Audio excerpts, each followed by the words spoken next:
have, the easier you're going to be navigating this. And I don't know if this is okay to share here, but we have a code of ethics and the standard of practice. This is specifically geared to ayahuasca practitioners and ayahuasca spaces. That's available on my website. You can read it, you can download it. Like, I don't know if it's okay to share my website here, or we're gonna give you later the link, but that's something that we've been working on with some of my colleagues. And this is something that I think very necessary in this space. So we can have a code of ethics and people can read and inform themselves what is okay, what is not okay, right, in these spaces. And of course, you know, it's hard to make a one rule fits all. So our intention with this was not to you know, say that this one framework will fit every situation, but we wanted to create certain standards that will protect people, you know, in the space. And then, of course, you know, sometimes there are individual situations that are going to be different. But in general, I think if we know in advance going into a situation that it's not okay to undress, it's not okay, you know, for the therapist to touch your intimate body parts or whatever, you know, like, unless, you know, it's specifically like a tantra section or something, you have framework for that. But in this context, if you work with sacred medicine before you go into these situations, so when you are in the situation, if something happens, you will not be confused about it, that is this okay, is this not okay, but you will be clear that, okay, this is not okay. And then you will hopefully be able to act, you know, in that moment. And what you need to do, obviously, is to say no and to walk away, and also to speak up and speak out about your experience and to talk to others. Like, one last thing that I would like to share is, you know, the other side of this situation, because, you know, we talk a lot about abuse from the therapist, abuse from the shaman, but there is the other side of the situation when actually the abuse could be a projection of the client, of the patient. And this happens, you know, when people are triggered and they regress back into the original trauma and they lose awareness, and they are in a type of emotional flooding. And they associate the perpetuator with the person who is there and who is triggering them. That can be a therapist or a teacher, you know. And this type of kind of transparency, you know, in a way, this can also happen. And people, I think that's also a possibility. In some cases, people can falsely accuse somebody abusing them when it was not what happened, you know, it was the person's experience, and regression was projected, you know, to an individual.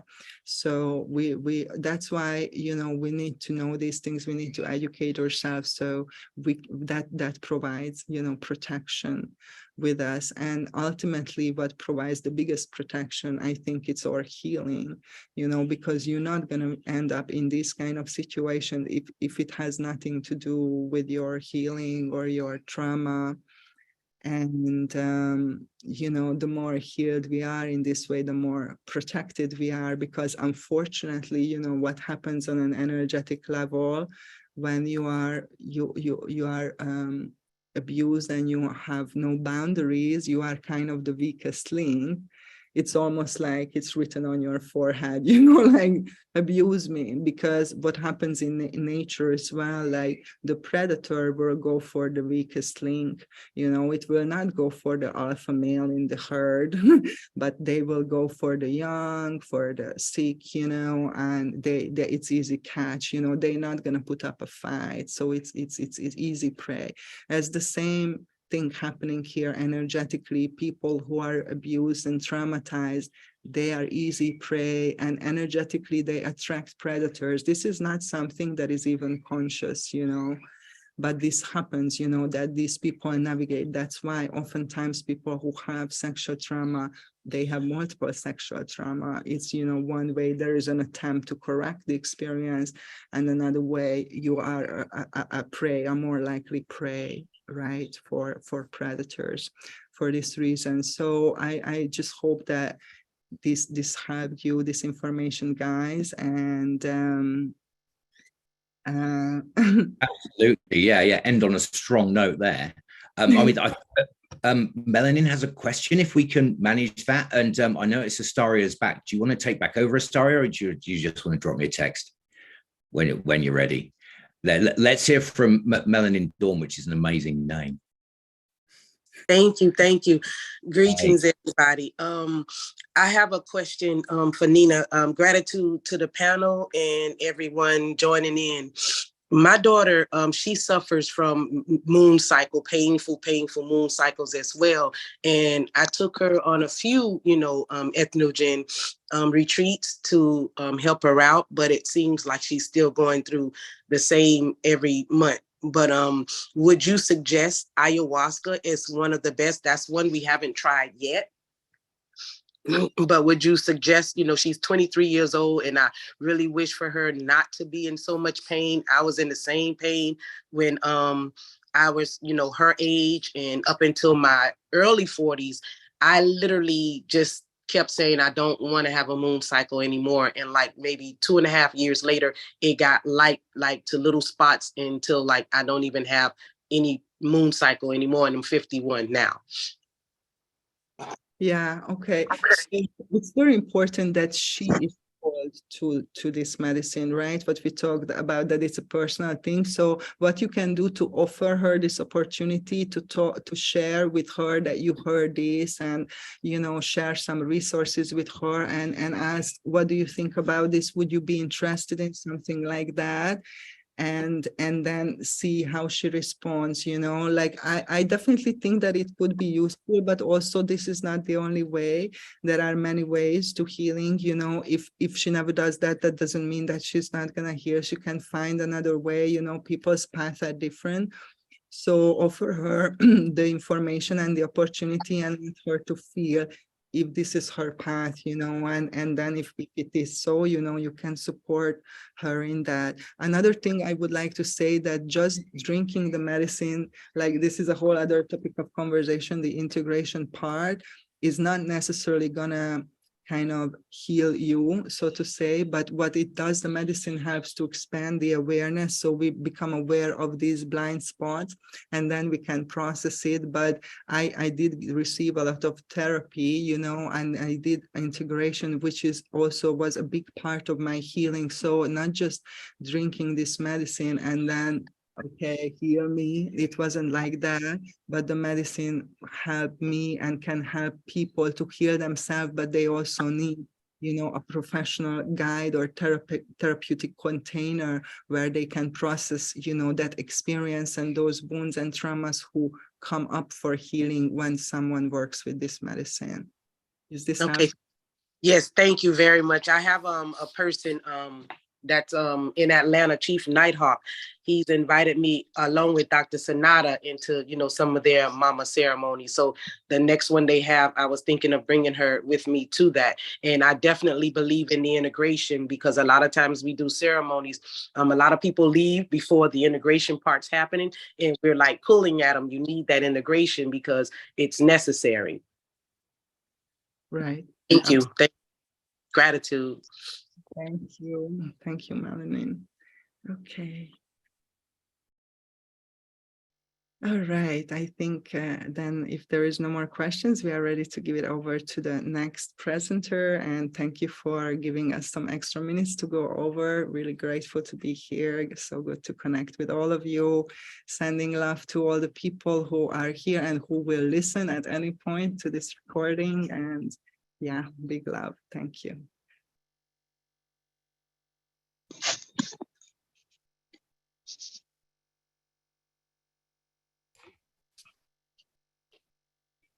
Thank you, Nina. Sorry, I was just blatantly trying to do some social media of everybody right there. Leo, help me out here. Let me just see who's talking next. It's going to be me. It's Sean. Hey, Sean. How are you, Steve?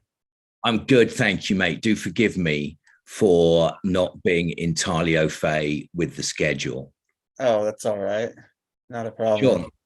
Sean, please do introduce yourself to everyone. We've got, you can probably see at the beginning of the chat, the container, as it were, here is angled towards the presenter. So chat away, and rather than anyone kind of chipping in, I think they're going to put up their hands, and general form is carry on talking, and we'll leave whatever time we got at the end for some questions. Yeah, no problem, Steve. Great. Well, I guess Don't hesitate to drop me a line if you need anything on a text or whatever. Yeah, no problem. I'll do that. So I hope everyone's doing well. Thanks for being here. This event is really special to me because, you know, I've been in quite a few different circles and of plant medicine and just circles in life, and this is a topic that pops up over and over again. Vulnerability, sexual misconduct, and behavior like that. So I want to start off by talking a little bit about someone who I worked with, and I'm not going to name them, but this person and I work together quite often, and they have been accused of doing things in ceremony.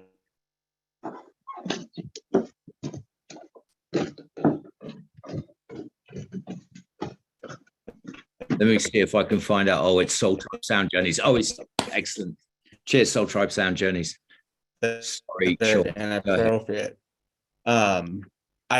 Anyways, what I was saying is I have a hard time hearing that because I've had such success working with this person. Man. Dude, sorry, we missed you a bit there. So I'm really sorry to jump in, Sean. We missed that crucial bit there. Am I right, everybody? Oh, okay, but, hold on. Yeah. I'm gonna try and we're in Vietnam right now, so the internet may not be great. Can you see me now? Yeah, we can. I think we'll be all right as long as we don't have too many issues. If who's on the back end? Can we say if we maybe people join without mics? That might be handy. Sean, I do apologize again. Please go for it. It was the thing that you no problem. Were challenging to hear. Oh, so what I was beginning to talk about was I worked with someone, and I'd worked with them down south quite a few times, and what happened is they have been accused multiple times by different people of doing things that were inappropriate and during ceremony. What are those things? I don't know. It's been very vague, but my whole point is I have a hard time hearing that because I've put myself in a vulnerable position around this person.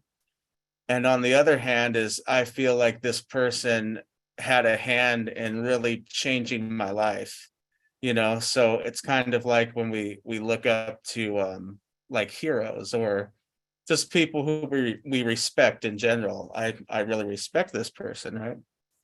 So I've never went to them and confronted them about this. You know, I don't have enough facts behind it to do that, and I don't think it's my place.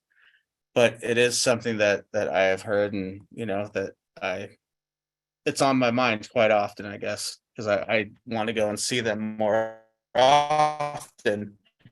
But ever since I've heard these things, I just don't want to go down there.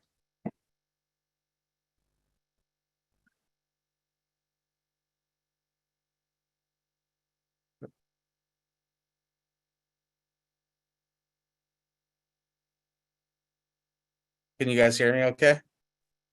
We can. You were silent for a little bit there. Oh, okay. Maybe you were just frozen. Maybe you just sit very still. I thought the internet had cut out. That's okay. That's all the the top level. Okay. In the audience. That's good. So yeah, I haven't went down and done any ceremony with them since. So, you know, one thing I was thinking about today, we were driving from up in North Vietnam in Ha Long Bay, and we were driving down to Hanoi and flying over to Da Nang because we're in I forgot the name of it right now, but it's right by Da Nang Beach. It's in central Vietnam, but we were in the car and we had a 2.5 or 3 hour car ride, and we started talking about what do you do about these people? Like how do we make circles safe for everybody? And one thing that we kind of spoke about was, when law enforcement, at least in the United States, I think it's currently like 5 or 6 states, when it comes into question if a law enforcement officer is basically corrupt or not worthy of testifying, or has lied in court, or basically if their integrity or their character is kind of shoddy, what they have is something called a Giglio list or a Brady list, right? And it's just kind of a list that circulates around prosecutors' offices in the state, and it just kind of warns people that that this is what this person's done, and take their word lightly. So I guess in the community, marking these people and letting people know that this happened is very important. And I think that the worst thing about it is a lot of these people were abused themselves. And I think, in my opinion, that they're looking for, maybe they're trying to relive their own trauma. I'm not sure exactly what they're looking for out of it, or what they're trying to get out of it. I know a lot of times, people do things just to get off or whatever, because that, makes them happy. But in general, I just think they need to be pointed out, because, when you're under medicine, it's an experience I'm sure, most of us have had, but you're very vulnerable, you're very susceptible. And that's one thing that I liked about, I belong to the Santo Daime in Washington, and what it is it's the ayahuasca church here. And one thing during ceremony is it's very structured, and we have guardians. And so, I've never seen in ceremony anyone doing anything inappropriate. And I think it's important that we have those eyes on the circle. And I think that would be, another way of kind of, what's the word I'm looking for? Another way of making this so it's not happening. And, maybe have someone who's trusted and taken a light amount of medicine there to kind of oversee things. But until we can legalize this and get this structured, it's going to be hard, because, a lot of this, 99% of it's happening underground, right? And when something's happening underground, structure doesn't come with it. I mean, we had prohibition, we had drug dealing, organized crime, all these things. They're not too well organized, and especially, I'm not saying that big government needs to be involved, but I think it could be beneficial here.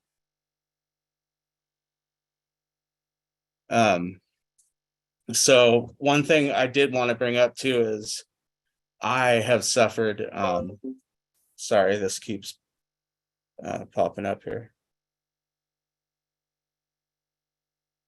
One thing I wanted to bring up too is, I have suffered sexual abuse, and it was at the hands of a family member. And, for a good 20-25 years of my life after that happened, I gave my life to using, and my drug of choice was usually opiates. And when I was finally able to let that secret go, and I only let it go after I'd done a substantial amount of plant medicine, when I was finally able to let that secret go, I was able to start healing again, and to start, living my life, I guess, and not using drugs every day, and just being a normal person. So it's just something that I don't want anyone to suffer from sexual abuse like that. Does anyone have any questions?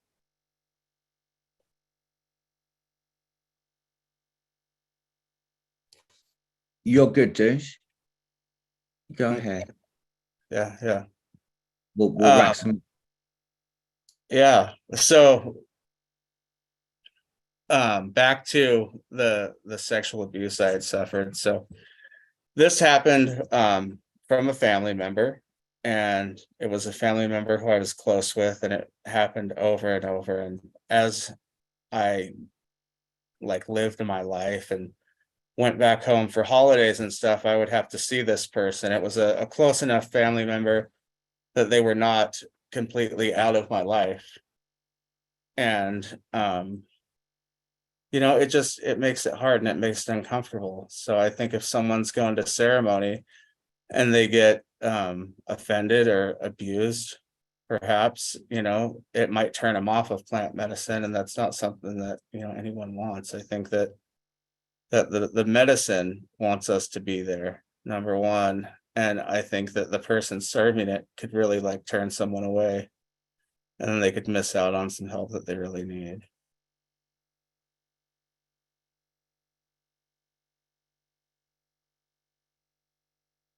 Hold on, I'm drawing a blank here. Dude, thank you very much for being so courageous as to share that. Yeah. How are you feeling right now about the individual that served you the medicine, who was accused? How is it, are you managing to integrate that at all, either like, internally or otherwise? Yeah, I don't think I've really I've started going to therapy for it, but I think I have a long way to go.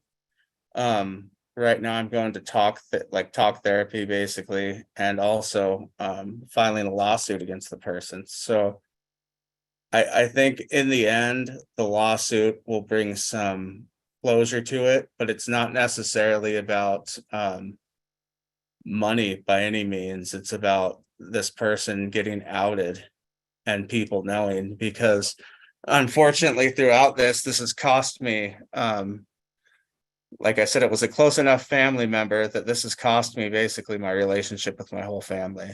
I brought it up after, like I said, 25 years, 20 years. And the first thing my mother decided to say was, no, that didn't happen. And so imagine after 20 years building the courage to come up and finally be like, hey, this happened, and the first thing out of the person's mouth who raised you, who you're supposed to look up to, who you're supposed to love, is, yeah, that didn't happen, right? So before that, though, I had called my other sister, and I told her what had happened, and she knew it happened. Basically, I mean, she believed it. She said, I know, it was her words, and there was a witness there who said that, and so she validated that. But and it's not weird, it's just, I think it's people in general, as soon as my mom jumped on the bandwagon of like, this didn't happen, that sister who initially had been like, I understand, I know this happened, etc., etc., I don't know what happened between them, because I haven't talked to him in probably 2 years since I brought this up. But since that happened, I think she just kind of sided with my mom at one point. And I don't know if it's about money. I don't know if it's about, I don't know. I think it's about money. My mom has money to leave him. And, so they just kind of put it out of sight, out of mind. But for a moment, I got validation that someone in my family believed me and heard me.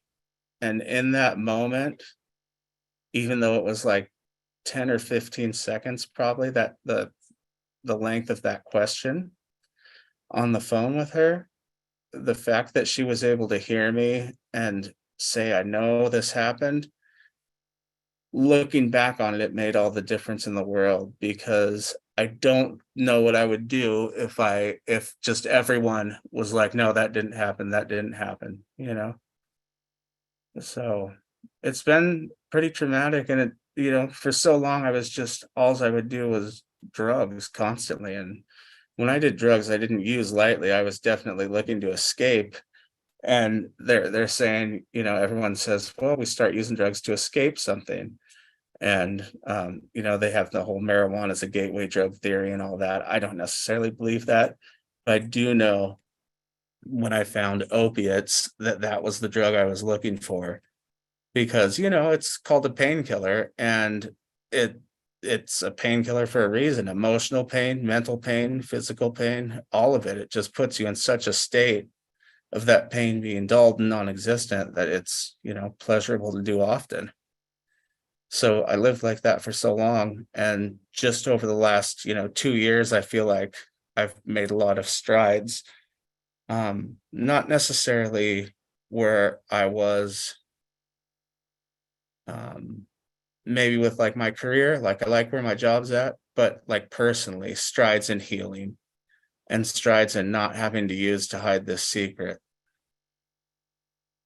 So, you know, it's been awesome being able to talk about it and let people know. And this is the first time I've really talked to a group of people about it, and you know, basically been open about it. So I'm sorry if I look kind of hesitant, I guess might be the word, but this is the first time I've really had the courage to talk about it to, you know, more than like 3 or 4 people, and talk about it more in depth than I have before. And I think it's good practice because, you know, at this point in June, my attorney's doing depositions with everyone in my family. And so I'm going to have to, at some point, I assume, you know, tell the story again in court. And I've had to tell it to my attorney and obviously my therapist. So, you know, I think it's good practice. I mean, I didn't realize that. And, you know, for what it's worth, I think you're tremendously courageous. I wouldn't even be able to talk about my own story here. Yeah, I think that,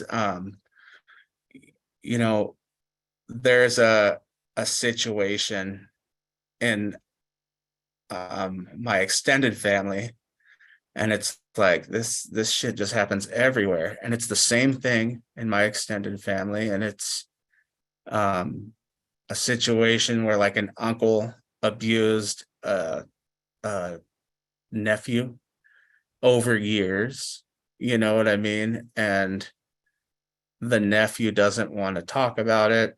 The uncle's basically admitted to it. The wife doesn't want to divorce the uncle, et cetera, and it's just a mess, right?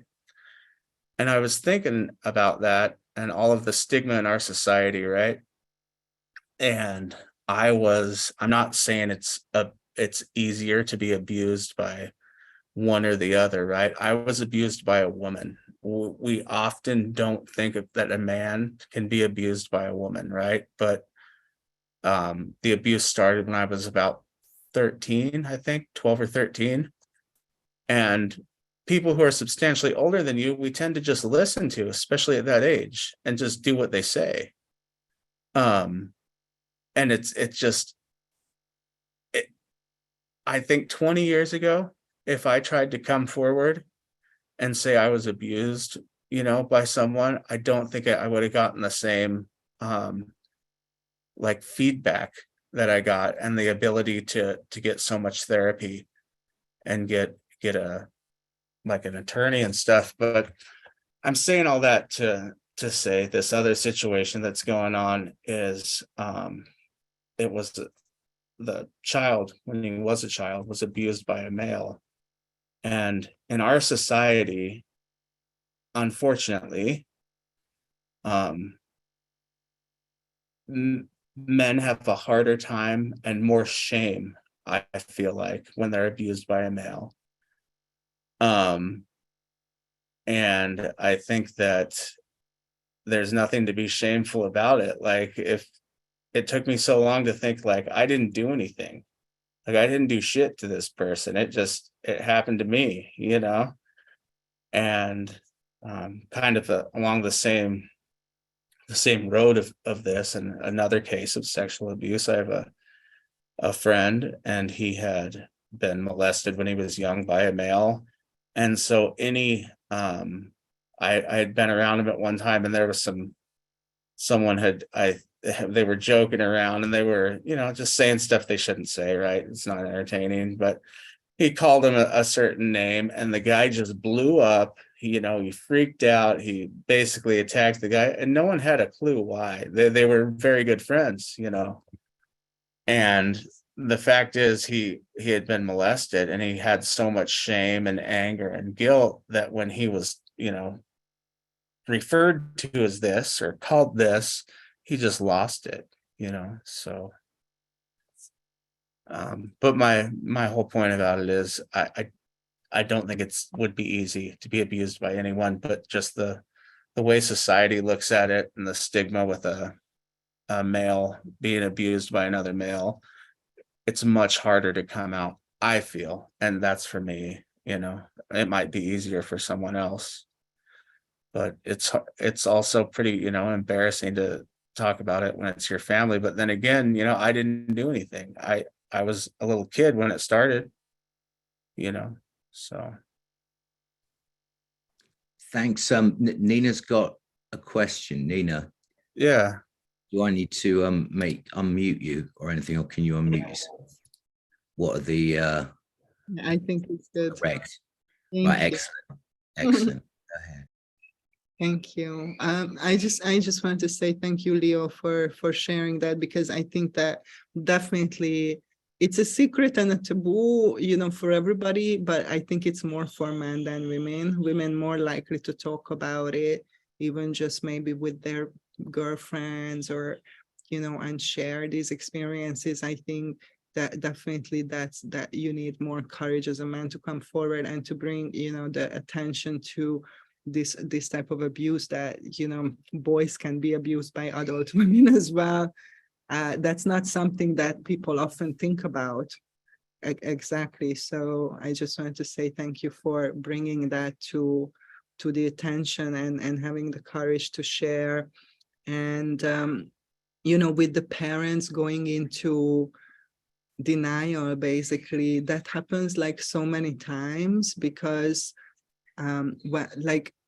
it causes them like such a cognitive dissonance. Like, the parents' job would be to protect you, right? That's their main job, to protect their child. And so when you say to your parent that this is what happened, if they would acknowledge that, yeah, this happened, that would mean they have to acknowledge that I am the shittiest parent that there has ever existed.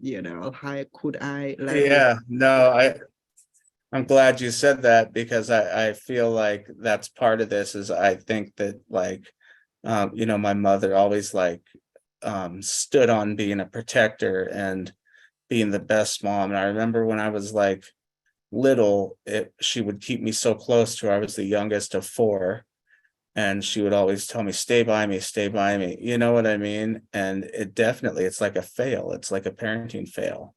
So And mentally you can't go there. Your only option is to deny it, and to say this not happened, so I can keep my integrity.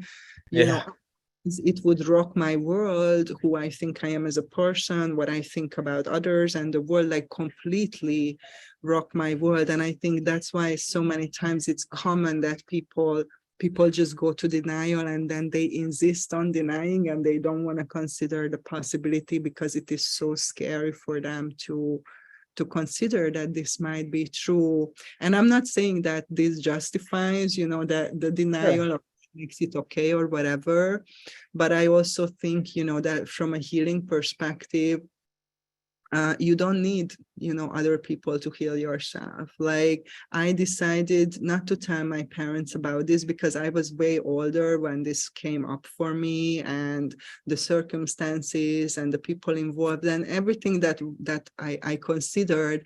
Exactly, I assumed, I thought that most likely my parents would react like what you said, yours, Right. and that would make everything worse for me. So I decided for myself, I don't need them to know for me to be okay and to, move on. And that was my path, but sometimes also it's possible that when you tell them the parents can be there for you during that time, and a big healing can happen in the family. So we don't know which is gonna be. Sometimes it's a very healing experience for everybody. Sometimes, it causes more pain. Sometimes it's not necessary. I don't know if there is a good way of doing or not doing. You just have to do what you feel you need. Right. I think looking back on it, I don't know what was best. You know what I mean? I hope that one day, my wish is that my mom will come around, because she's kind of like the matriarch of the family. And what she does, everyone else will do. Like what she says goes. It's an Irish family, a very close family in interesting ways. I wouldn't necessarily say it's like a very loving family, but they're definitely down to like keep each other's secrets and help each other, etc., etc. So it could have went either way, but she's like the card, right? The card that I need to get to flip. Right. But at this point, I can't do that because she won't even talk to me about it or talk to me in general. So, Right. but no, I appreciate what you were saying, and I think something that I've seen in all of this is, as society progresses and the LGBTQ movement builds, everyone in the LGBTQ movement having the courage to come forward and say, hey, this is me, that in a way is making it easier, I feel, for me to come forward as an abuse victim and be like, this happened, right? Back in the day, they had to deal with society being so taboo and like, oh, that's, et cetera, et cetera. They all had the courage to come forward. And then, they're just giving everyone momentum. So I think that's something that I've never really thought about until I was just sitting here, kind of processing this and talking about it. It's becoming more mainstream to talk about this stuff. And so it's just something I want to honor and just have a moment for everyone involved in that movement who, probably helped a lot of us come forward without knowing it. So. Definitely. I think, that's so true what you're saying. And that's part of the healing of not keeping these secrets anymore. Right. And so many things were exposed in this space like the last few years. And we can see, for example, in the yoga space, how many big teachers have fallen, right? Like from Bikram to like Yogi Bhajan, like I don't know, like all these people, right? That all these scandals that came out recently in the last few years. I think that part of what you mentioned at the very beginning, Leo, that it's difficult for you to imagine or to believe that somebody like did abuse somebody when you received so much healing from this person, from this teacher or healer. But I think that's what we need to understand, that people are not pure evil or pure good, that it's possible that one person can abuse somebody and can help another person. It is very possible, that the Kundalini yoga, Yogi Bhajan, because he abused women, the yoga wasn't effective. No, the yoga was the yoga did help, the Kundalini did help, like a lot of people. Yes, the practices did help people. That is true. That's nothing to do with the personality of the person. And I think that's one of our vulnerability, that we put people to pedestal and they say, okay, this is a healer, this is a shaman, this person serves the medicine, they must be perfect, they must be all good, they have no faults, and then when we come from this perspective, we don't see their faults. Even if they have faults, we don't see them because we assume that they are superior beings, and that's not true. And this is how it can happen, that these people get away with the abuse for such a long time. I mean, there was that healer, Joan of God from Brazil, like 350 women came forward, to accuse him. That's just women who came forward. This went on for 30 years. Like, I'm asking, how could this happen? you know, that it went on for 30 years and nobody did anything about it. I think the only reason why it happened was because he went to opera, you know, the show, and everybody, he was a star, he was the healer, like nobody that this person could do some harm, could do something bad, you know, until it was like too late. So I think we need to remember that people are capable of good and bad things, the same people, you know, and everybody is, we are like that too. Yeah, and I think you're right. I think we just often lose sight of that. You know, we see someone doing so much good work and you know, helping so many people that they become in our eyes like larger than, you know, whatever our God is, right? Whatever we pray to. So that's definitely awesome. I appreciate it. Brian, do you want to ask a question there, dude? Sorry.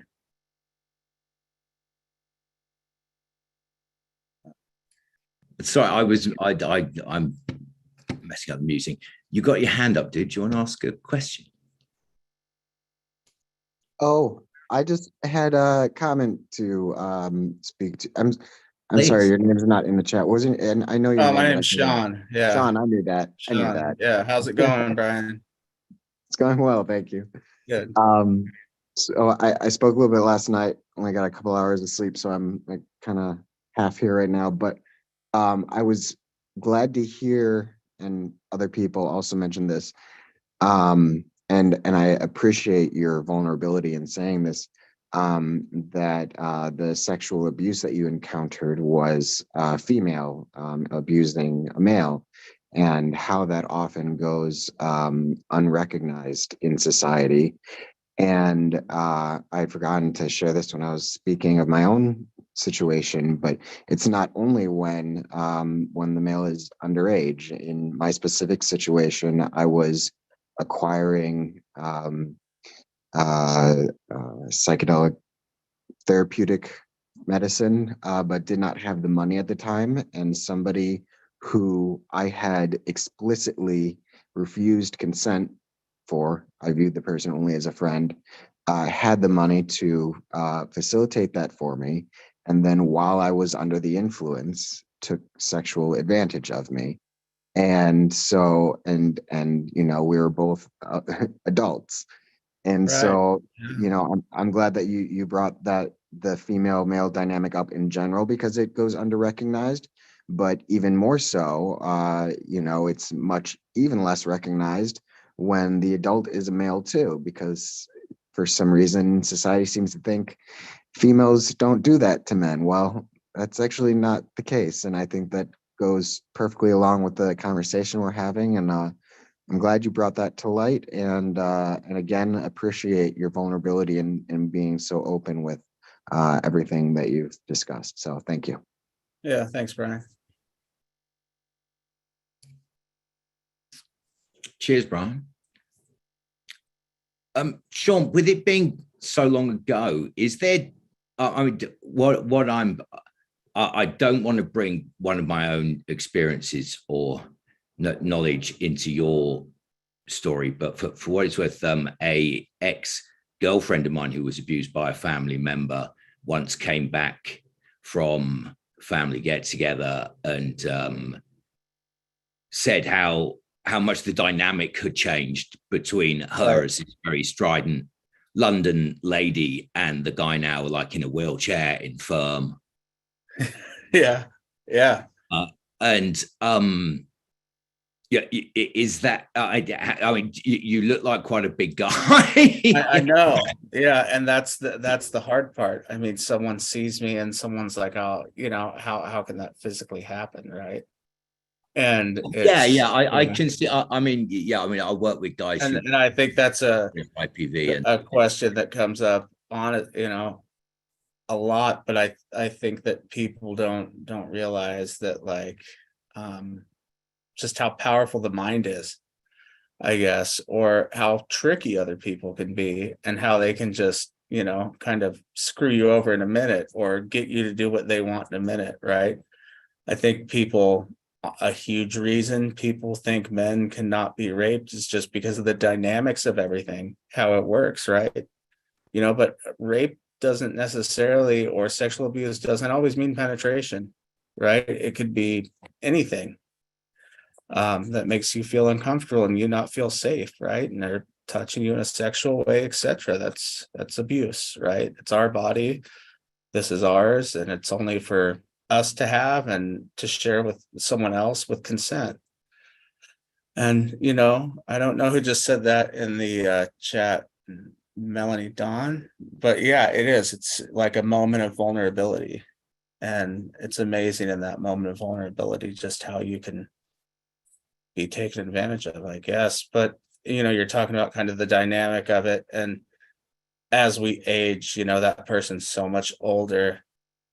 I definitely see the dynamics kind of gone the other way, because it's strange, right? Because when this happened, she was just kind of a loser and didn't really have shit going in life, etc. But she ended up marrying someone, and they have a lot of like federal government contracts for selling firearms and supplying weapons to the government, basically. So she definitely has turned her life around, I guess you could say, since that happened.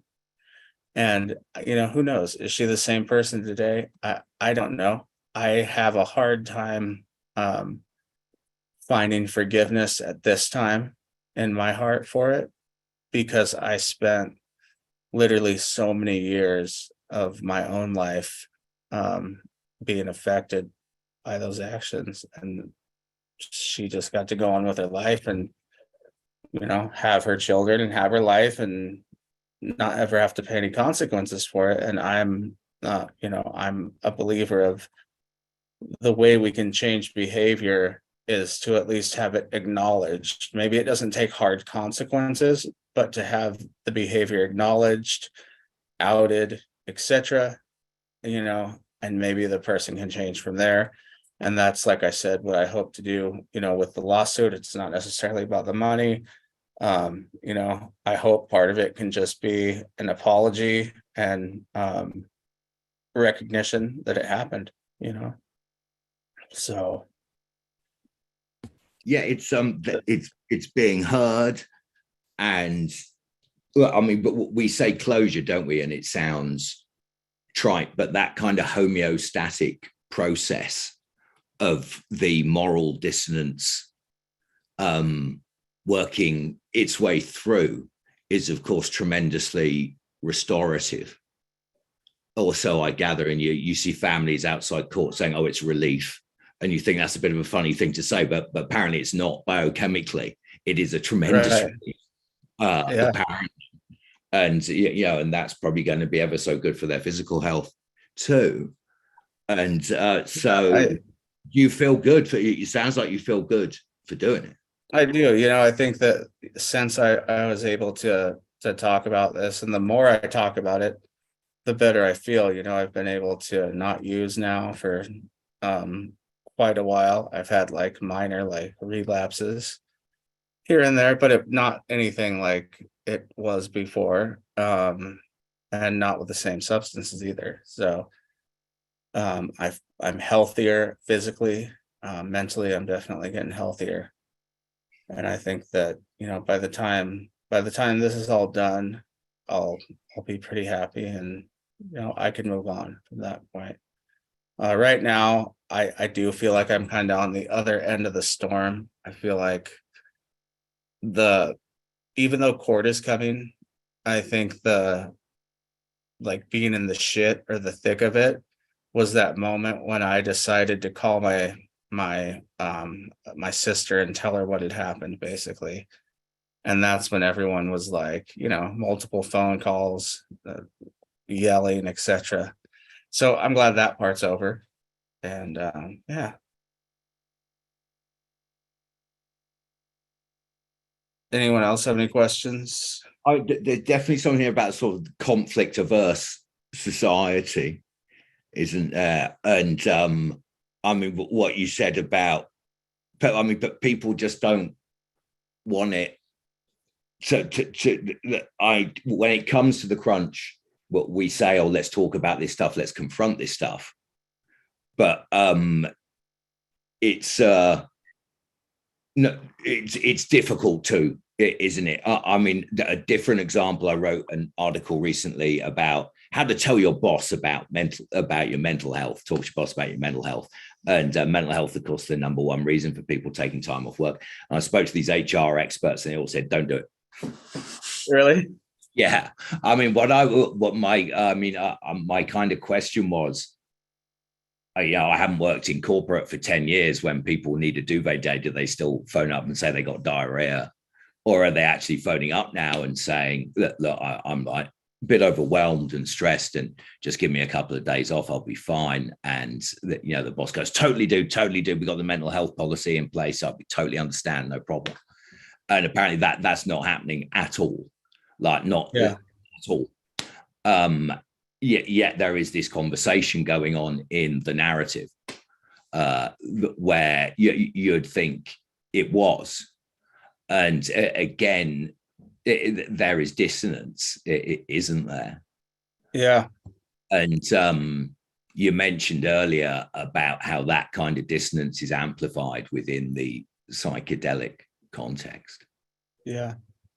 I'm glad you brought that up, and this is, maybe a little bit off the topic, but as far as mental health at work, I feel like the job I have right now, I'm a port manager for the Port of Seattle, and I have a lot of stress at work, but I don't feel comfortable enough to go to my boss and be like, "Hey man, I'm stressed, I'm overworked, this is too much," or like going on this vacation right now.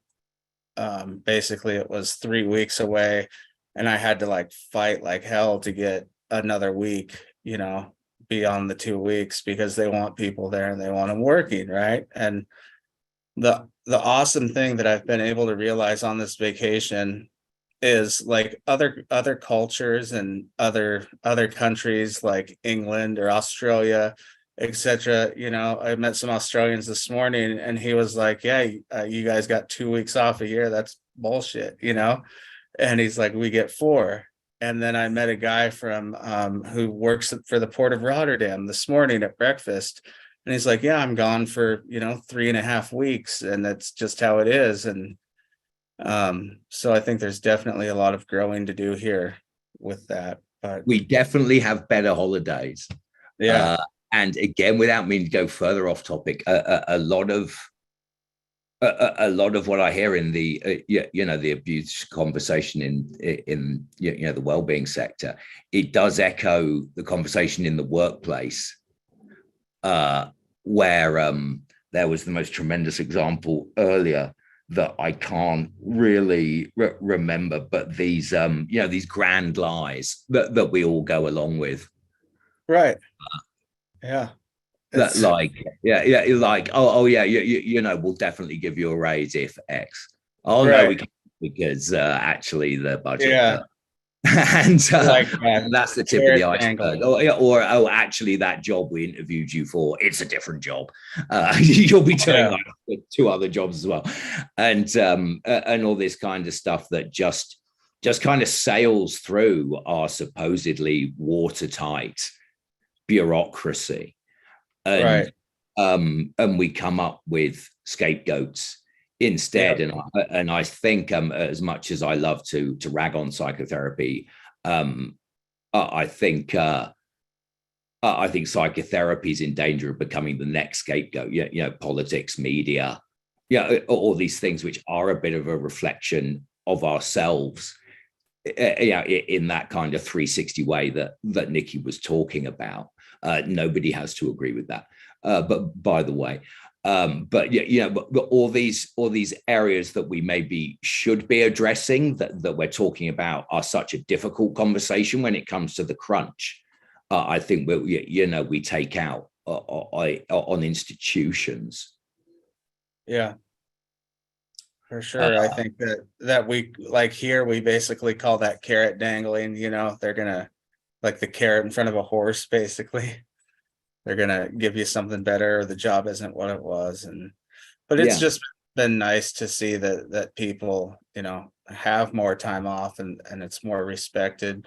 When all this was going on, I was fortunate enough to, have been working for myself. I had a company for several years, and I just sold it at the time, and so I actually had time to kind of have this little event or breakdown for all this shit to happen at one time. Because if I was to have held all that in, number one, I might be dead, right? Number two, if I was working, I guarantee you I would have just cracked. I would have just snapped, and I wouldn't have been able to go to work every day in any form that's, presentable. So I think the timing for myself was well, in coming forward. And it makes me think, other people who have been abused, we were talking about the shame of it earlier, how many of those people are in a situation where they just aren't in the right spot to come forward yet. Maybe they're going to have so much mental trauma surrounding it, and they're going to, have a breakdown, and they just can't fucking afford to do it right now. They're so insistent that they have to be at work, or their boss needs them there, or etc. And that's why I think the vacation policy is so much better. We're moving that way here, I guess, with sick time, but yeah. Yeah, I can't imagine what it must feel like to have that trauma kind of doubled down. Yeah, I think, like, it kind of compounds everything, right? Sometimes when we take psychedelics like some mushrooms or some LSD, the lights are enhanced, but stress or an event, a trauma event like that, right? It compounds everything else in your life, every other thing. So I was just very fortunate, now looking back and being able to talk about this more in depth than I ever have, here in this event.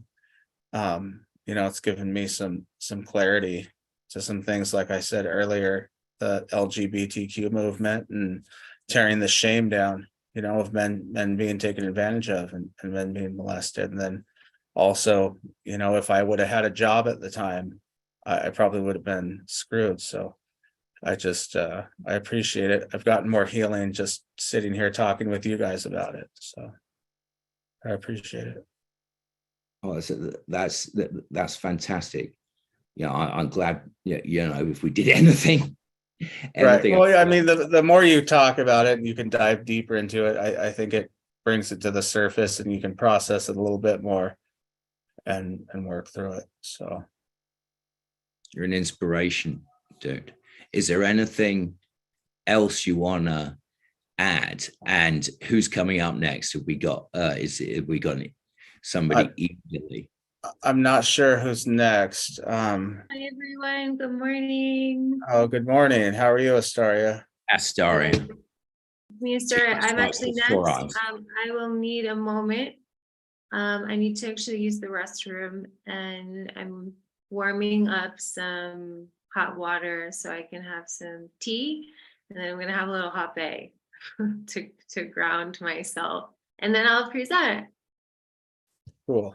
So maybe 5 minutes. You take your time. I do have one more question for Sean, at least. So, yeah, give me 5. You got it. Sean, I know these things are hard enough to talk about at the best of times. How did this all play out in your actual kind of medicine work? Because there seems to have been stages here with your your substance. So I think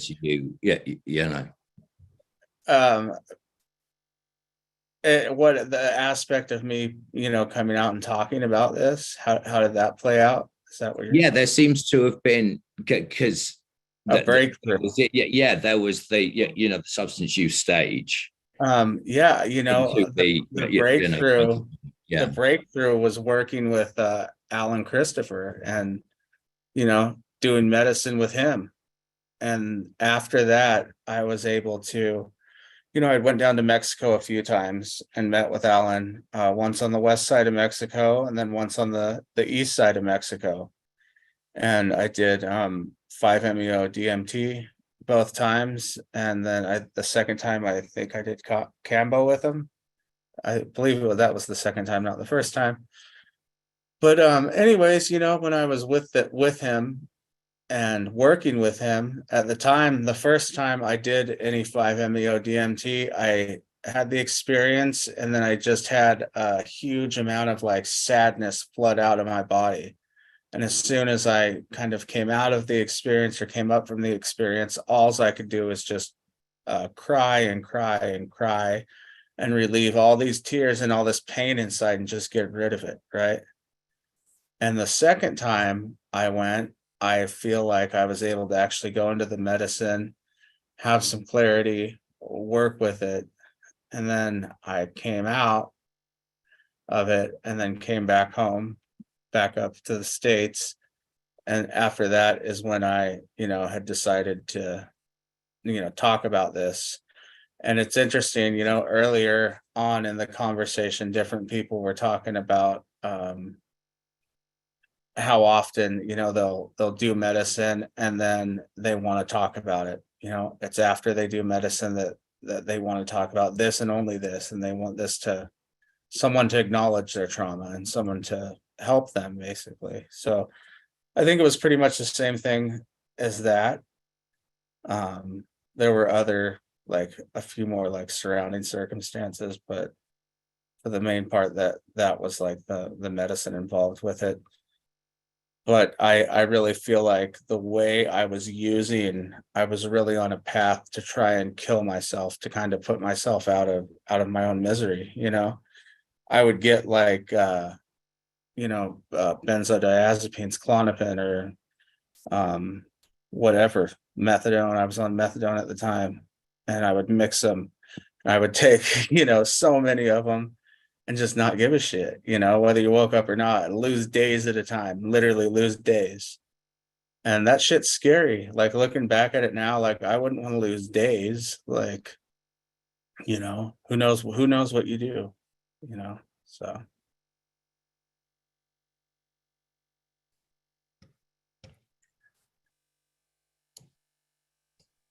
Now, I'm throwing this out there. A friend of mine says that there's something about opiates and the kidney meridian. Does anyone know about this? And a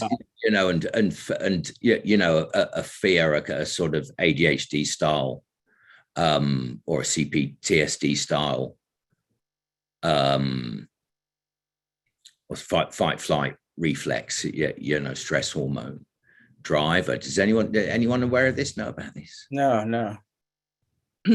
I don't know exactly, but I suspect that the kidney meridian, the corresponding emotion to the kidneys is fear.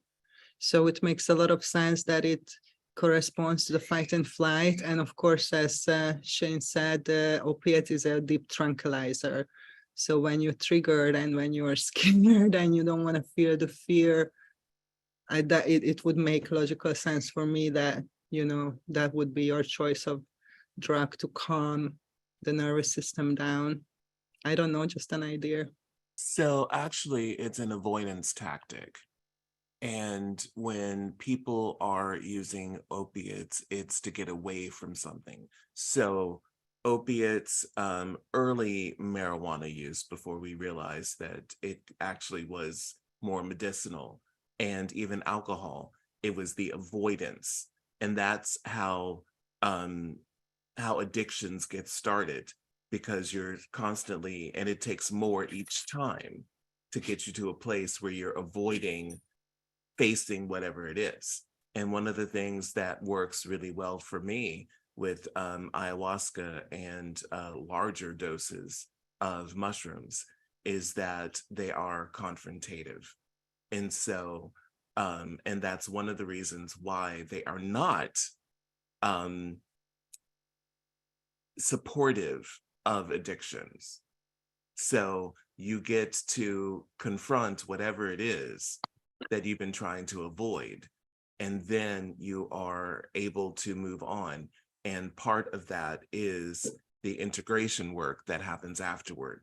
And there are so many facilitators who are having people go, prepare for a journey, go through a journey, and then they're left to their own devices.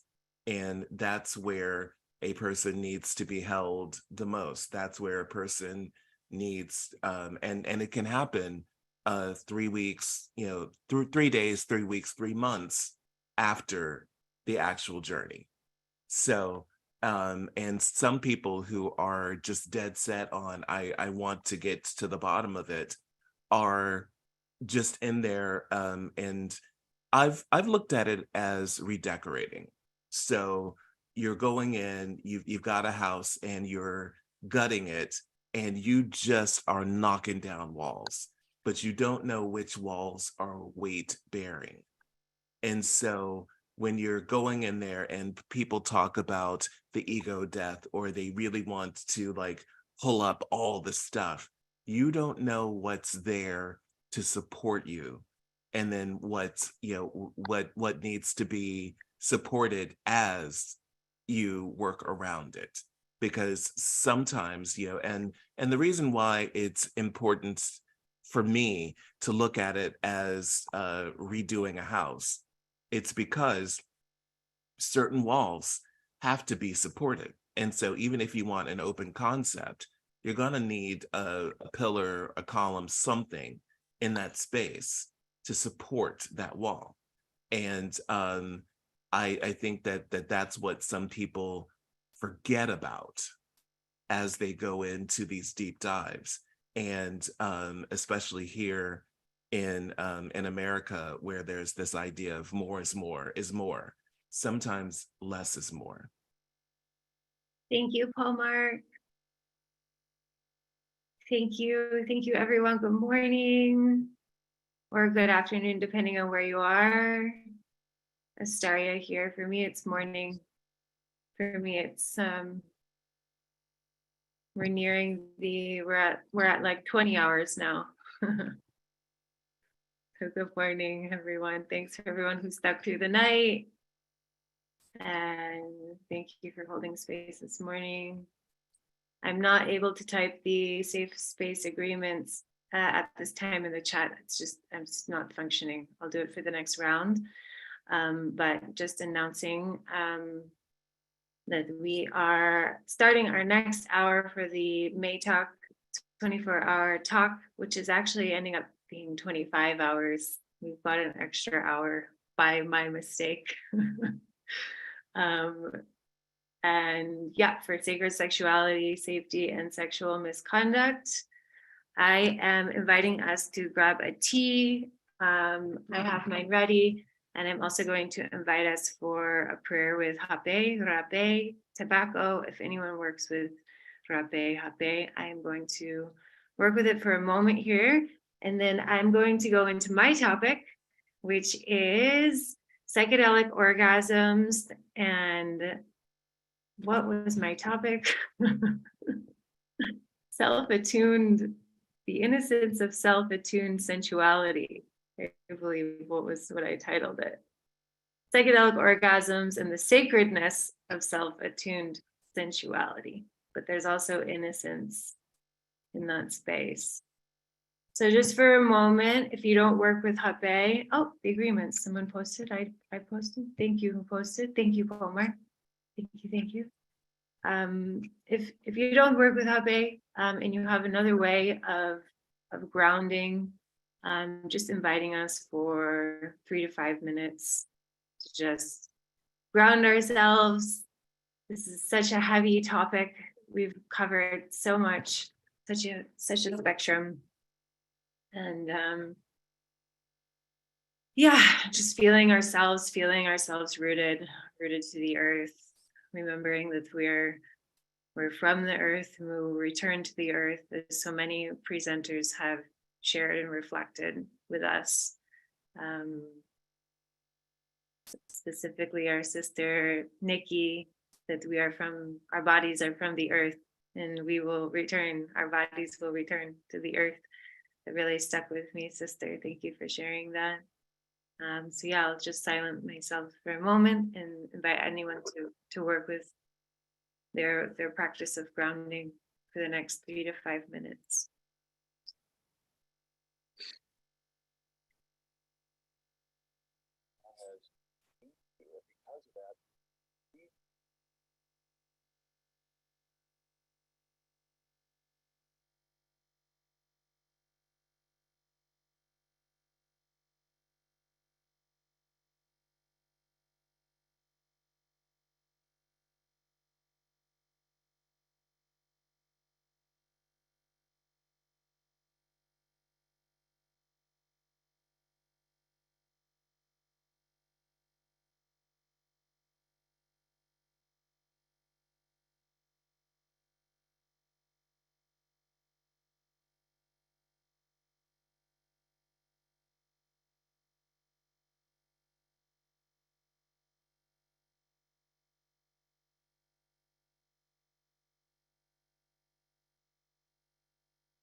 Thank you, everyone.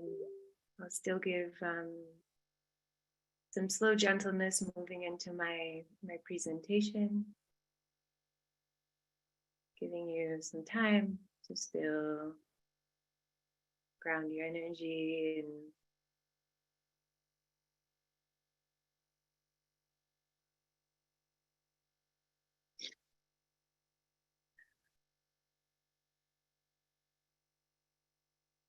so my presentation is, I'm going to share a little bit about my history. I'm going to share a little bit about my introduction into what led me to this topic, and then a little bit of the shadow, and then I'll bring us through a short exercise into the energy of, thank you, Andrea, into the energy of what I experienced in the more heightened, elevated, exciting part of the topic. So I'm going to start with, my history and experience. So I've been walking the path of alternative healing and working in the ceremonial psychedelic healing spaces for now 11 years. And I've held space as a facilitator, as a co-facilitator, as a support system. I've been a participant I've really, I've held all sides of the blanket, and and yeah, so I feel I have a really broad spectrum now at this point in my life to pull from, broad spectrum of information. And I feel to share that how I was introduced was was really, I'm really blessed to have been introduced to this path of healing with the utmost integrity and respect. I was really blessed at the beginning of my path to be brought to teachers and elders whom are in this. They're here. They've shown up for me, for us in this conversation. And one of them's coming right after me, and the next, or the big one's also coming for our closing prayer. But they really set the bar for me. They really showed me what is integrity, what is safety, no touching, sit up, sit in your space, stay in your space. They held a strict structure with high levels of integrity and high standards.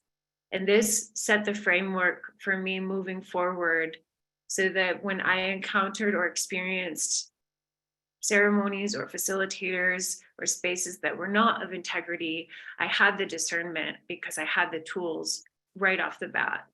And I just want to say that I'm so blessed and grateful for that, because I see so many people who are traumatized from these spaces, and they're not entering in a way where they're receiving the integrity that I was gifted with and blessed with. So I just want to acknowledge that first.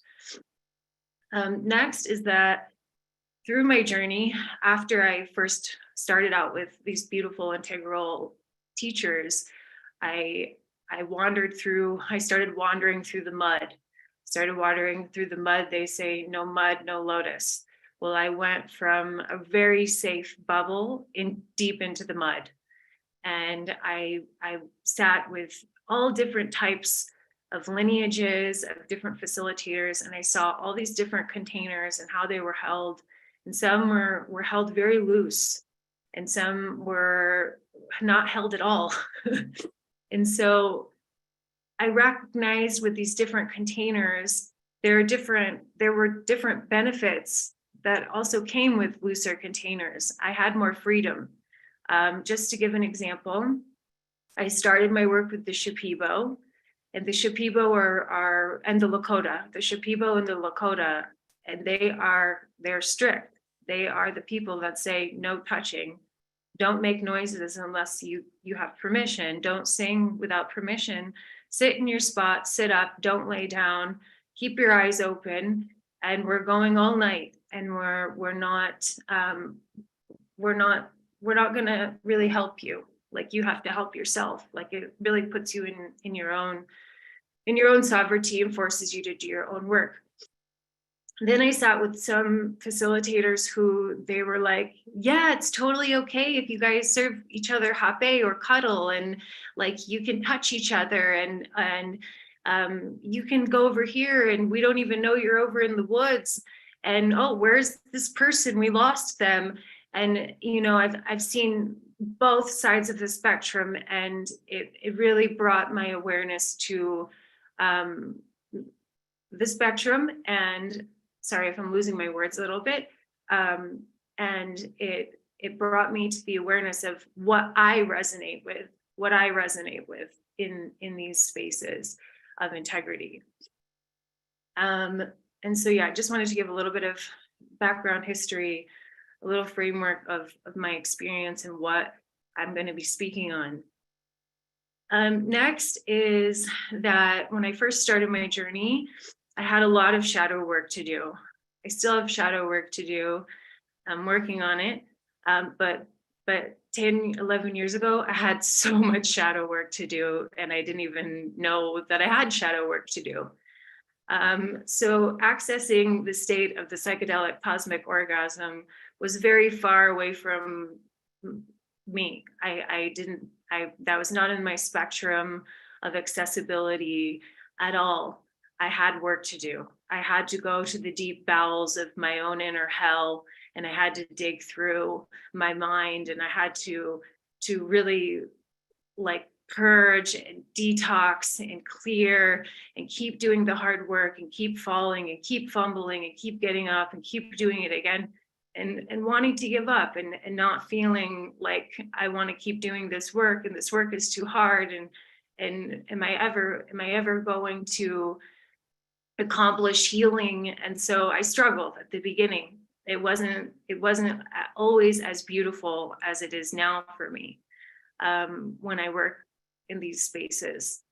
So, but because I started in such a sacred, integral container, I was shown that there is a possibility, and that view and that light of that possibility is what supported me to continue to do the work and trust the path and trust the medicines and trust the process and trust myself in that process.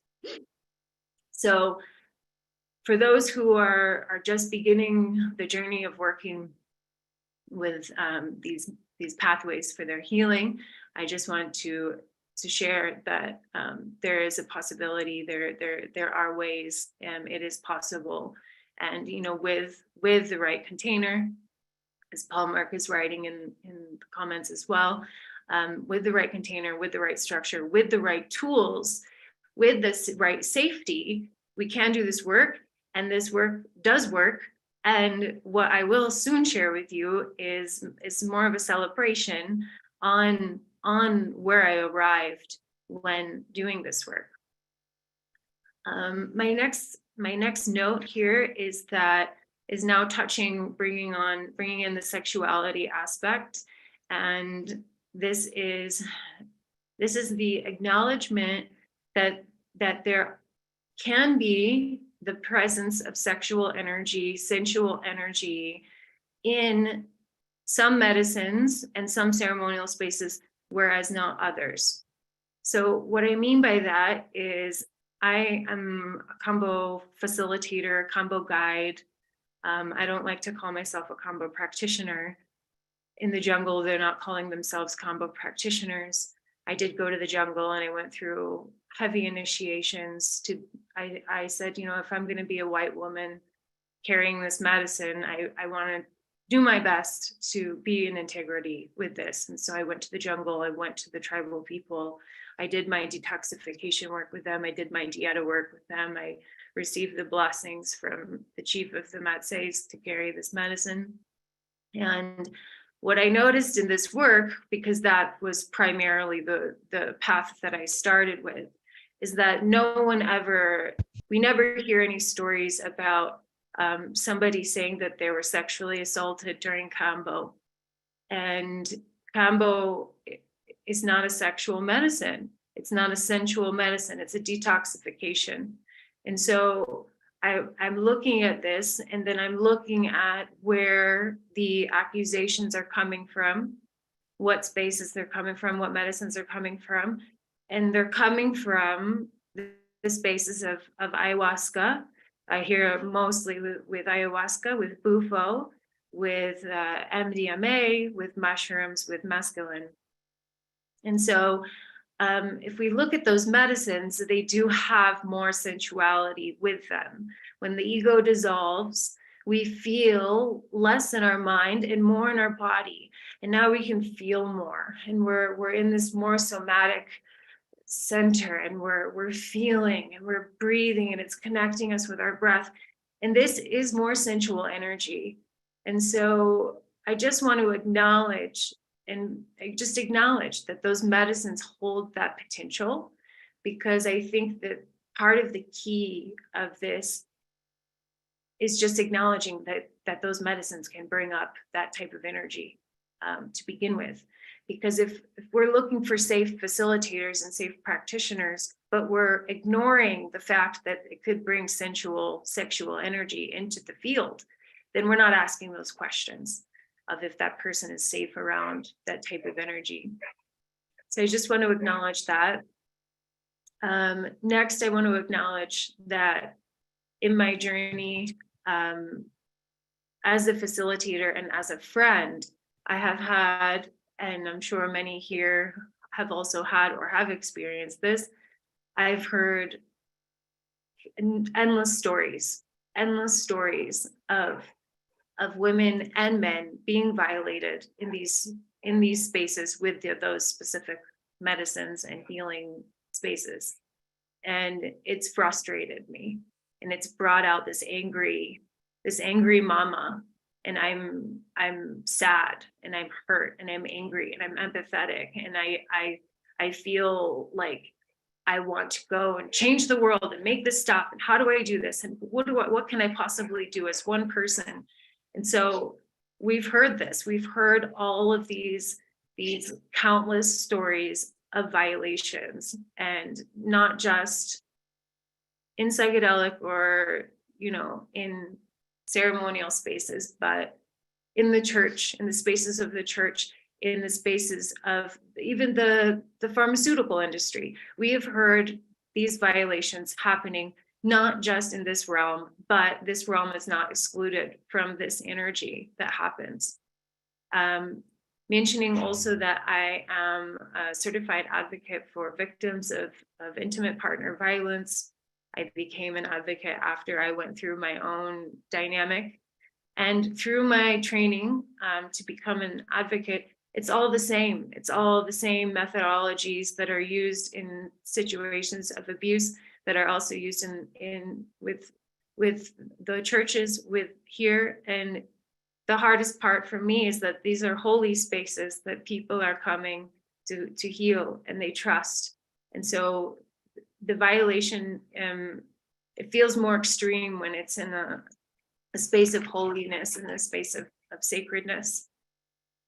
So I know most people here resonate with that, but just sharing it again in case anybody is new on the call and for the replay. So now I'm going to share 3 experiences of the most extreme violation that I've experienced. We've heard other stories, but I'm going to speak on my own experience. The first one is, it's an experience where I felt powerless, and I felt like I wasn't sure what to do. And there's someone in the call here who has actually, I've reflected with him about it, because it's challenging when something like this comes up. It's challenging, and we want to do something, but we don't necessarily know what to do. And it brings us into our wounded child. And so that experience is, there's just, there was an occasion where I was attending ceremonies with someone, and this person is an amazing musician. He's amazing. He's so amazing. And he, in each ceremony that I've ever sat with him in, except for one, which someone in this room was present for, this man, amazing musician, he wasn't the facilitator, he wasn't the shaman, but he was going up to women in the ceremony, and he was kissing them on the cheek, or rubbing their back, or putting his like scarf around them. And I was watching him. I'm very coherent in these spaces, and I'm watching him do this. And it's just a little here, a little here, a little there, a little here, a little there. And I'm not the facilitator. I can't go up to him. I mean, I could, but I didn't want to go up to him and be like, hey, can you not do that? Because this person is in a position of authority. He was one of the musicians that's there, and the facilitators weren't doing anything. And this changed the whole dynamic for everybody that was present. The women that were there know that I'm a facilitator, and later they're coming up to me and they're saying, Astaria, I felt really uncomfortable. This was my first time with ayahuasca. You invited me here. Is this normal? And I was like, oh my God, I did invite you. I'm so sorry. No, this isn't normal. I didn't know this was going to happen. He did do it before, but I thought he wasn't going to do it again. And now he's doing it again. And it's very little, but it's so noticeable on the medicine. We're all so aware of everything that's happening. It was just, so that's one violation that I was just like, why is this is just too much, you know? And they're going to increase in intensity. So I apologize. Bringing in some little bit of intensity here. So that was the first series of 3 violations that really, really hit me. The second was that I was in a relationship with a shaman, quote unquote, and he was doing things to women in the ceremonies that I was more new on the path. And again, I didn't have my voice yet, and I was his partner. So I didn't want to challenge his authority. But he was doing things such as going up to the women, and when they were having like almost convulsions with their bodies, he was climbing on top of them and holding them down, putting his whole body on top of them and holding them down. And I was just like, what is going on? Because I had been in so many spaces that are integral. There was none of that would ever be happening. None of that would be happening. If a woman was having a hard time, another woman would go to help that woman. It wouldn't be the male shaman climbing on top of her. There was one point when there was a woman who had a lot of sexual trauma, rape trauma, and he was doing this to her. And she said, please get off of me, please get off of me, please get off of me. I'm having a really hard time with this. And he wasn't getting off of her. And I talked about her with her the next day, and she's like, I had rape trauma, this was not okay. And she left the ceremony. It was too much for her. And eventually it happened to me. Eventually he also climbed on top of me, and that was extremely traumatizing as well. So I mean, there's so much more to each of these stories, but I'm just sharing a little bit of my experience of violations, so that yeah, we just being honest about it with transparency, so that there's awareness of what I've been through. At the end of the work with that shaman partner, I actually received a message from ayahuasca while I was on the medicine, and the ayahuasca, she said, Astaria, get up now and go and stand between him and the women. You need to stop him from doing this. And I was like, no, I don't want him to be upset with me. And she's like, get up now. And I was like, no, I'm not going to do it. And she literally got my body up and started walking my body over to him. And my mind was fighting. My body was like doing it. And she had me position myself between him and the next woman that he was going to go up to with his shakapa, and he's all going to do his thing on her. And I stood between him and the woman, and I was just so scared because I didn't want to upset him. And he just stood there, and he turned around and he walked another way. And she was like, go now to the next woman. And I went to the next woman, and I stood between, and he just like, it was like he didn't even see that someone was there. And then I did that a few times, and the guests, the participants, they started realizing what I was doing. And later they thanked me. They were like, wow, Astaria, thank you so much. Like, that was really weird. I've never seen anything like that before in a ceremony, but thank you for protecting us. And I talked to him about it later, and he said, I said, hey, sorry, I'm really sorry I did that. The medicine told me to do that. I'm really sorry. And he's like, I don't know what you're talking about. That didn't happen. And I was like, okay, yeah, it didn't happen. He's like, I saw this white wall of light, but I didn't see you. And I was like, okay, great, perfect. Yep, nothing, okay, bye. And I just like let it go. But yeah, I would say that container was the container with ayahuasca that I felt the most unsafe and powerless and scared and didn't know what to do, and like not wanting to challenge his authority, and he was my partner, and not wanting to upset him, and all of this. So yeah, that's the second big one. The third big one, this one is going to increase in intensity, and then we'll turn it back down. This one was the biggest violation for me and my physical body. And this happened with Bufo.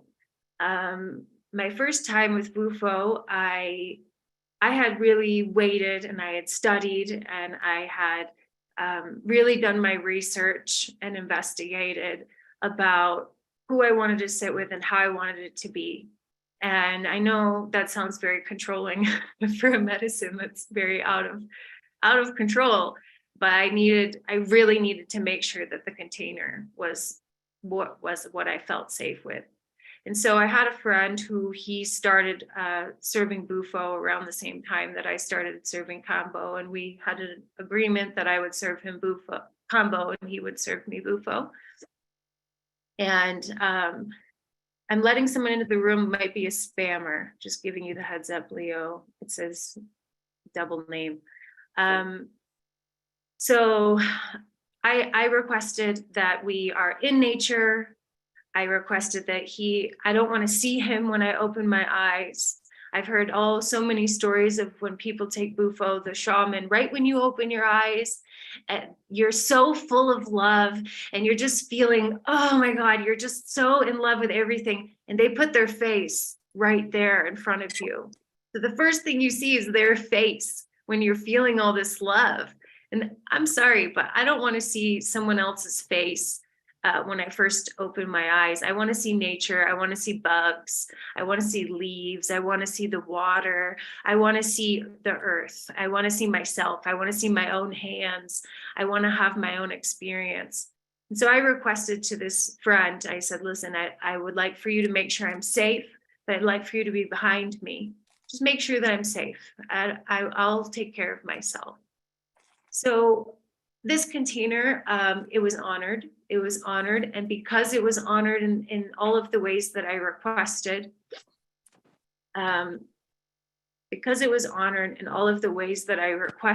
I felt extremely safe in that container.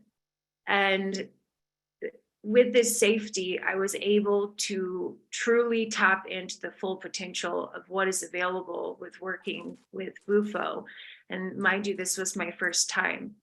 And that safety that was there, that is what allowed that to happen. And what happened was, it was a complete, ultimate cosmic orgasm with God, with Goddess, with the universe, with myself.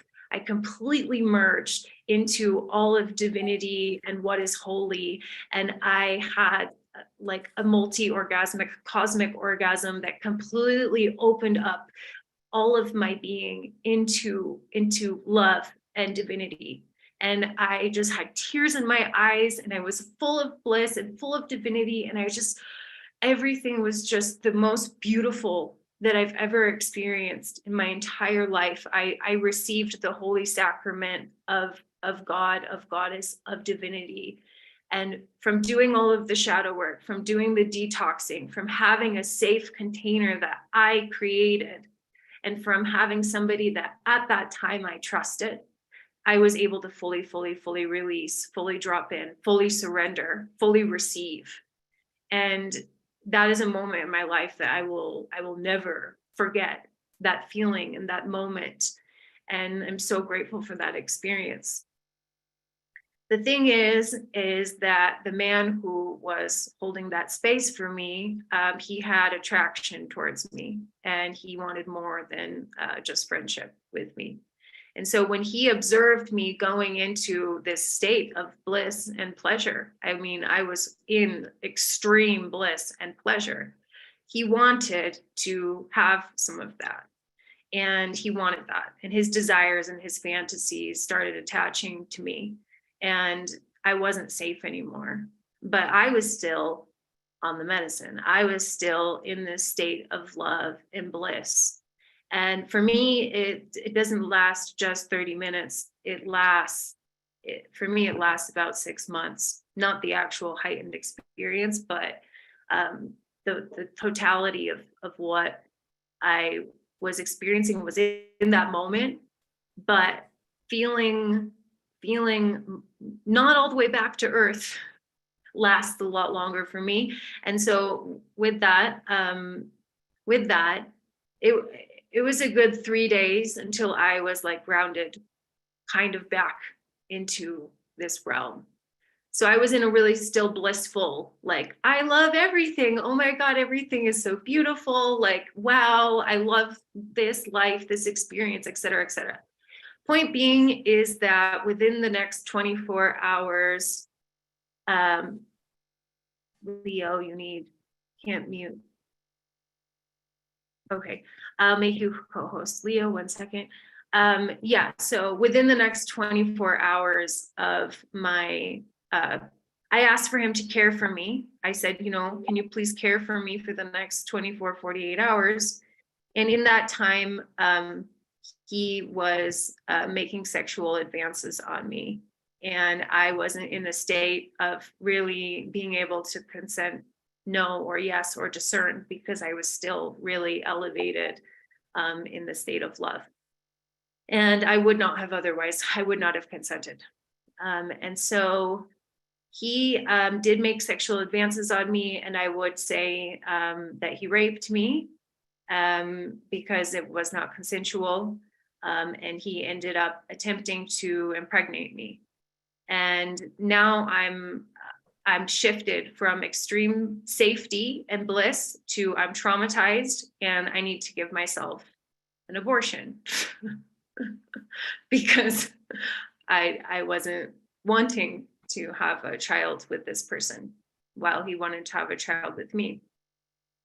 So I then, I actually ended up facilitating for myself a combo abortion.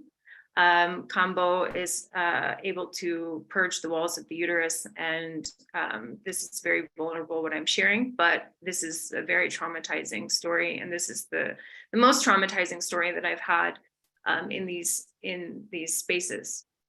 And I was successful. I set the boundary with this person immediately. I stopped talking to this person immediately. I don't know if he's still facilitating. I think actually he stopped facilitating. I voiced it to the community that this happened and that I don't feel safe.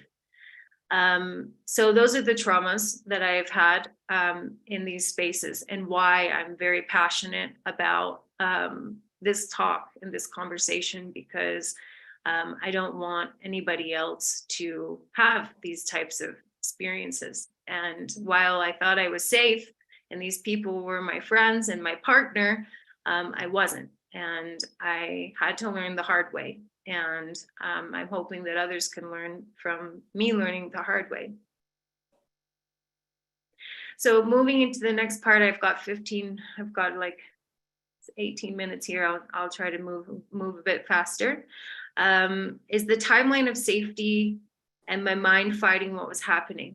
So because of these experiences and because of that main experience with the bufo, I started to be really constricted and contracted. And then anytime I started to feel moving forward, this sensual energy coming out or wanting to come through me, I really was resisting it. And I was feeling like, no, this can't happen. I'm not safe. I'm not in a safe container. These people aren't safe. This is all not safe. I can't act like this. I have to stay here, which was in my mind. And so there was a lot from there. There was a lot of my mind coming in to protect me from going into feeling sensuality, moving forward, because of the lack of safety and trauma that I experienced in these spaces. And there were many ceremonies since then where I would feel this really sensual energy wanting to come through my body, specifically in ayahuasca, where I started like really breathing and starting to feel the flow of this energy wanting to work with me and wanting to move me, and me feeling not safe, very not safe, because of other people that are present in the circle. The next part is where I had the breakthrough of all of this, and that is actually, it was at an ayahuasca ceremony with somebody that's here in this room present. And because this person is here, who is here in this room, was present, was actually why I was able to then eventually feel safe and drop into this space. So now here I am, it's about 6 years later from that occasion. And I was at a beautiful ayahuasca ceremony in Guatemala with some amazing musicians. And I drank a bit too much ayahuasca at that time, but I just felt that I really needed to take more medicine to push myself to breakthrough. And I was so worried about everybody else and how everyone else was doing. And is this person okay? And are they going to be okay? I was in this facilitator role. I wasn't in the role of the receiver. And I decided, wait, the ceremony is going to be over soon. What am I doing? I need to receive, because I'm always giving. I'm always giving. I'm always giving. I'm always giving. And so I decided that I'm just going to allow the medicine to work with me, and that I'm in a safe container, and that this energy that wants to come through, I'm going to finally allow it to come through. I'm safe. I'm safe. I'm safe. And so when I gave myself this permission, because I was specifically there with somebody who at the time was a partner that I felt safe with, and he was sitting next to me, I felt like I could finally go into what this energy was. And when I allowed this energy to come into my field and experience now for the first time after 6 years ago being traumatized, I started to read and receive the energy in a different way. And what I received was that the energy that I was experiencing, it wasn't actually sexual. It was sensual. It was love, but it wasn't this sexual love. It was a sensual love, and it was my own love. It wasn't love from outside of me. It wasn't love that was coming from the medicine. It was my love that I had never felt.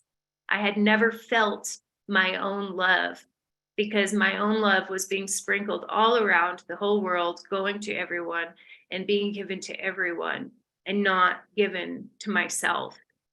And so in that moment, I was confused, and I was like, what is this? Oh my God, this is so beautiful. This is so innocent. It's so delicate. It's so sweet. It's so like, there's so much breath here. There's so much liberation here. There's so much beauty here. Like, what is this?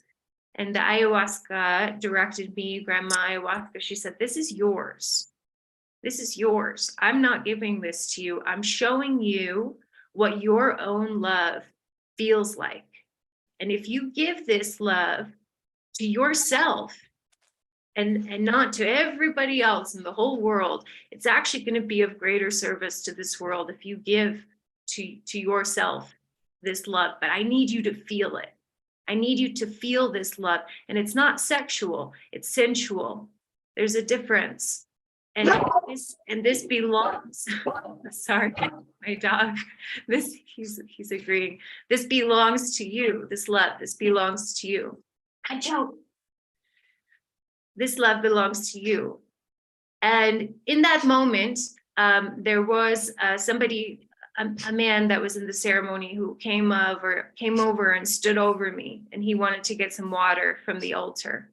And I started feeling really unsafe, because I could tell that this person wasn't coming to get water from the altar just to get water from the altar. I could tell that they wanted to see what was happening for me, because I was breathing deeply and making noises and going with my feathers over my body, and I was feeling myself, and I was really dropping in deeply into my experience. And in the moment that happened, I started to feel unsafe again. Started to feel unsafe. And that moves me into a little bit of the next part of this, which is that because I haven't ever felt safe, I haven't been able to drop into this space, because this space looks like something else. And if I'm in a ceremony and I'm not allowed to breathe like that without someone thinking, oh my God, she's having an orgasm. Oh my God, what's happening over there? Oh, and the fantasies and the desires and the distractions and the illusions that other people are having because they haven't done their shadow work projected onto me, that makes me feel unsafe. And I can't drop into my own experience of sensuality, of self-love with myself. So I realized that I've been needing to tap into this for a really long time, but I haven't felt safe in these spaces, drop into that, because it looks like what could be perceived as sexual energy. And it's actually, in my experience, it's not. With what I dropped into, it's not sexual, it's love of myself and breathing and feeling that and allowing that. And because society has created so much around sexuality and what it looks like, I feel like If you want to shut it up. I feel like there's a little bit of like a break. There's a little bit of a break. And I want to talk about how when I was a child and when we were children, I feel like we had access to this. We had access to this type of divine innocence of self-love and sensuality. And I feel that when we were children and we were attempting to tap into this or exploring this, we were told that's bad. That's not okay. Don't do that. That's sexual. We didn't know what sexual was when we were little. We didn't. We were hugging, we were feeling ourselves. We didn't know. We were in a state of innocence. And so I'm just touching on this because I feel that there's a connection of and differentiation of sexuality and self-attuned sensuality, touching into our own self-love. And I would love to see there being safety in these spaces for somebody to go into that space with themselves and it not be sexual or it not be preyed upon, or for it to be safe for somebody to go into a deep space of self-love with themselves without it disturbing others or without it being somebody coming up and wanting to penetrate me because I'm in that state. I'd like to feel safe to be able to go into that state deeply with myself, because that's part of my healing. That's part of my healing. And I feel like I haven't been able to heal because of the lack of safety in those spaces for so long. And I'm not all the way there yet, but I could feel the that gift that ayahuasca shared with me. She said, don't forget this. And you don't need the medicine to go here, Astaria. You can be in your own space and you can drop into that with yourself at any time and show others how to also do that, because that's what's needed. And it doesn't need to be perverted. It can be safe. It can be safe to go into that space. And so I'm just checking my notes here. Yeah, I've covered most of it here. And so the next part is my final and closing part, which is I just want to do my best.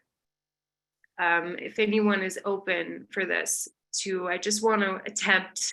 I haven't practiced this, but I would just like to attempt to guide us into what that is, what that energy is that I experienced, and see if we can just touch it a little bit individually for ourselves. So I'm going to bring us into a little guided meditation, inner attunement moment. And then I'll open up for questions. So I'll share 2 minutes of this, and then we'll go for 5 minutes of questions and reflections. So just sitting with ourselves, we can close our eyes if we're feeling to, and taking a deep breath in the nose, exhaling through the mouth.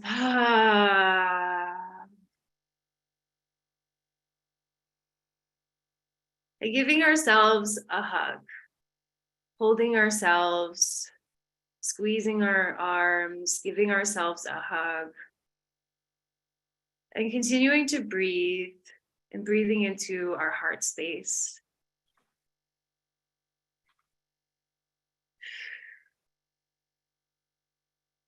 And letting ourselves know, letting our body know, letting our mind know, letting our soul, our spirit know that we are safe. That we are safe in our experience, and that we are grounded in our experience, and we are held in our experience by ourselves. And that we can trust ourselves, that we can trust our feelings of love for our own self, that we can allow our feeling of love for our own self, that we can breathe into our feeling of love for our own self, that it's not selfish to allow ourselves to love ourselves. Continuing to breathe, we can move our hands over our hearts. And I just send a prayer of asking forgiveness to ourselves, to our heart.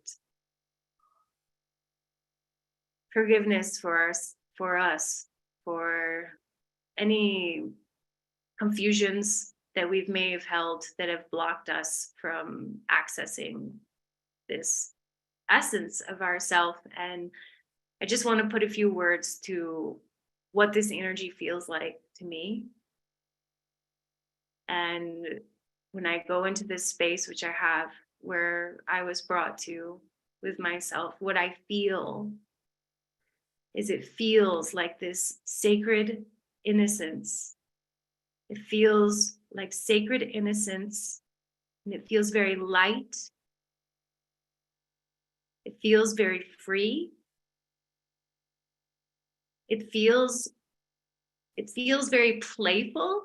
It feels very kind of like silly, like very childlike. It's this childlike divine love that I feel that we've fractured. It's gotten fractured. And so giving ourselves permission to remember what this divine, innocent, childlike, playful love feels like. And it feels like a huge smile inside of your heart. It feels like silliness and smiling and play and innocence and complete safety and trust and allowance. And it feels like it's yours. It's yours. Nobody can take it. Nobody can take it from you. Nobody can hurt it. Nobody can distort it. Nobody, you can say no. No one is allowed to distort this little divine, innocent love that you have, that we were all born with, that we all came here with. It belongs to us. It's ours. And maybe at some point that got distorted and it got taken away from us. But underneath, it's still there. It's still there, and we can tap into it. We can tap into this beautiful, divine inner child, innocent little child, playful sensuality of love for ourselves. I'm gonna end there. Thank you for allowing me to attempt to guide you into what that feels like. I'm going to do my best in the future to come up with a better practice. I would love to really support people to drop more deeply into what I experienced. So thank you for going on a little exploratory journey with me there. And yeah, that is my my presentation. It's about how we can touch into this aspect of ourselves with these medicines, and we can have cosmic psychedelic orgasms in safe spaces, and we can touch into the love that and that's what a lot of us are looking for, right? On this path, healing and self-love and self-care. So yeah, I just wanted to bring that into this spectrum and perception that we're sharing here in this topic. So thank you. That was heavy. I hope that it was supportive and serving, and I hope that I hope that it translated in the way I intended. Well Thank you. done, Astaria. That was fantastic. Not least to I congratulate you on your emotional depth, presenting and then channeling completely different energy right there, equally strong. Makes me think, what's our definition of safety? And I think Stan Groff in LSD therapy, he talks about the three characteristics that guides psychedelic therapists require, and what one is the ability to make other people feel that they can say anything, which is kind of different than kind of healing them, isn't it? And I can't remember what the third one was. Maybe someone else, a Groffian, can enlighten me. Thank you, Steve. I thought, by the way, hugging myself was surprisingly effective, and I would certainly encourage you to hone that particular exercise. Brian's got a question. Yeah, Can you quick question, Brian, and then I will introduce our next presenter unless there's any other questions. I love Groff.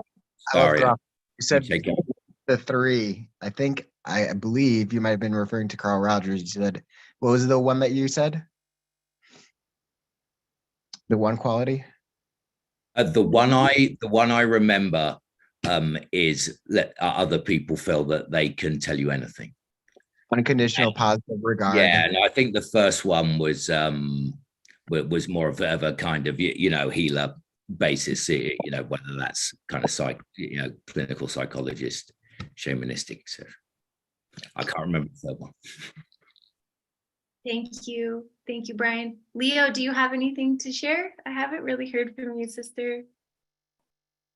No, I'm just it's emotionally exhausting, but it's exhausting in this beautiful way that feels like we're creating this beautiful alchemy together, all of us together, and that it's for me, I've just loved the diversity of the last 22 hours or whatever. I feel like I've seen so many fresh perspectives, and the violations that have been discussed, and discussing women's violation of men, and just how we perceive sexuality, and how a lot of us are so wounded in coming into these spaces, and that there's predatory energies afoot that kind of target people who are so vulnerable that it's like a mark on their back. And one thing that came up for me was I don't think we're prepared to address within the psychedelic community that we are creating a culture of black sheeps. And the reason I say that is that I don't think we're doing enough as a community to support the black sheep narrative, because a lot of these people are coming into these communities and now they're experiencing the trauma that's coming up for them around sexual violations, and maybe they're having themselves get re-traumatized. Maybe that's part of their healing journey, but they're having sexual trauma come up for them. Then they're going back to their communities and going back to their families, and they're trying to address that with their communities in the same way that we saw Prince Harry go back to his family and try to change the dysfunction in that family. And they are being shamed, and they're being ostracized, and they're being excluded, and they're being kicked out of their families. So now you have people that are homeless, that are familyless. And we need our families. We need people that have unconditional love and regard for us. And so we are creating a new society. And I just don't think we're doing enough to address the fact that we're creating a culture of black sheeps. And what are we doing to support those people? So it's just kind of an ongoing dialogue, but I feel like this conversation, and I see you as a monumental force in helping to create this. You and Mother Jaguar originally just having the seeds for this, and you having the willpower and the stardom to step into your own personal power and address your shadows and be transparent about your own shadows. And I just appreciate your raw vulnerability in others. But it's beyond words to describe. It really is. It's just an emotion. Thank you. Thank you, Leo.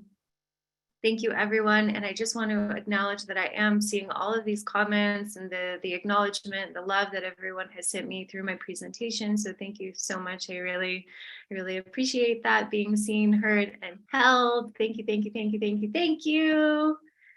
Now we are moving into the next hour, and I am so honored to link what I just shared with the next presenter. And the next presenter is who started my journey with integrity, which is what I mentioned at the beginning of my share, was that because I started my journey with integrity, I was able to discern what was not of integrity. And so we have here with us Roman Hannes of the Paititi Institute, which is a center in Peru. And Roman, I have you unmuted. There you go. Welcome, Roman. He has an amazing presentation for us that I'm so curious and interested about. It's actually about love spells. So I'll pass it over to you, Roman, if you want to give I can't actually say the word pusunga, if you want to.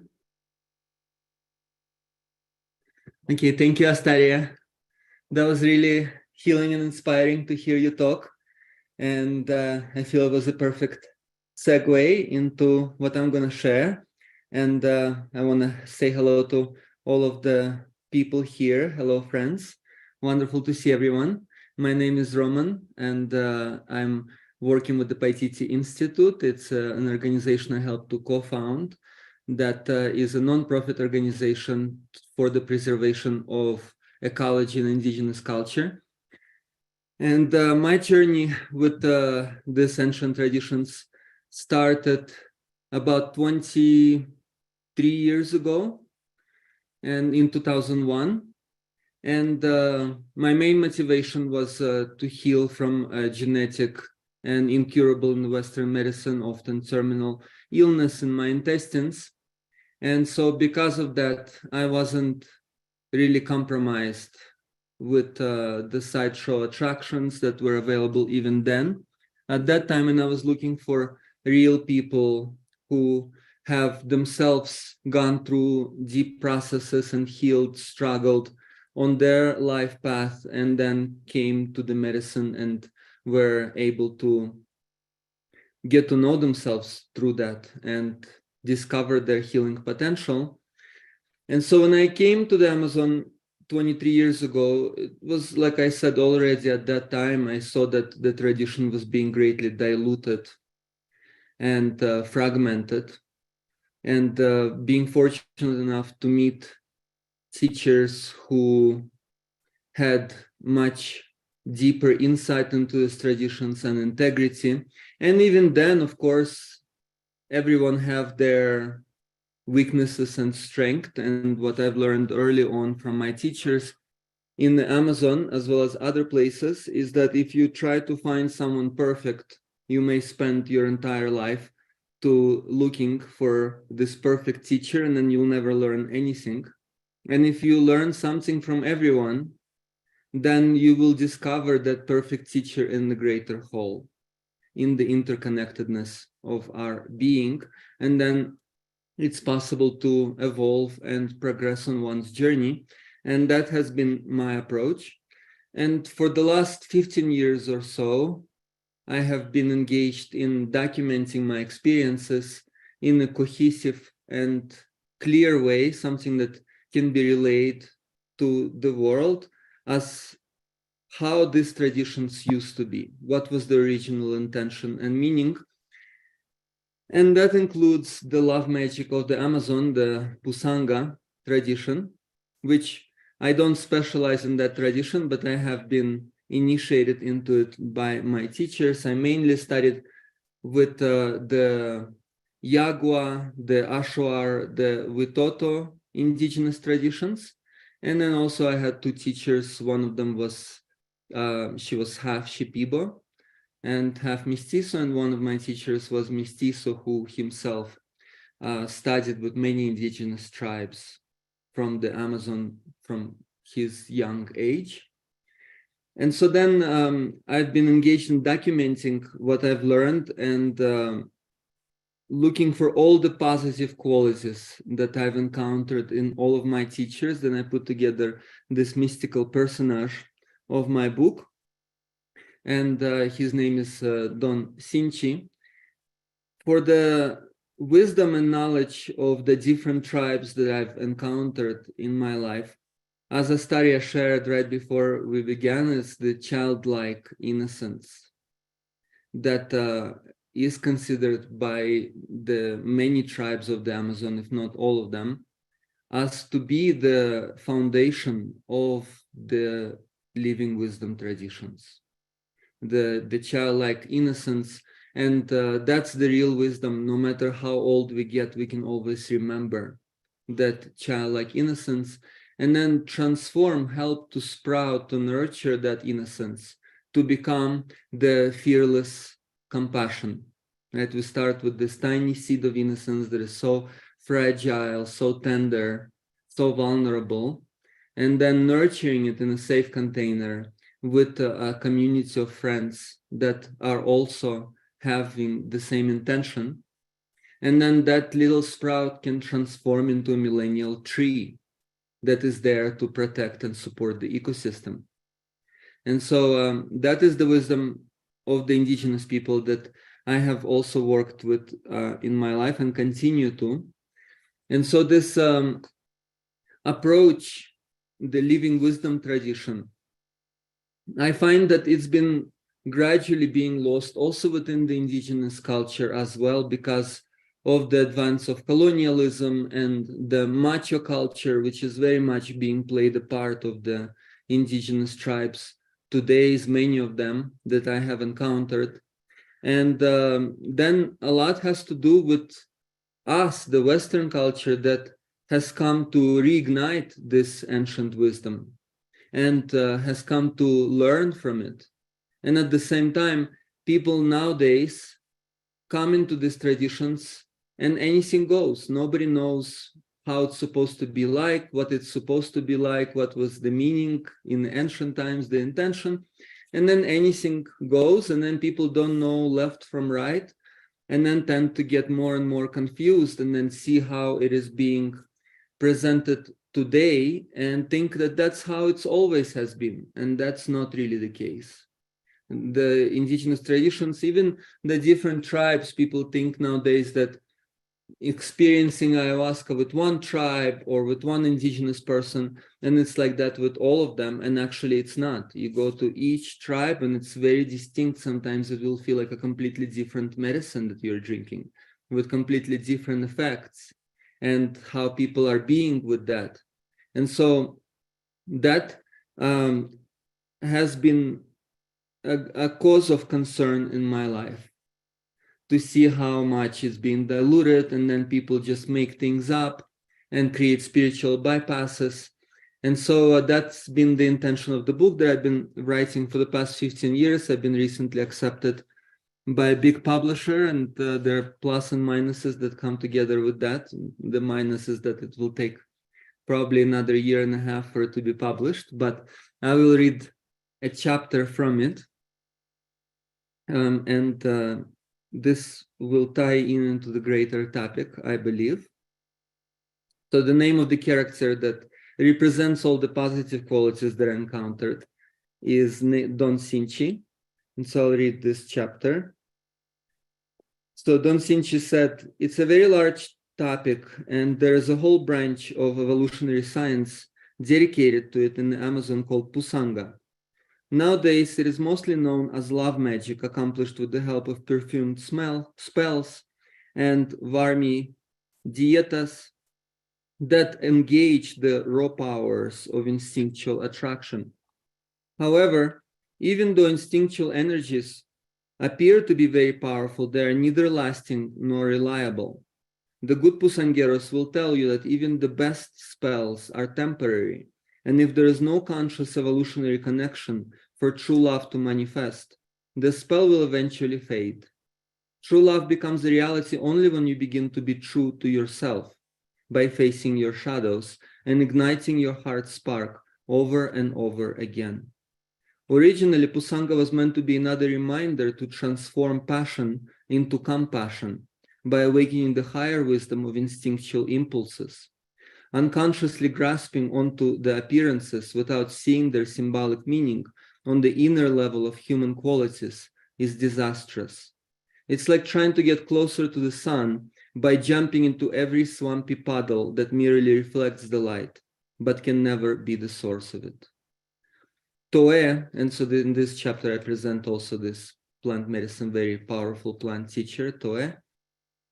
Toe, with its intoxicating scent, is a master plant of the highest degree within the Pusanga mystery school, because it works with underground water streams. After a very prolonged training, initiation, and preparation, the mother of Toe can help you navigate the darkness of the underworld. It's up to each practitioner, however, to establish a genuine incentive for the creative energy to be liberated from its vicious cycles into the light of heart-centered awareness. To develop the motivation necessary to ingest this sacred plant, one must dive into the muddy puddles enough times first to realize that the source of light is found in the opposite direction. In ancient times, the evolutionary focus of the intimate relationship was for two people with a foundation of inner love to look in the same direction together rather than obsess over each other. The evolutionary path of the heart is about mutual support and inspiration, and not the suffocating dependency on external conditions and appearances. The elder paused and looked at me curiously, adding, "I guess you're the one to tell me how the love relationships are like nowadays." I caught myself answering somewhat in a disenchanted mood. In the modern world, people obsess with each other so much, and yet global divorce rates are the highest in history. My personal experience of intimate relationships is as follows. A perfect image of that special someone is projected onto another human being, who is potentially a good movie screen for it. It's the prince on the white horse or the princess in the tower, reenacting an ancient archetypal theater. It all starts from an initial infatuation with a fairy tale fantasy where we live happily ever after together. Usually it lasts around 6 months, more or less. At a certain point, however, a plot twist develops. After all, each partner within a relationship is their own individual, and each has both masculine and feminine qualities within. Instead of seeing the significant other as a human being, we think, no, you have to be that princess or that prince for me. I need you to be a certain way for me because that keeps the theater going. The other person can't keep up with the role of needing to be someone specific for someone else all the time. Then we get upset. Why can't you be that for me? I have depended on a movie screen for so long, and suddenly there is a wake-up call from reality. The fairy tale is over, and the telenovela soap opera begins. Don Cinci chuckled at my response and continued with a sympathizing tone. By becoming fluent in the dream language of nature, the intimate relationship becomes an invitation to cultivate the attractive qualities that the significant other is reflecting in yourself. You must also be ready to face the shadows of your ignorance as another cornerstone of a healthy relationship. But if you conveniently forget to face yourself and expect someone else to do all the work for you, the relationship degrades into a consumerist dependency. When intimacy is based on projections and expectations, it becomes draining. Sooner or later, such a relationship becomes a shadow version of itself. The prince on the white horse becomes the troll under the bridge, and the princess in the tower becomes a malevolent hag whose only purpose is to make your life miserable. All the inner shadows in any long-term relationship eventually rise to the surface. Yet, if people don't wish to face themselves, then their shadows get blamed on another. The evolutionary relationship, on the other hand, is an inspiration to share freedom with each other. You wish yourself and your lover to be a human being first and foremost. An evolutionary foundation of relatedness and friendship allows for the most fulfilling relationship to blossom. There must be a mutual encouragement for each other, for each of the betrothed, to do their own inner laundry. Instinctual infatuation can never provide such a foundation, although of course biological attraction is also essential. There has to be that basic attraction, yet it must go beyond it into a solid friendship based on a deep affinity and connection to heart-centered life values. The real glue of any sustainable relationship is the willingness to actually walk alongside each other on a path of awakening the heart's wisdom through thick and thin. Without a deeper friendship established within the relationship, it's a recipe for disaster. The initial instinctual connection is not sustainable at all. Inevitably, the moment of truth arrives. I'm here with this person. What do we have in common besides the inevitably waning animalistic attraction? The disparities in life values will only become more apparent over time until they're either faced or make the relationship fall apart. That's why a foundation of friendship is so instrumental for each individual to keep blooming over time, just like these toy flowers. A lasting, intimate connection finds nurture in the undercurrents of our magnetic, intuitive tugs on our hearts. With a steady root foundation, the wish-fulfilling tree of an inspiring relationship can develop immensely for the benefit of the entire ecosystem. Remember when we reflected on how trees get to be so tall, wide, and strong because they are not living and growing against anyone or anything. Don Cinci paused to observe a hummingbird that flew over to drink the nectar of the flowers in front of us. Then he looked back at me and continued. This brings us back to our Amazonian cosmology of how human beings are meant to be happy, just like birds fly in the sky. Of course, we can dream about the divine union leading us into timeless joy, but without understanding the inner language of evolution, we keep being duped by appearances. By awakening the longing for inner wholeness, however, you can be nurtured by the nectar of all those essential human qualities that you find so irresistibly attractive in others, without hurting them. When cultivating these qualities, we face all our shadows with the motivation to dedicate our blossoming heart to the well-being of others as well. We become the cross-pollinating hummingbirds who drink the nectar of wisdom from the flowers of the collective experience. Divine union is based on complementary opposites. We get unconsciously drawn to the polar opposites in our lives, since opposites do attract.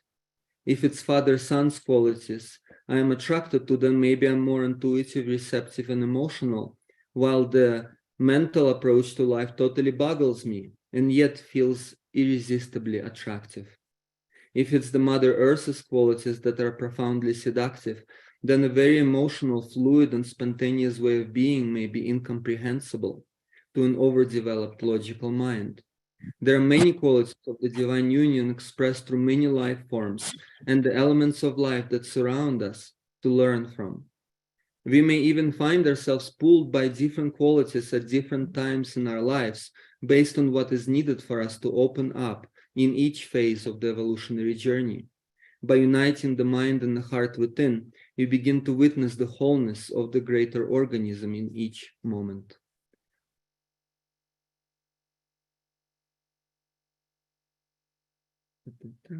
Okay, so I think that's the part of the chapter that I will read today, what is relevant in this process. And so I find it's very connected to what Astaria has shared before I came on. And at a certain point, you, Astaria, shared how you were going through this very profound universal orgasm experience. And then people or someone was wanting that and not knowing how to do it in themselves, wanting to get it through you. And that experience is quite common in the Amazonian tradition, how my teachers presented it to me, because it does work with the wisdom of nature that is the power, the raw powers within us all. There are those uncontainable forces of nature, and then we cannot contain them, we cannot prevent them from happening, but we can harness them through our heart. We can learn how to harness those energies. There is a saying that a human being is a bridge between animal and God and everything in between. And so then how can we be those conscious bridges in our lives? And so within the Amazonian Pusanga tradition, that's also another one of those parts that has gotten fragmented and is now being used for power. And someone wrote in the comments, hurt people hurt people. And that is what is happening, because within the culture itself that has been fragmented, that has been broken, the spirit of the people has been broken, the culture has been taken away from the people, it has been persecuted for many generations. And so, of course, the culture has its own wounding. And it's important to understand that when we go into these cultures for healing, to take into consideration that it's not about holy cow worshiping. And within these traditions, they have their own share of healing to do. And we can support each other in that healing rather than expecting something to always happen from the outside, some kind of a savior who will come and help us. And so I think it's so instrumental that Astaria encouraged people to really take it into their own hands, to learn how to be your own healer. That's what these traditions are about.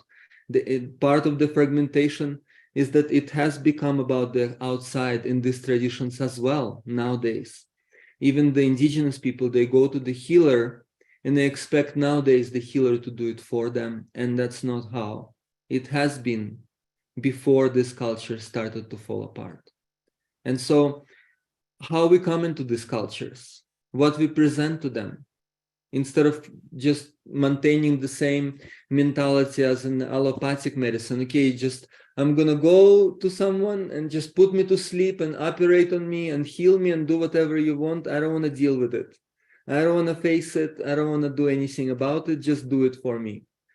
And so, of course, with that mentality, then this kind of corrupted mentality is encouraged when people basically give away their own power by coming to these traditions.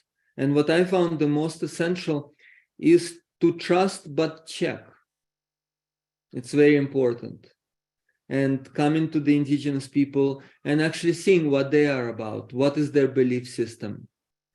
Are they confused themselves? Are they working with some kind of mystical powers that they are dominated by and then dominate others through? Or is there clarity through which each person is encouraged to awaken their own true nature? And so I find nowadays, people go into these ayahuasca ceremonies, which is kind of like, a brain surgery in a way, but then not caring about the credentials and ending up with a lobotomist instead of a brain surgeon, and then being traumatized.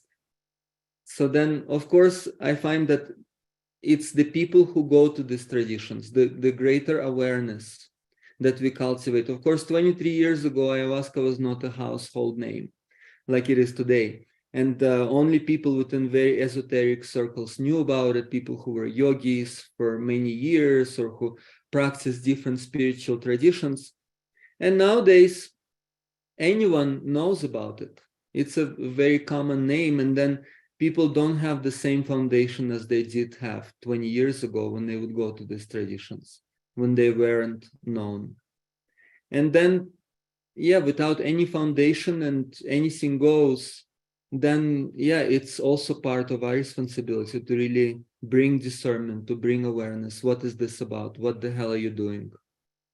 And that just reminded me when I said that, but I had an experience early on. When I was younger, I was a lot more of a kind of this warrior for justice, and I kicked many shamans out of their own ceremonies once I became more settled into my own process and did not agree with some of the moral values that I've encountered.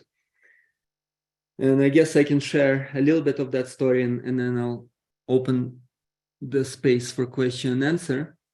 But basically, there was this one healer that I worked with after my first year of apprenticeship.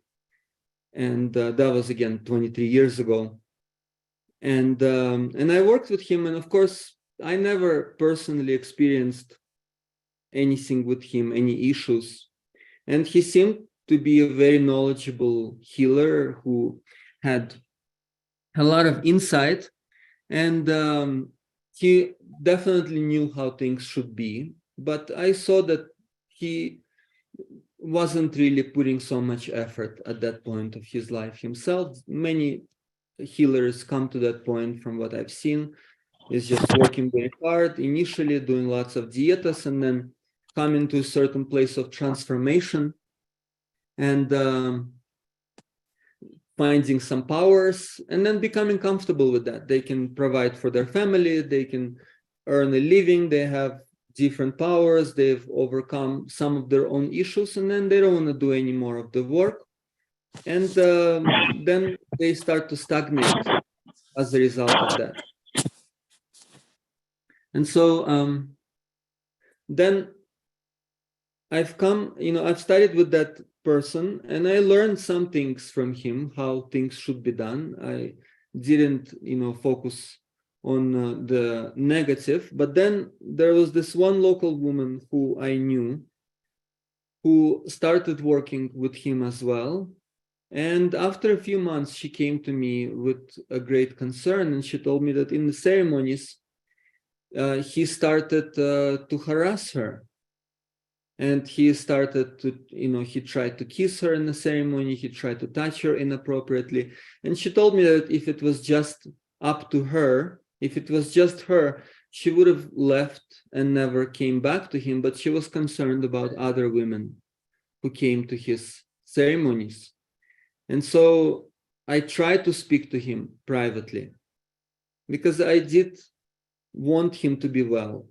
I did learn some good things from him, and I wanted to reciprocate that. And so I tried to speak to him in private, and he was very adamant, and he did not want to hear anything. And after a few attempts to talk to him and try to bring his awareness to the issue, there was no other choice. And so then I spoke to my friend, and I told her, we're going to go on to the next ceremony, and then we're going to drink with him. And once the effects of the medicine start to go online, then she's going to ask him. I told her, ask him, what the hell is he doing? And if there's any issues, I'll be there to support her. And that's what we ended up doing. So we went to his next ceremony. He had quite strong brew. And as the medicine started working, she asked him about it in front of everyone. And there were a lot of people in that ceremony. There was more than half ceremony were people from his village. And the other people were foreigners who came to sit with him. And so then as soon as she asked him that question, he became very, very angry. And that's one way you can see, right, if there is something there, if the reaction is very disproportionate. And so he became very angry, and he started screaming at her. He started screaming at her to shut up and to stop talking, and to not ask him anything, because she's disturbing his work. And he became very angry. And then I told him not to scream at her and to answer her question, because it relates to his work. And then he became even more angry. And as he became even more angry, he got up from his seat and he ran over to me, and he stood over me, and he lifted his knuckle over me, and he said, "You want to fight? You want to fight? Let's go outside and fight right now." He wanted to physically fight with me. And I looked at him calmly. The medicine was very strong at that point, so everything was shaking and vibrating. And I looked at him calmly and I told him, listen, I said, I don't want to fight with you, but I will fight if I have to. And at that point, he backed off right away, and the energy was like a million of watts at this point, and that kind of energy, because he was not in the right, it basically kicked him out of his own center, and he ran away in the middle of the ceremony from his own center. He was a very old and so-called, very respected shaman in his community at that time. And definitely, I did not enjoy, seeing that happen, but it had to happen. And so he ran away from his ceremony and hid in the bushes about 100 meters away from it, and then kept singing his Icarus from the bushes. And so the locals, they stopped coming to him afterward. Nobody wanted to go to him, and the foreigners that were in that ceremony, they didn't understand much of what was happening, but they got a sense that something was very wrong. And this healer, he got very upset with me. So then he lost all of his powers, all of his doctorcitos. They left him in that ceremony, and he got punished by Mother Nature because he got confronted and he knew that he was being very ignorant. And then he had to go on a few months solitary dieta without seeing anyone in the rainforest, just to recuperate some of the powers that he had. And then once he recuperated those powers, then he started doing black magic on me and the girl as well. She almost died from tuberculosis, and I almost had my leg amputated. But basically, yeah, that's how even the healers that go on very prolonged, very strict, serious dietas, that does not mean that their integrity is good, right? They can gain some powers through these dietas and then use it to perpetuate their ignorance. And it's good to be aware of that ayahuasca, she is also used for shaman wars and magical darts that the shamans try to kill each other with. And so it's not just how we perceive it to be. And so it is an instrument, it's a tool. How skillfully do we utilize this instrument? We can hammer nails with a microscope, and it's not going to do such a good job. And so in my experience, it's very essential to see that these traditions, they are what we make of them, and the intention that we bring, and the insight and discernment. And then if we go into these traditions and we actually bring those questions up to the table, and we ask questions, and we don't take things for granted and think, oh, they know what they're doing, and I'm just going to go along blindly. But question things. Of course, it's good to do it skillfully, but not to just blindly do whatever everyone else are doing. And to take some time and to get to know the people who are leading the ceremonies and what they are about and how they are in their everyday life. That's how it used to be in the ancient times. It wasn't a tourist kind of experience where you just go to someone and you just have your little vacation, spiritual vacation time, and then you go back. But in ancient times, people would take their time. They wouldn't just drink with any person that comes their way, and they would get to know them and spend some time and help them out in their everyday life. That was also the approach that I took when I initially came in 2001. I started to live with them and to get to know in everyday life and see how they are and how they deal with their struggles in everyday life and the issues that are coming up. Because anyone can go into a ceremony and make a theater happen and sing some nice songs, but then that's not the point, even though many people today think that it is. And within this tradition, it's very important to understand the language of nature, which is basically the same thing as know thyself. a relationship with oneself, a loving relationship with oneself, as Astaria mentioned. It's so instrumental to establish that foundation. I'm not going to go and get to know some kind of another tradition. I'm going to get to know myself through the lens of that tradition. But that's the real focus. And then I can get to know the inner landscapes of my being and see how all of those energies work and how those instinctual energies work. On the unconscious level, I'm attracted to some kind of appearance, but it's not really the appearance that I'm attracted to. I'm attracted to those qualities, to the states of being that are represented, that are symbolized by that appearance. And many shamans today, they don't know that language themselves. And they see someone have that experience, they don't have a clear way to get to that experience themselves. And then they try to manipulate someone or someone else's experience for their own petty egotistical needs. And so that's very important, not to perpetuate that unconsciously ourselves, but to actually question and wonder, and what is this about and how this works. And of course, as Astaria mentioned also initially, it's very hard for someone who doesn't have a spiritual foundation or a practice, or has but a very basic one, not enough to maintain that awareness within the intensity of the ceremony, and then get lost and not know how to navigate it.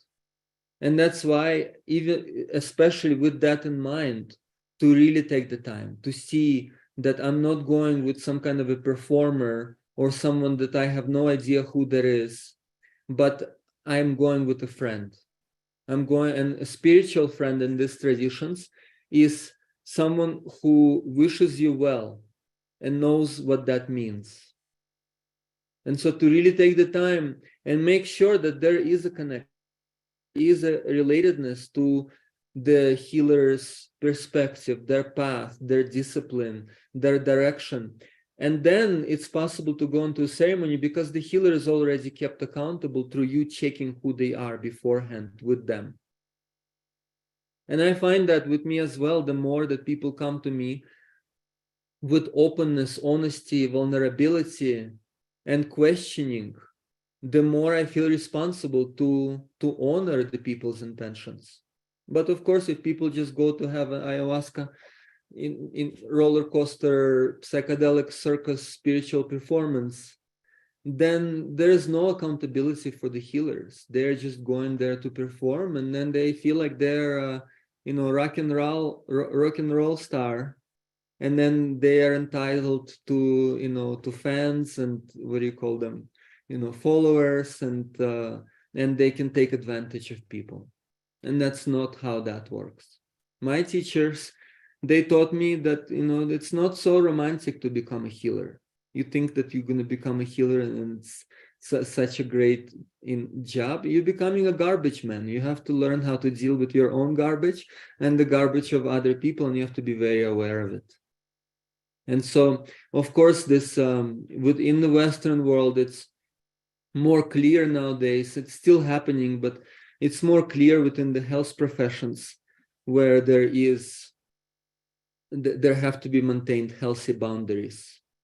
And you have to be aware of transference and counter-transference, where somebody is idealized at first and then they're demonized after. And then, of course, that also works with people who come to these traditions and want some external savior to help them, and then discovering that that is never going to be possible, and then demonizing everyone around. So, of course, it works that way as well. And again, it's up to our collective awareness, I feel, because it's not someone in specific. There are people who acting out this mentality, but it is a mentality. It's not that by eradicating one person, we can take care of this issue. I tried, I can vouch for that. I tried and I kicked quite a few shamans of their ceremonies, and then I saw that it was not really helping on a greater scale of things. And it's up to us to raise that awareness and to help each other with that. So this is a little bit of my share on the topic. And so now, if there are any questions, comments. Thank you so much, Roman. Such an honor to have you here and see you and hear you. And I'm always so grateful to sit for your wisdom, Romanisms, as some of us call them. Yeah, we have some comments, or we have some questions here. I'll read some of them to you. I answered some of them, but inquiry about your book, and you did mention it. But yeah, we have some people that are interested in your book.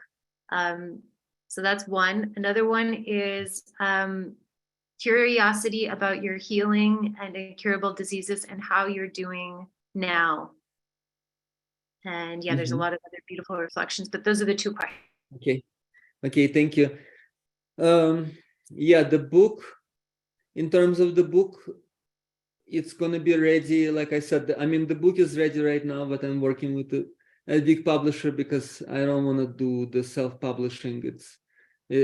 From what I understand, takes a lot more than even writing a book nowadays to self-publish. And so I have a lot of other responsibilities in my life. But it will be ready in about a year and a half, from what I understand, because they want to bring greater clarity and insight. And this book is actually specifically honoring the Yagua nation wisdom, because it is also disappearing nowadays, and it's not so known in the Western world. So today the most popular tradition is the Shipibo tradition, and the other traditions, they are not so known to people. And like I said, each one of them is quite distinct and is focusing on the specific, very specific aspects of the human evolutionary journey. And the Yagua people, they have one of the most elaborate cosmologies in the Amazon rainforest that is practically unknown. And the people are struggling greatly. And so the Yagua tribe that I was adopted to early on in my life, they are struggling, and they are just doing their best under the circumstances. They don't know how to integrate themselves into the modern world.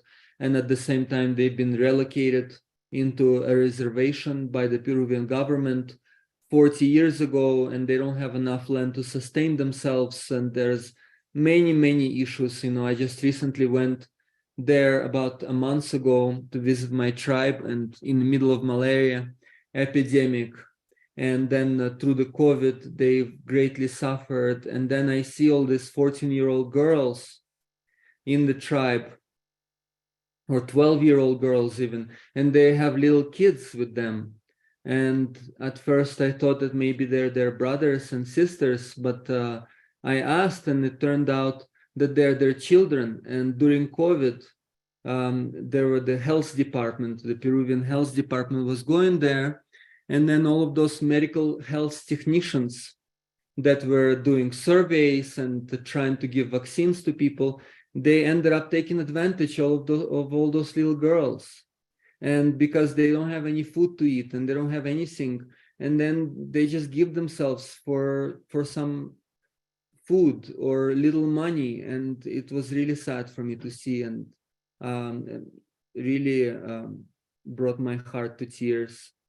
And so then the resources from the book and also the other initiatives that we do at our institute, they will go towards establishing an ancestral center in the tribe, where the children are not just educated by the Western education system and the health department of Peru, but they remember their own ancestral values and meaning, and they start to be proud of who they are and not try to hide it. And then they can teach their children how to have that greater respect for themselves and not to sell themselves short. And so that is the inspiration for the book, is to also to establish an integral medicine healing center that will also work with their traditional remedies and with their wisdom, and also help to establish some boundaries and preventative measures so they're not taken advantage by the Western civilization today. So that's in terms of the book.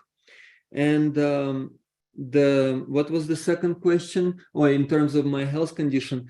So the health condition that I had 23 years ago when I came to the Amazon was Crohn's disease. It took me about 8 months once I came to the Amazon rainforest to go into the full remission from that illness. And I've been in full remission ever since. And at the same time, healing from that incurable in the West condition was just the tip of the iceberg in my own life. And then that opened the pathway to much deeper healing that continues to this day. And these traditions, like I shared in the beginning, the greatest wisdom is the childlike essence, the beginner's mind. And so then that means evolutionary healing, which is continue to learn what it means to be a human being in a human body. That's what my teachers in Amazon taught me. Just having a human body does not make you into a human being. This is something that has to be learned and cultivated throughout one's whole life.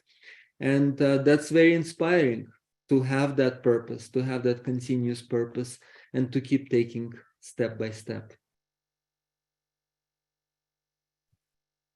Thank you, Roman.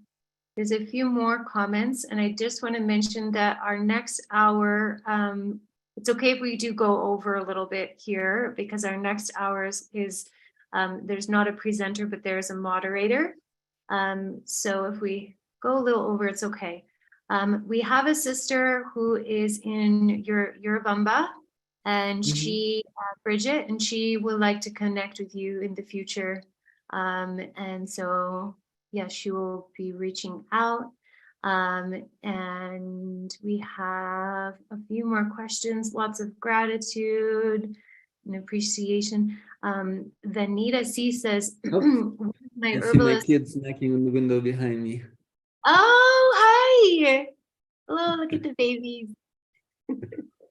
There's the childlike play coming. Yeah, they're constantly teaching me. Oh, Say hi, Munchkin. He's waving his hand. oh, That's my older son. yeah. I still haven't gotten to meet them yet, but I will. They're Before- amazing. Before they're teenagers. So we have Vanita C. She has a question for you. One of my herbalist teachers mentioned women are more connected to Mother Earth energy and plants. Is that true in plant medicine ceremonies? So, of course, we all have both feminine and masculine within each one of us. And at the same time, women are more connected to Mother Nature just because of having those moon cycles and the ability to flow and be receptive. So that in itself is already the wisdom of the Great Mother. Something like in the Northern Native American tradition, the men have to bleed through the sun dance where women do it naturally. And then men have to put more effort into that. And then, yes, I do find that also with ayahuasca, of course, that women are more receptive, more intuitive with it. And again, my teachers taught me that actually, I think now they're both of them together there. Now they're both knocking on the window behind me. Okay, I'll see you guys in a second. My big one is lifting the small one so you can see me through the window. So yes, my teachers taught me that actually, because for women it's easier, then initially in the ceremonies of ayahuasca, women may take it more for granted, and then maybe will not engage as deeply with the ayahuasca tradition as men do, because for men it's I've been blocked for this intuitive wisdom all my life, and suddenly it becomes open within me. So then there is a more of a dedication to the discipline, to the tradition, initially for the men, that may take place just because of being disconnected from it for so long. But then once women do become more engaged, they become much better than men within the tradition. So there is this initial step where the men become more connected, and I think nowadays maybe that's why there's more male practitioners within the ayahuasca tradition, within the plant medicine tradition. But then the women who do engage and who do practice and persevere on the path, they become a lot more skillful. Then they have the potential to become a lot more skillful. So that's how it was presented to me by my teachers. Wow, that's inspiring as a woman. Thank you. There's another question. We have Diosa is asking, and this is in reference to the young girls that you came across, and she's wondering if anything has been set up to help them, and if so, please share the information. Thank you. How could she Well, help? it is a step-by-step process, and when I visited them during malaria epidemic, the whole tribe they were like 1 month in the midst of malaria, and so I just brought them some basic food supplies to help them out, and shared with them some of the preventative remedies that I found effective myself from malaria. And then it is a long-term vision that we have. It is in the works. And so right now, of course, bringing the book into the world and encouraging people to connect with that wisdom, to apply it into their own life, so that there is a reciprocity. So it's not like, we're kind of giving handouts to these people, but we appreciate their knowledge, their wisdom, their heritage, and then we are supporting them through our own appreciation and gratitude. I feel that it's very essential, because so much is being done in an unhealthy way, I find, within the tribes where the Westerners go, and there's this kind of mentality, just throw money at them. There's a problem, just throw money. And then that greatly disempowers the people, and it creates this begging mentality that they don't believe in their own power and ability, and they always are waiting for handouts. So that is something that our organization stands against. We've seen too much damage done with that kind of mentality. And so this gradual work, so I've been adopted by the Yagua officially, on paper I've been adopted because they have to go with the population census. So officially I've been adopted in 2011, but unofficially in 2004. And then it's been this process of developing mutually empowering relationships with the tribe, and supporting them throughout the years, and helping them. So we've supported them with clean water system many years ago. And then our institute has been doing a lot of work also in the Andean mountains, but we are still engaging and seeing ways of how we can collaborate. Initially, in 2012, I believe, we established a water purification system, because they had this water pump that was pumping water from deep in the ground, and the missionaries came there, in the Catholic missionaries, and they created this pump. They made this pump for them to pump water from the ground, and then they put on the pump something from the Bible about, you drink these waters and you drink from me and you become connected to God, something like that. But then there was no filter. There was just a pump. And then people would get more and more sick. They all had parasites, huge bellies. And the church was, kind of doing its thing. And so then we just helped them create water filters with the readily available materials around them.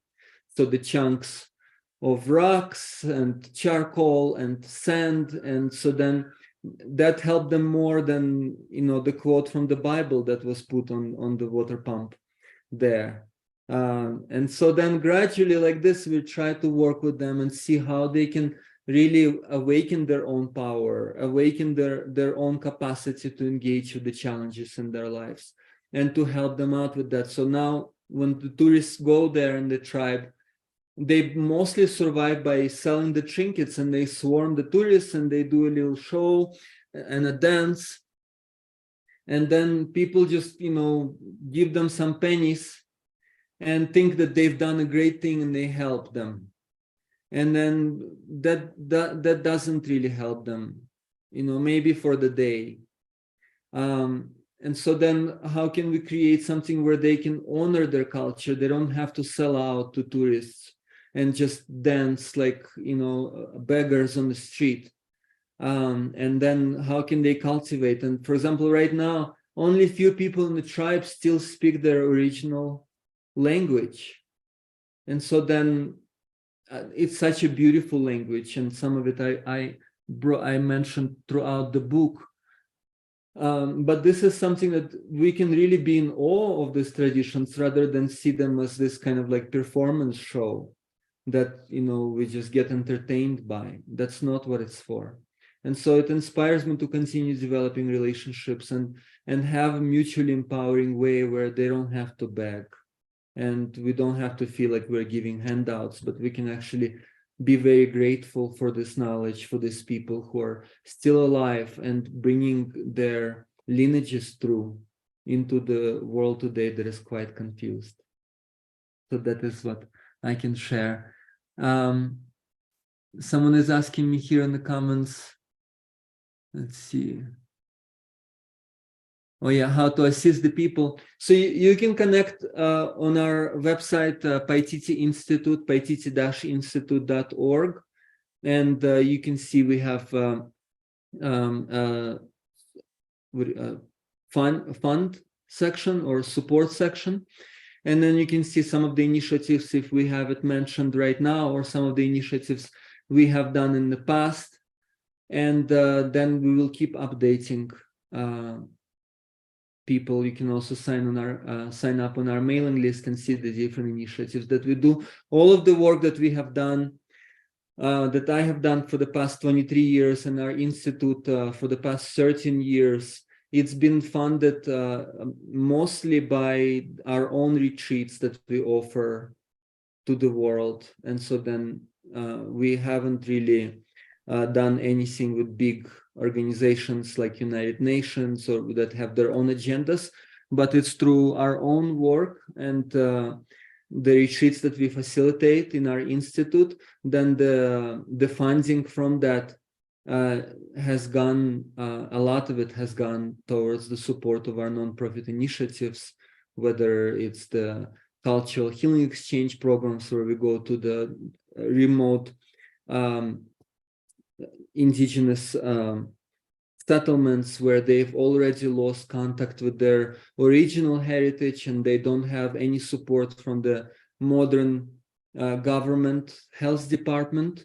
And then we bring healers from around the world. We treat people for free with natural healing modalities. We also bring their own healers to bring back their own heritage and remember the plant medicines and the tools they have available. And then during COVID, we feeded over close to 700 families, if I count both here in the Andes and also in the Amazon. So we supported close to 700 families in native communities because they had no support, no food being provided. The roads were shut down by the government. And so we try to do the best we can, but of course there's only a few of us, and then the more of us that awaken to the vision of humanity, then the more it becomes possible. But definitely stay in tune with us, and we have many different projects that we are developing and working on to help transform the world for the better. Beautiful. Thank you, Roman. We have one more thing coming up here, and then I would love to, if you have a moment, and you haven't yet met Patricia Ann Davis, she's here in the room, and she's an elder wisdom keeper, and you guys haven't met yet, I would just love to connect the both of you maybe after we close your moment. And she also had something to share about what she's experiencing in that's synonymous to what you're describing in the north where she is. So that the topic, the request is around your documentary, The Sacred Science. And if you could mention this and speak more about it.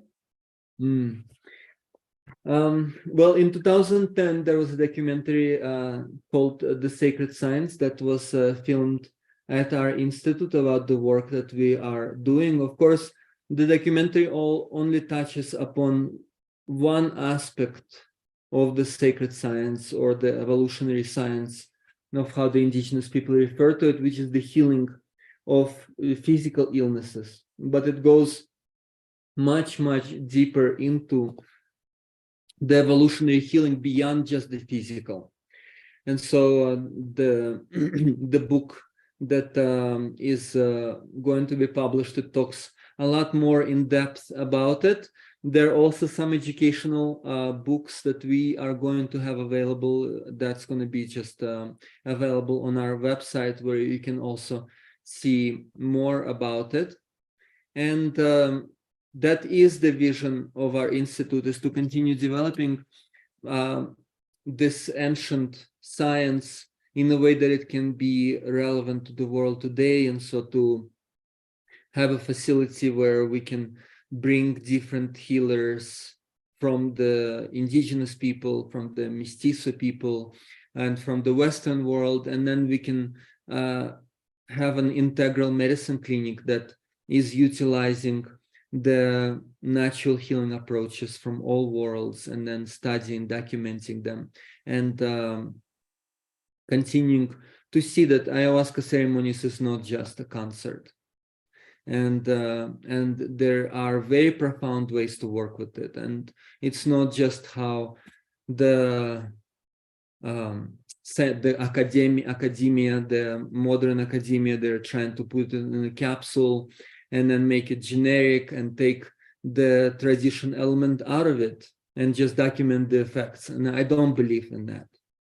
And this is where the academia world and I part ways, because there is such a great influence by the tradition, by the healer, that makes all the difference within the healing process.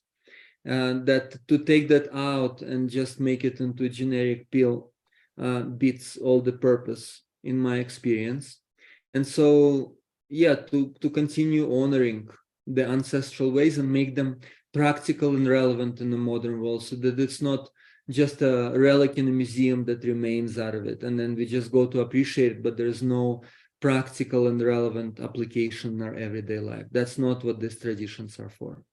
And so it's essential to keep them alive through our own lives, by ourselves getting real with ourselves and with the world that we live in.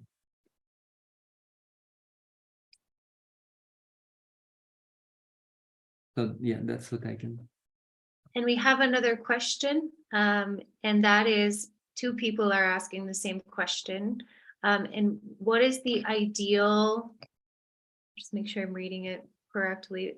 What is the ideal group number of people in ceremony wise?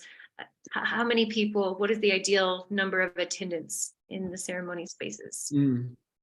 Well, I don't think that there is an ideal number. I do find that it depends on how experienced the people are, what is the foundation of the inner work with oneself. I do find also another part that I don't resonate with is just isolate ceremonies outside of the greater cultural context. So I don't do that in my work.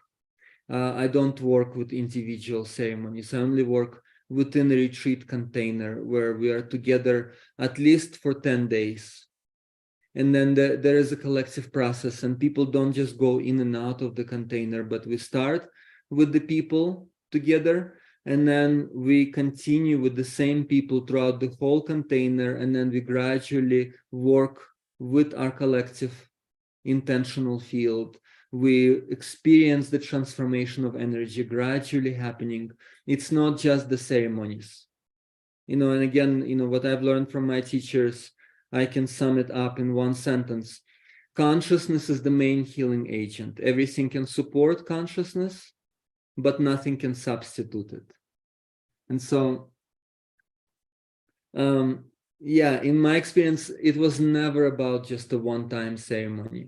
And this is not how these traditions were meant to be.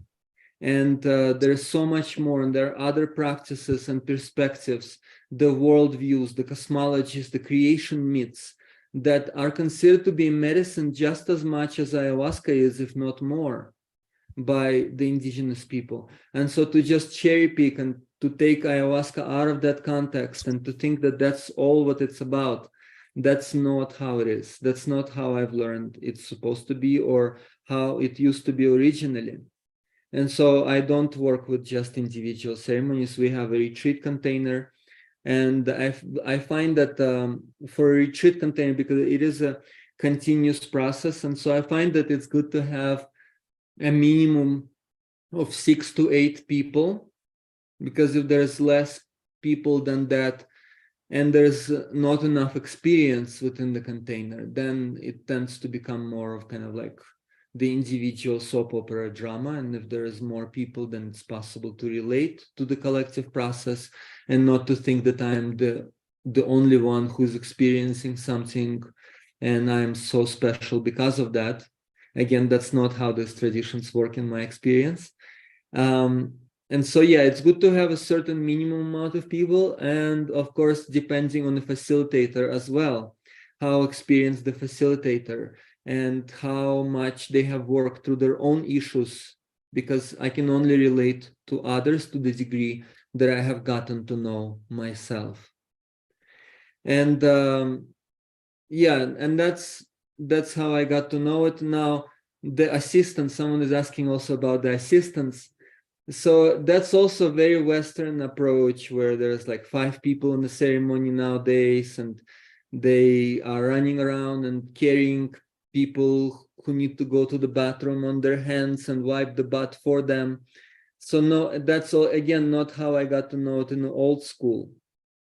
In the old school of ayahuasca, the old tradition, it's up to each person to face themselves, to learn how to go through their own rites of passage. Of course, it's also good to ask for help, but it's essential to learn how to face challenges on one's own as much as possible. And so within the traditions that I've learned, that there were never assistants in that kind of like way that I've gotten to know it's happening today. There were students, apprentices, and there's a special way to support someone, not to disempower them in the ceremony. And it may seem like someone is going through such a harsh time, but they may actually be having the time of their lives. And then instead of pampering someone, there is a way to awaken the inner healing potential.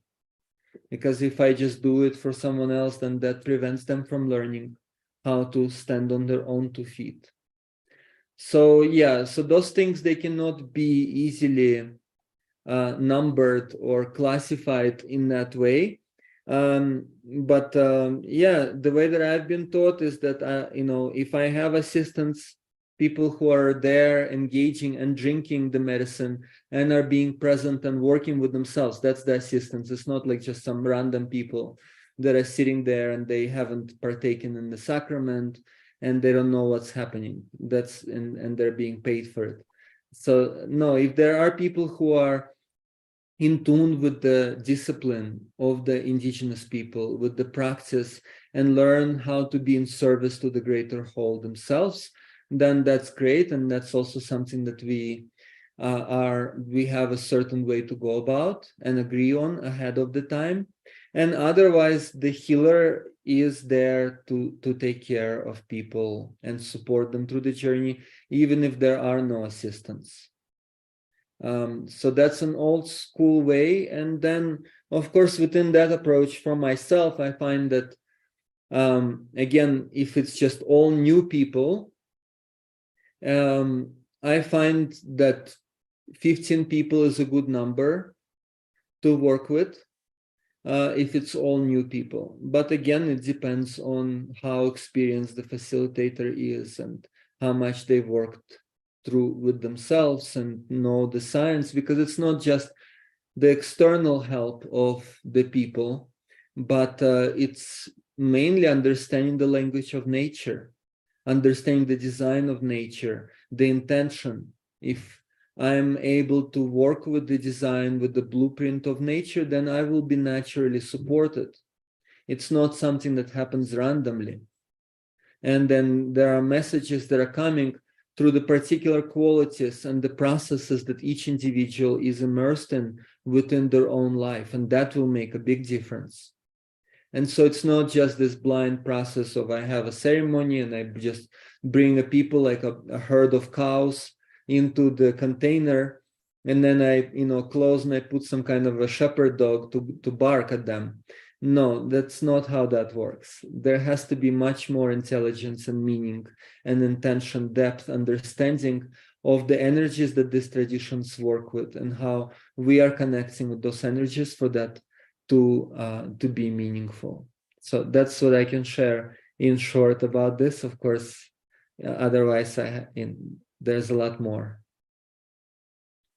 So Roman, I just want to check in with you on your timing. And yeah, I'm good. I think as far as it's relevant to the topic, I think that we are good. And otherwise, yeah, I'm really inspired that people are listening, tuning in and looking for deeper meaning and intention within these traditions and how we can cultivate it. Because I think within any tradition, the initial period is this kind of anything goes and experimentation, but then I think that time has passed and it's time for us to establish some meaningful foundation and ways to work with this tradition so that we can all grow and develop. Thank you so much, everyone. Thank you, Astaria. Very inspiring and great honor to be here. Thank you, Roman. Yeah, the chat box is filling up with more and more questions for you. So I just want to invite everyone to connect with Roman.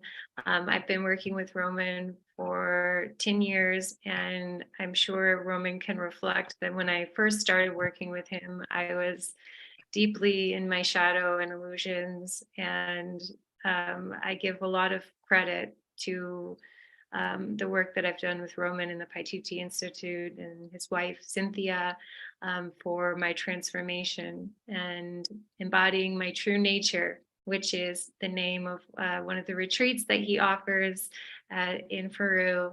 And yeah, I just invite everyone to reach out. He's on all the different channels and networks, and his book, unfortunately, will be coming out a year from now. I was hoping it was like about ready, but I guess we'll have to be patient.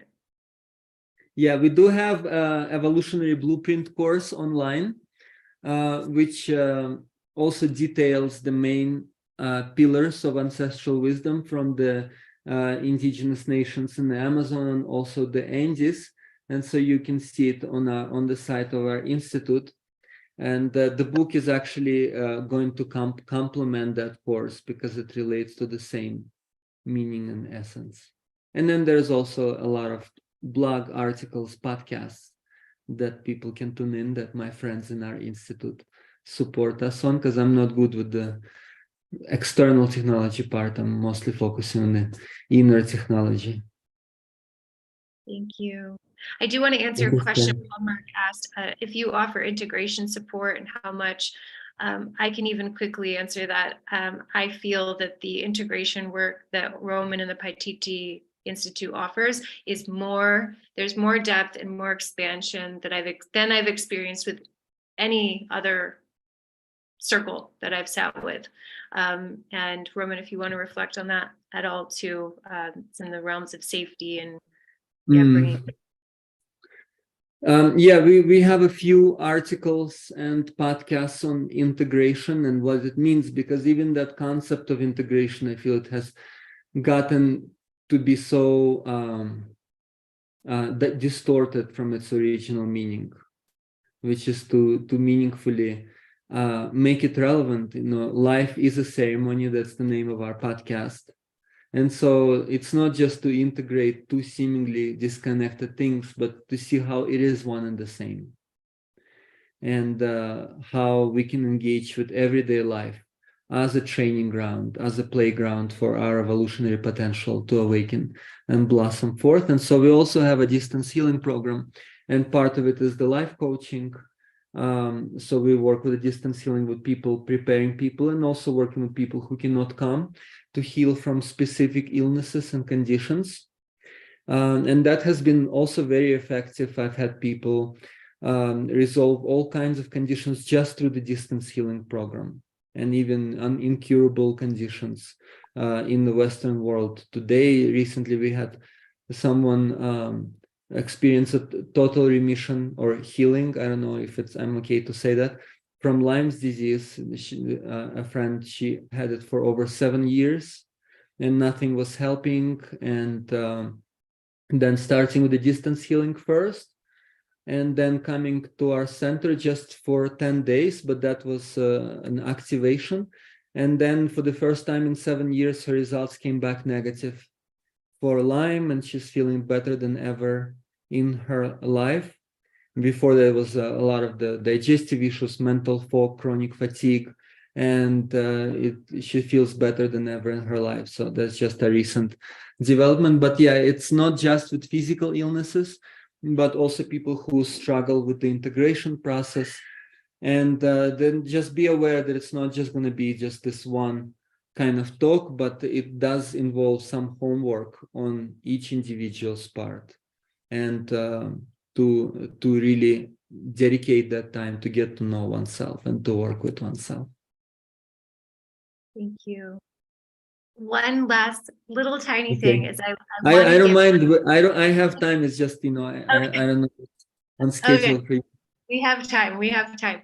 I want to give some space to our elder, Patricia Ann Davis. I've unmuted her. If she has any reflections or questions, it's just really important to give her some space too. Mm-hmm. Yeah, absolutely. Thank you, Asteria and everyone. Can you hear me? Yes. So happy to meet you, Roman. And certainly the revitalization of Indigenous language and culture and healing, ceremonial healing language and culture and practices and processes. And that has been my life work.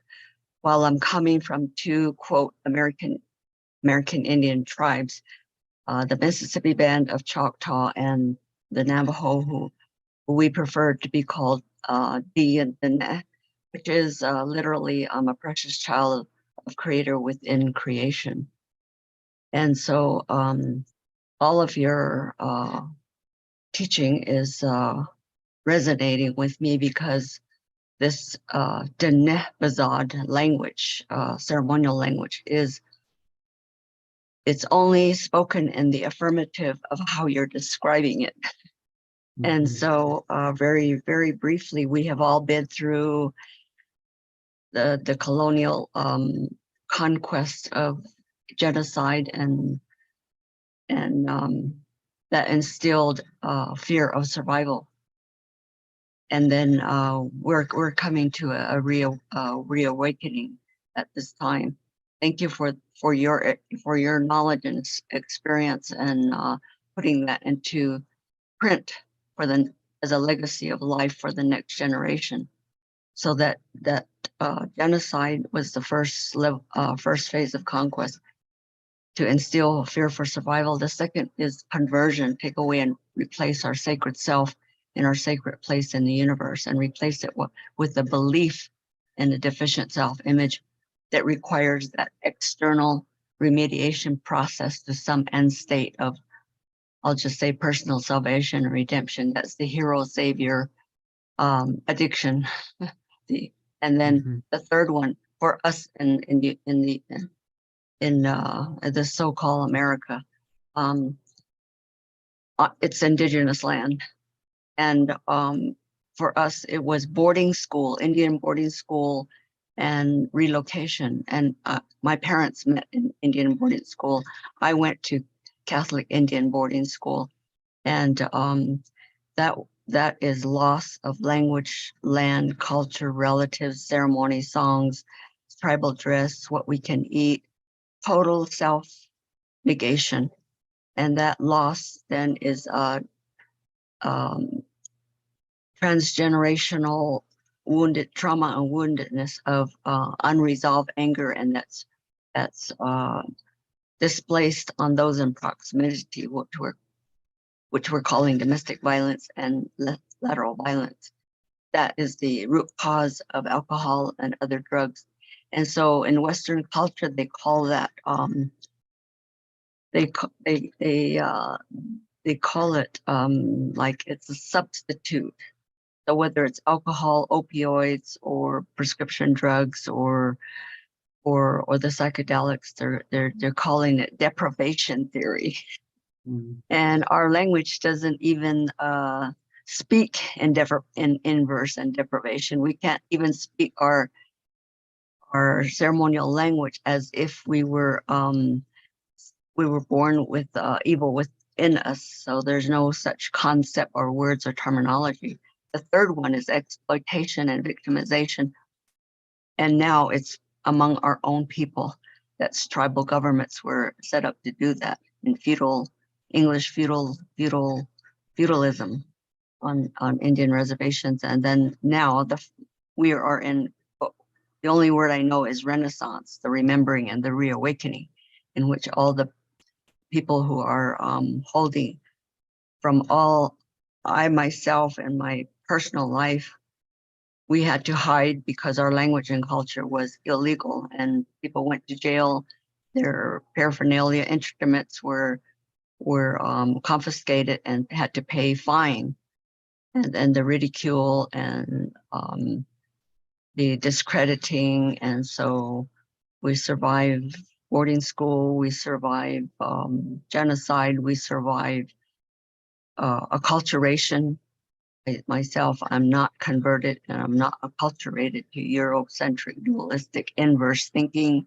So I wanted to share that with you while all of the group here is listening, because your work is parallel. My work is parallel, and your work is parallel to mine. I have spent many hours with Dr.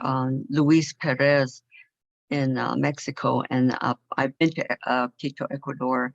Didn't get to go into the Amazon at that time, but also with other South American people and cultures. So I'm not in isolation in terms of the sharing of knowledge. And myself, I'm transparent and accountable, and I teach openly and freely. I just tell people there are no secrets, because everything of the light is in the light is of the light. And I could say a whole lot more, but I'm so glad, Asterio, that you gave time and not waited till later for us to be introduced to each other. Because let me just say the phrase that I told everyone, that our language speaks only in the natural order law. So I call my domain Hojo. Hojo is all-encompassing concept of oneness and holiness and wholeness. And Hojo, natural order, spiritual law, or spiritual natural order law, spirituality. I had to invent an English term. And so there is no way to translate straight across from the ceremonial language into English, because it's a trade and commerce language. And And so what I do is define, describe, and illustrate and simplify. I've spent my life simplifying for the general public, great opportunities to be visible to teach, because my father, my own late father, and the born into the Tachitni and Kia'ani authentic clan medicine people from Lukachikai, Arizona. He said to me directly at a very young age, he said, undo the thinking that caused our people so much violence and suffering. And so that's what is our task today. So grateful to you and Asteria and everyone that has been participating in this very needed safe. We had to create safe and supportive environment with no judgment, no punishment, no condemnation for people to empty. We call that isko. And there's a ceremonial change process chart that Asteria can make available to you. I'll send the whole package to her of my brochure and she can email it to you. I could just keep going, but I know it's very valuable time here, and for people to connect. I'm a systems level person, and I worked in health and human services 20 years. So I know that the system doesn't work. I know that the Western definitive counseling, psychiatric psychologists, and I know that the therapeutic modalities in the Western system don't work. I don't use them, while I myself have degrees, bachelor's in child psychology, developmental psychology, and then master's degrees in whole systems design, which is language and techniques of creative change, in which I did my genius work of taking it out of Western science into indigenous science, that container and context to design a community of practice. So here we are, 24 hours of a community of practice, stewarding the body of knowledge that is not published, that is oral tradition, and then wrote my book because that was required. It was called a comprehensive document, and I named it Living the Loving Way as a Way of Life, a Reverent Revolution, which is to reframe our resources to the next generation instead of going from the poor to the rich and the bottom to the top every generation, and recruiting ourselves and the next generation to participate in our own demise, that we would reframe, and it goes from elder to youth, and it goes clockwise from elder to youth. So every generation makes the decisions for the next 7 generations. So that's what I've heard you say, basically the same intention. Thank you. Thank you, Patricia. Really wonderful to meet you here. And that's I said I would say the phrase. I would say that which is you're noticing that the air is to the creator and the creator's breath just by the sound of that word. In breath, out breath, in breath, out breath 4 times. That's thank you. Shik'e Shadane on also, which is my spiritual family and my relatives. And there's no way to say absolutely, totally, no way to exclude anybody. There's no way to say, I love to tell people this. The language does not say it. It's cross-cultural, it's intergenerational, it's universal and practical. It can be translated into any language, and it's inclusive. There's no way to say, but not you. On the other side of the aisle, the other side of the river, the other side of the fence, the other side of the ocean, or whatever that divisiveness is, we cannot speak that way. So when I say shik'e shidane, it's an embrace, it's a heart-to-heart hug from my ceremonial fireplace to the hearth of your homes and all of our relatives as humane beings. Beautiful. Here in the Andes, the people say Halpae Kusumchis, which means we all share the highest without any exclusion. Same thing. That's the unifying principles, yes. And that's what I usually tell people.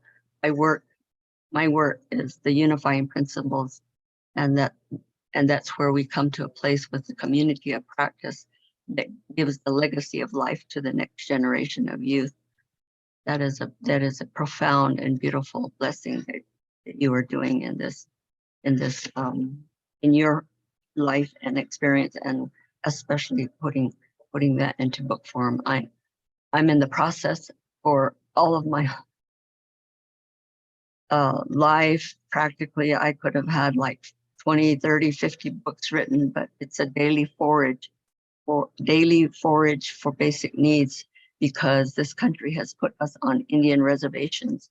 And American Indian movement, Russell Means, whom I knew since I was 16 years old. I knew him for his whole life. And he called it prison camp. And so the American people do not know that their taxes go to destroying us every year, because there's no water, there's no food, there's no money, there's no place to live, there's no electricity, there's there's no running water, there's just junk food, there's just drugs, there's just the effects of being imprisoned. We're refugees in our own land, and we're exiled in our own land. So that's part of there's 5 money laundry system, which uses the American Indian reservation system and the prison system and the military complex and foreign aid. And then the 5th one is putting the children. And my voice used to break every time I would say this, because I'm living close to the U.S. Mexican border, where children were put into cages. And those were for contracting to private industry and corporations to use people to make money, not hide the money, but to laundry the money by using people. So those are the 5. And I grew up, I grew up, and I'm registered to my father's tribe on the Navajo Nation. And that's what the American people don't even know, that their taxes are being paid for these atrocities right in front of our eyes. So I'll stop there. Patricia, something you mentioned about the intergenerational trauma, and both within my friends in the Amazon, the Andes, and also in the northern Native American culture. So Caney the Iron Cane, who was a great grandson, I believe, of the Crazy Horse, and he was a dear friend of mine before he passed away in 2007, I think, 2008. And he shared with me about this intergenerational trauma, and he was a great warrior. You know, he had like a quadruple heart bypass, and he was still doing Sundance every year. And something that he shared with me about this trauma, and I think Astaria was mentioning yesterday about Wetiko as well. The sickness of humanity, the sickness of forgetfulness, how the Amazonian people refer to it, is he said it's very important not to become what you fight against in terms of this trauma, because that's how it gets perpetuated.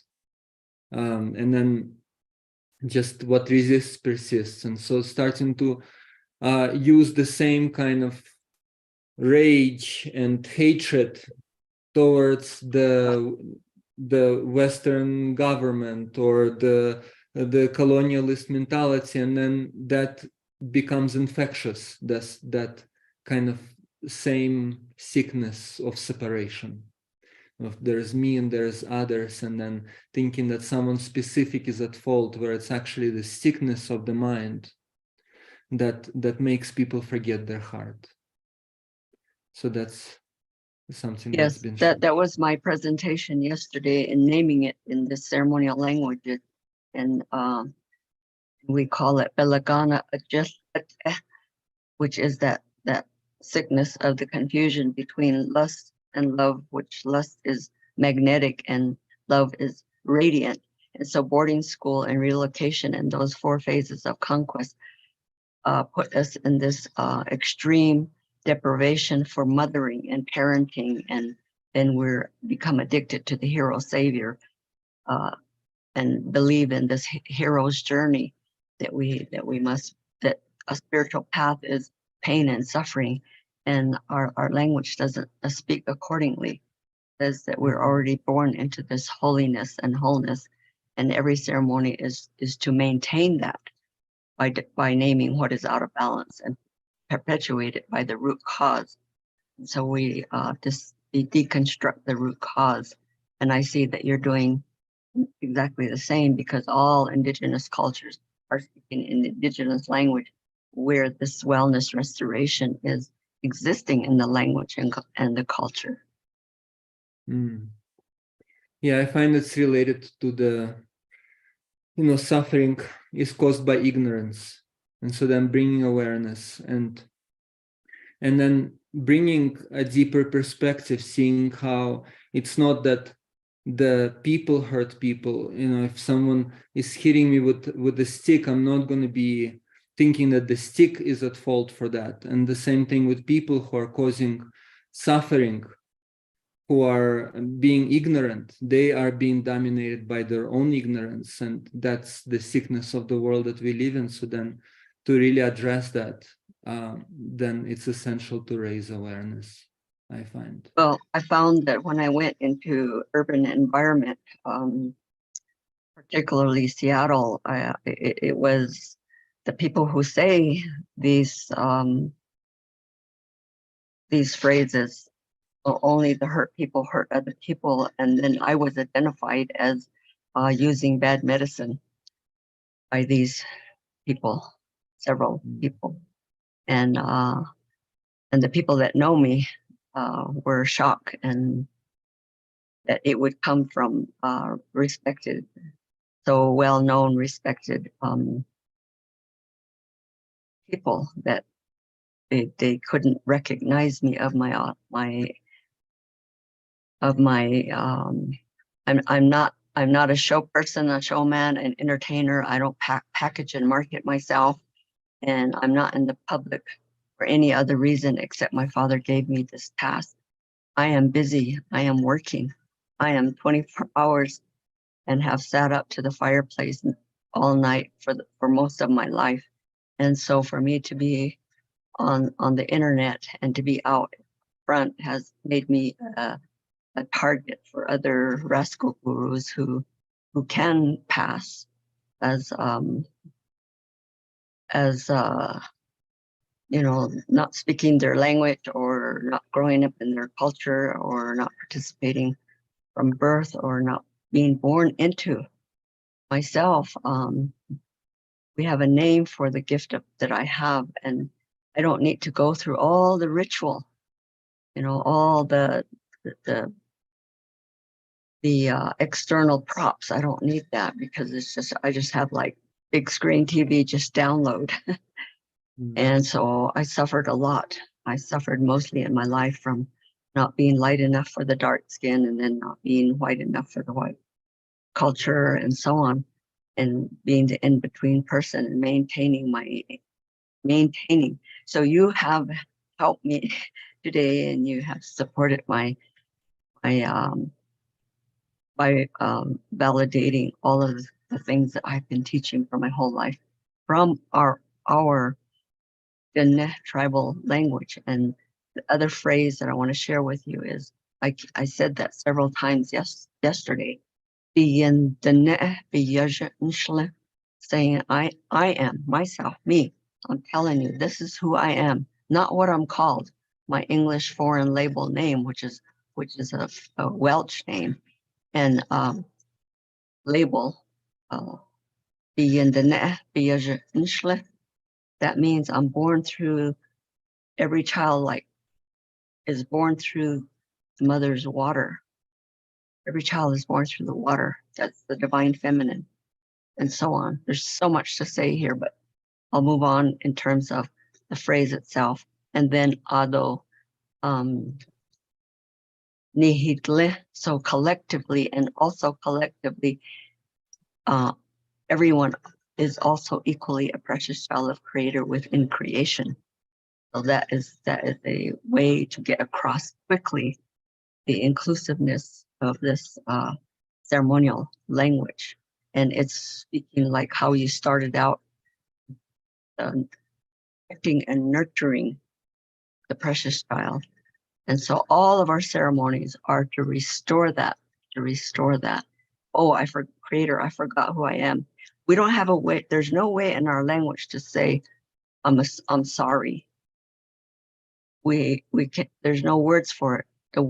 The phrase, the language is conveying, Creator, I made a mistake, and then telling the people who are witnessing, it's not a confession either. It's saying, make room for me because I'm correcting myself. Mhm. And then there's no punishment, there's no judgment, there's no condemnation. And then, oh, I'm not all these things. I'm not my patterns. I'm the precious child of Creator within creation, because my body itself is Mother Earth, and then 70% water, and then fire temperature, and then the Creator's in breath, out breath. And then I'm in the environment of Earth, environmental earth, water, fire, and air. And that's the completeness and that sovereignty is existing within me. So there's no external remediation process. And that's what colonialists were successful to do sorcery. Just call it what it is. Twisted thinking, and create that self-betrayal and self-negation and self-effacement and then self-destruction. And we can't continue. Thank you for this intervention point to reframe. That's why I call it a planetary cosmic reframe for the indigenous knowledge and wisdom and ceremonial intention and purpose and practice is restored. The awakening, and it's restored to the next gen, and the resources restored to the next generation of youth. Thank you, everyone. Thank you, Patricia. Astaria, if I can just mention a few words to complete. Totally. Yeah. Just to, what Patricia mentioned. Our Kero Nation elder here in the Andes that we are working closely with, Juan Gabriel Pasa Lonasco, he refers to people who are between cultures or between traditions. That's part of the Kero Nation prophecy. He talks about the Chakaruna, the bridge people that are very essential in the world today. Yes. And so that's part of the Kero Nation prophecy, that it's so important today to create intercultural bridges and to see the meaning beneath appearances, to not just get stuck with the words, but to embody the language that we utilize. The human society has disconnected from that. And with the ritual that you talked about, my teachers taught me that the ritual is only as important as the intention that is rooted through it. Mm-hmm. I can go through a very elaborate ritual, but if I'm just going through the motions and don't really mean what I do, don't really see what it's for, then it's meaningless. And so then the intention is more important than the ritual, and the ritual is only as important as the intention. And finally, Leo asked about suggestion to deal with sexual perpetrators in communities. And so definitely I find that the hatred or becoming very emotional does not really help with that. And one of our Tibetan elders, actually, I found it very effective in my work, is he said, when you have to deal with a very blatant expression of ignorance, such as sexual perpetration, then he said you have to approach it like a surgeon who is cutting away a disease without emotions, because then it's not really possible to effectively deal with that. And so then to maintain clarity and steadfastness, and to be firm, but not to go from a place of hatred or some kind of rage, becoming emotionally upset, but to deal with it clearly like a surgeon who is cutting away a disease, to just remove it from the way and not leave room for all kinds of outbursts, but to approach it with awareness, with clarity, and not to allow that to continue happening. So I found that to be very meaningful. I also I use what I call the art of making distinction between of many English words, so that I make the distinction in English between ritual and ceremony, because we don't have these abstract words. We have to know exactly what the diagnosis is to name that out of balance in order to know what ceremony it is. So it's not abstract, it's exact. And so when I use ceremony in English, it means that the language and the words and the intention and the purpose is all it's not scattered. It's interconnected with the natural order laws that govern us, and it's not man-made. We are in balance and harmony with it. So we're using those spiritual energies as if we're the conduit for those spiritual energies. And it's not a man-made ritual that we just make up and design and follow that. So I make a distinction between in English for those speakers between ritual and ceremony. But we all think that we know what we're talking about when we use ceremony, but we don't have such a thing as ceremony. We only have a vitya is to sing, and then we have hatal, who are the singers and so on. Then diagnosticians, and we have very exact specific names. And then sometimes people say, well, you can't name the nameless. In our culture, that is what we do, is we have the name for the vibration, for the interconnection and interrelatedness of the natural order to the vibratory sound of the songs, the chants, and so on. And so that correction is in the thinking first, and then the change doesn't have to happen from the outside in, happens from the inside out. And then we're in synchronicity. We're synchronicity and synergy with those around us in our environment. And that's how I understood you right from the beginning when you placed that the phases of from precious child, and then the support and the nurturing, and then the ecosystem and so on. Well, gratitude.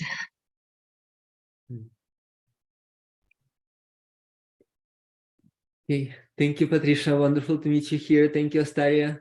Really wonderful to be here with everyone. I'm gonna go see my kids soon.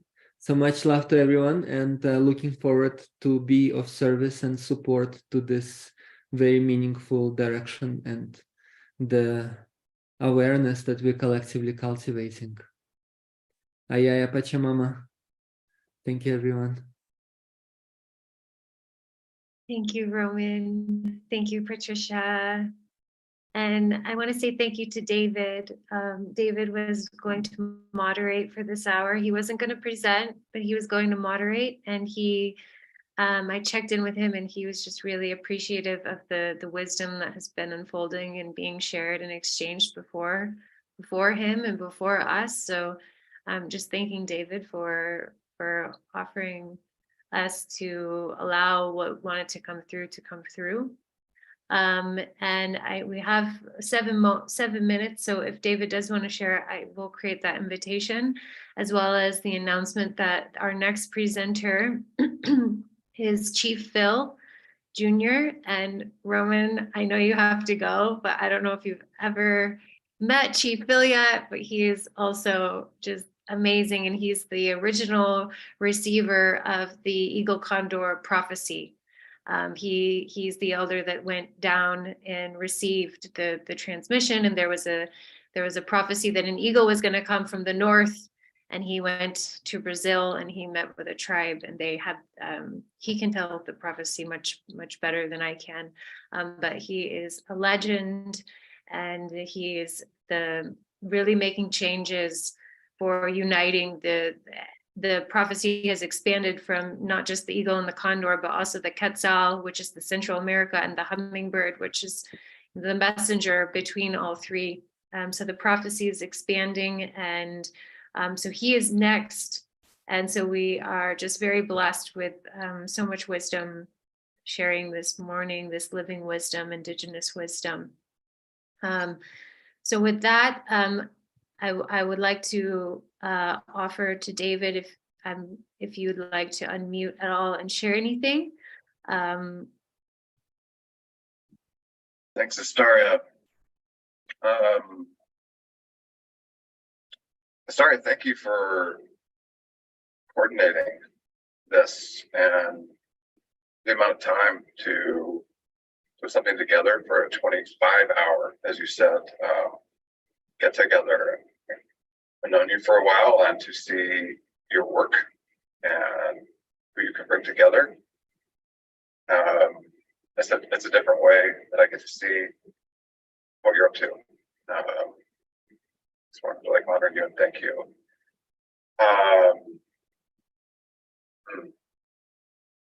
So much to share in 5 minutes, but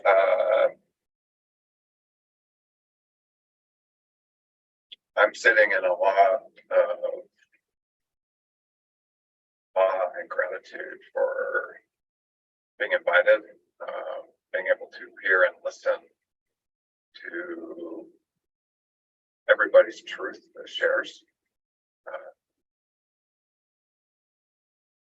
been fascinated with indigenous culture as I was a child.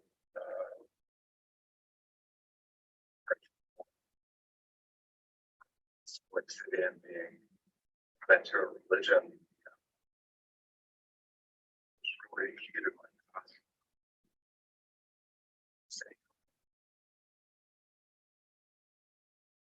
Unfold, but my deep connection to nature and the planet, the plants, although outside of me, becoming part of me when I use them and take them in to help me in my remembering of who I am. And, as I say what I'm not, that's the best way I can describe it with words, but just remembering truth and seeing the wisdom of my reflection inside of people, inside of my relationships with people, inside of my relationships with everything that's outside of me.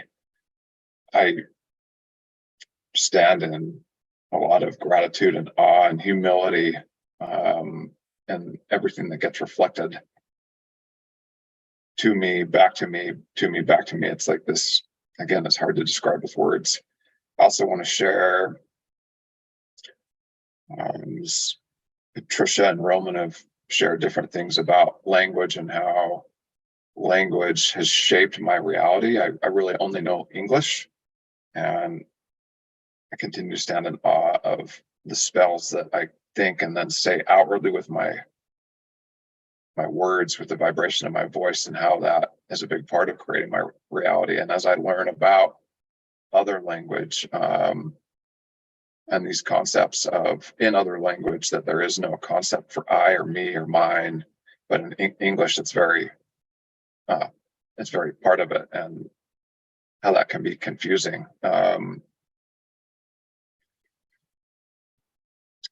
I really value communication, and because it is like English that I know, one thing I just feel to share as I continue to be and learn how to listen, and really listen internally to what my own yes and no's are. And also as I hear people share, and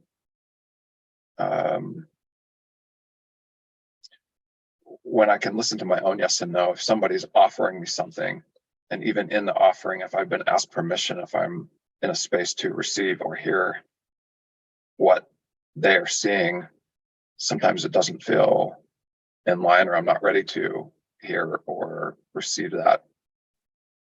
And being able to speak my voice and let them know I'm not in a space, or am in a space, and that ties kind of into what this is all about with the sacredness of sexuality and misconduct within ceremony space. I could go really deep on that, but life is the ceremony. What I appreciate about ceremony space, when I use plants, in a sense, it helps clear my vision and clear the obstruction from what my own personal truth out inside of normal, typical life. Anyway, I'm going to pause there. It's 10:59 my time, and thanks Astaria for creating a few minutes. Thanks everybody for being here. I don't know lots of you, but everybody that's here, it's a pleasure. So thank you. Thank you, David. And yeah, I really would love to hear more about what you feel about this topic. And I want to apologize and thank you at the same time for allowing what was coming through with Roman and Patricia. It's really humble of you to give that space. So thank you so much. Just acknowledging that, and grateful that you got to share into this space here. And yeah, so thank you so much. So now we are moving into our 25th hour of our 24-hour event on my mistake. But it's all perfect timing because we received that extra transmission from Roman and Patricia. And with this, we're going to bring in the hereditary Chief Phil Jr. Chief Phil, are you on camera? Yeah, you're on camera. Okay. Oh, unmuted. Welcome, Chief Phil, and thank you for joining us for this event of sacred sexuality, safety, and sexual misconduct. It is a deep honor also for your presence, and I'm so grateful for you and for being here with us this morning. And yeah, thank you so much, Uncle Phil. Passing it over to you now. Great. Well, my heartfelt Thanksgiving to my beloved sister Patricia. Whenever I listen to her, I learn more. And I think that one of the things that's so important to remember is that anything, the spiritual, has eternal meaning. Meaning that how I may see something 20 years ago spiritually may be very different than I see it going on towards 80 now. And that really, it's the sharing of our different perspectives with one another. And even sometimes the clash of these different perspectives that ignites the fire of truth. So I want to give respect and honor to all those relatives who are seeking to understand, as we all are, who we are as human beings. And really, after this very short time we're here, in fact, I think Crowfoot said it most beautifully. He said, life's like the breath of a buffalo on a cold day, or the firefly, the flash of a firefly on a warm summer night, or the shadows vanishing before the setting sun. That's life. It goes so quickly. So I'd like to begin this very, very, very, very important discussion you've been having over the last 24 hours with this song. And I also want to acknowledge the Semiahmoo First Nations whose land here of the Great Salish Nation, my family and I have the great bounty to live.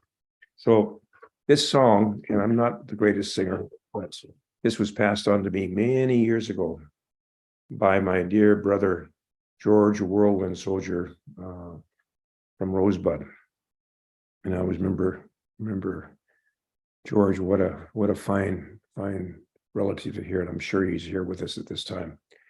The reason I want to sing this song is to put things in perspective, at least from our indigenous worldview. This song comes from the white buffalo calf woman who appeared to the Ocheti Shikoan at around, according to my Danashi Kevin Locke, around 950. And these songs in ceremony she gave us, just like she has such more in-depth understanding than I do, Sister Patricia, about sound and vibration. And so the sacredness in these words, which, by the way, I at the foundation of the coming together of people all over the world that are different parts of different faith. You know, if you think about it, it's just some words or songs, but they have a power. And so this song says, Wayankie Chanupa Kile Wakayalo Wayankie. Wayankie is a term, I'm sure it has infinite meaning, but it means to behold this. It's calling upon the Creator, those relatives in the spiritual world, to behold this. And this is when we're, you might say, preparing a pipe. And to me, this is a foundation teaching of the White Buffalo Campament. And then it says, Wayankie Chanupa Kile Wakayalo, which means the pipe is sacred of sacred. But what does it really mean? Because behind everything are spiritual meanings, infinite in nature. And so what it's saying is that the bowl that represents the mineral people, but also womankind, Mother Earth, that's sacred, all that's sacred. In the stem, which represents all our plant relatives, they're sacred. And in all of our bundles, whether it be a sacred pipe, or whatever bundle, we always find representation of our animal relatives. And so they're sacred. So then when you take, after you prayed and sang, and you take that bowl and put it together with the stem, then, of course, it's a coming together, the male, the stem, and the female bowl. And you bring those together, then so what it's saying is the human being, we're sacred because we are the mineral people. We are water. That's what gives us our fundamental power of cohesion, our unity. It's sacred. We have the spirit of growth like the plant people, but we also have a very synergistic relationship where they breathe in carbon dioxide and breathe out oxygen. So we have that relationship. And of course, we know how important our plant relatives are. And of course, the animal relatives, we also share with them the power of the senses. In fact, they have powers of the senses beyond ours. That's why we're so careful to study the world around us, because it was strange too. When explorers came, they couldn't figure out how could we know a weather change was coming before we could ever see it. And of course, now we know about barometers and so forth and so on, and pressure, air pressure, how it changes when storms are coming and so forth. But little birds, as well as horses, the tympani of their ear is so sensitive that it's just like a barometer. They can tell when a storm's, and they'll move in a certain way. And a horse will move in a certain way. So we can see that a storm's coming. So if you watch the natural world, it's talking all the time, telling us things about what's happening. And so I think that's a gift we have to share. And not just, by the way, when I say indigenous people, I'm saying we're all indigenous of Mother Earth, have different places in Mother Earth. And we're awakening to that reality that, of course, the fundamental reality is we're one human family. So I'll sing this song to really remember who we are. We're sacred beings. We were born that way. Then I want to talk a little bit about what's our purpose in life and align that first. And then we're going to address directly this issue that's destroying so many communities and human beings. And that is not just, I like the way you said it, inappropriate sexual behavior or sexual abuse. And I think this is a very positive step because it's time to come and discuss these things openly. Because as long as they stay in the darkness, they'll have power. But once, remember this, the power of one candle, you can call all the darkness in the world right here, and I can have that one candle and it'll put it all out. So really the absence of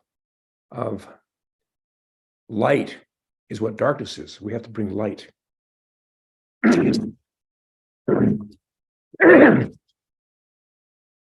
Why on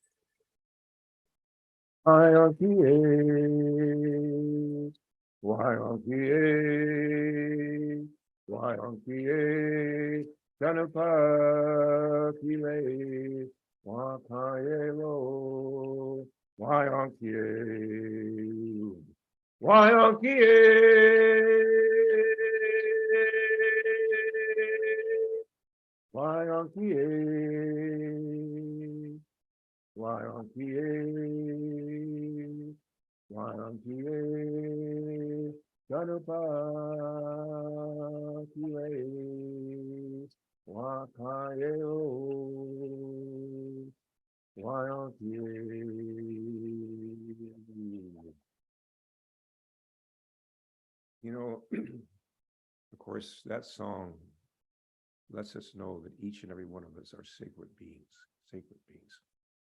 And I understand that understanding of sacredness has been very, very forgotten or misunderstood in current day societies in many places on Mother Earth, but it's still remembered, I think, in the heart of those who are on their spiritual journey from whatever faith that are seeking their highest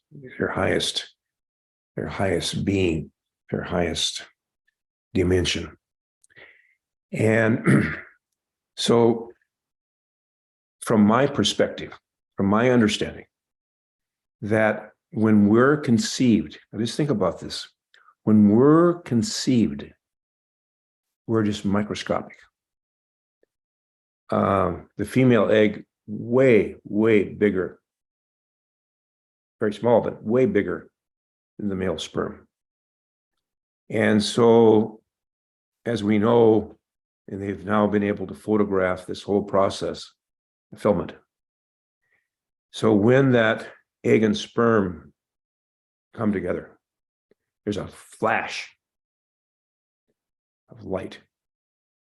Now, from my perspective, that's when that dimension of ourselves that transcends time and space, our soul, for the best word in English, our soul, actually, that light is our soul, which is part of the spiritual world beyond this world of time and space, yet it operates here through this earth suit we have. So you can imagine, here we are. I mean, to begin with, we're so tiny. You have to have a microscope to see us. And yet, in that tiny, tiny, tiny, even smaller than a speck that we are, is everything that has ever been in our lineage from the beginning of time that has no beginning. And from my perspective, that soul is a sovereignty, ancient, imperishable, and everlasting. I remember so well, I kind of began my journey back in 1967 after going through a lot of self-destructive behavior, which I'll talk about later, and where it came from. But in that process, I began attending ceremonies and so forth, and really got caught up in that. And one of my dear tribal grandmothers asked me a question. She said, "Oh," she said, "Nagoja, I've seen you going around doing all these different ceremonies." She said, "What's the most sacred ceremony of all sacreds, of all ceremonies? What's the most sacred ceremony of all ceremonies?" And I began recounting. I've been to the Sweat Lodge and the Chinook dance and Sun dance and various other ceremonies and so forth, and kind of a little bit of ego there. And she says, she said, "Dagoja, grandson, those are all wonderful ceremonies, but you have to remember the most sacred ceremony of all ceremonies, the birth of a child." Then she looked me straight in the eye and she said, "Then who are you? Who are you?" And of course, we're sacred beings. That's very important to remember. And especially our just precious, pure children that are coming into this world. Now, for myself, I was born in a Indian boarding school, residential school. In fact, that's how I know Patricia, because her parents went to the same school, Haskell Indian School in Lawrence, Kansas. And it was a school set up to bring together children from hereditary leadership and other kind of positions they thought would influence their parents, that they would influence their communities to assimilate.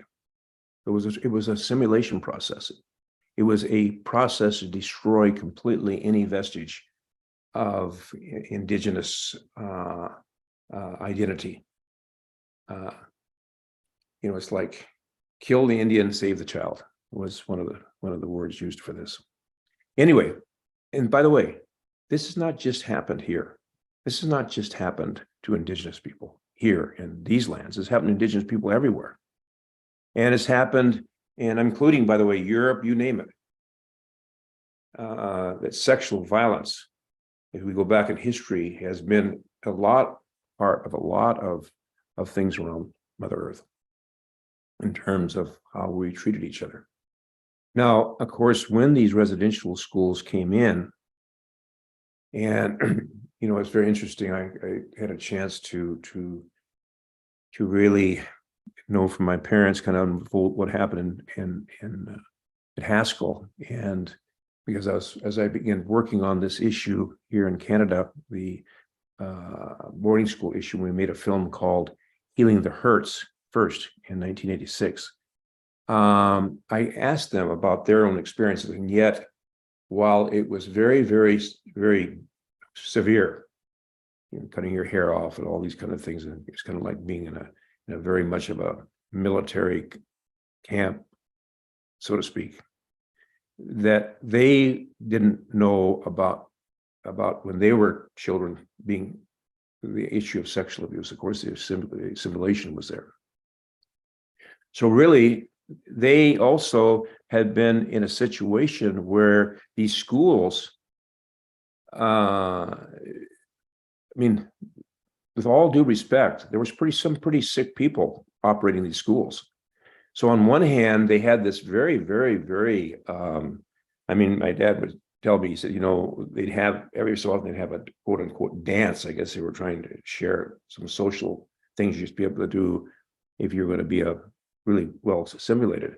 But he said, you danced about at least that far apart, So sexuality was not something ever discussed much. I never heard of anything. All I know is that and I understand more about my family history of why that was. But I remember just a little boy going to this there's a Moore theater, never forget it, down in a little place called Umatilla, Oregon. And we'd go there, this one particular movie.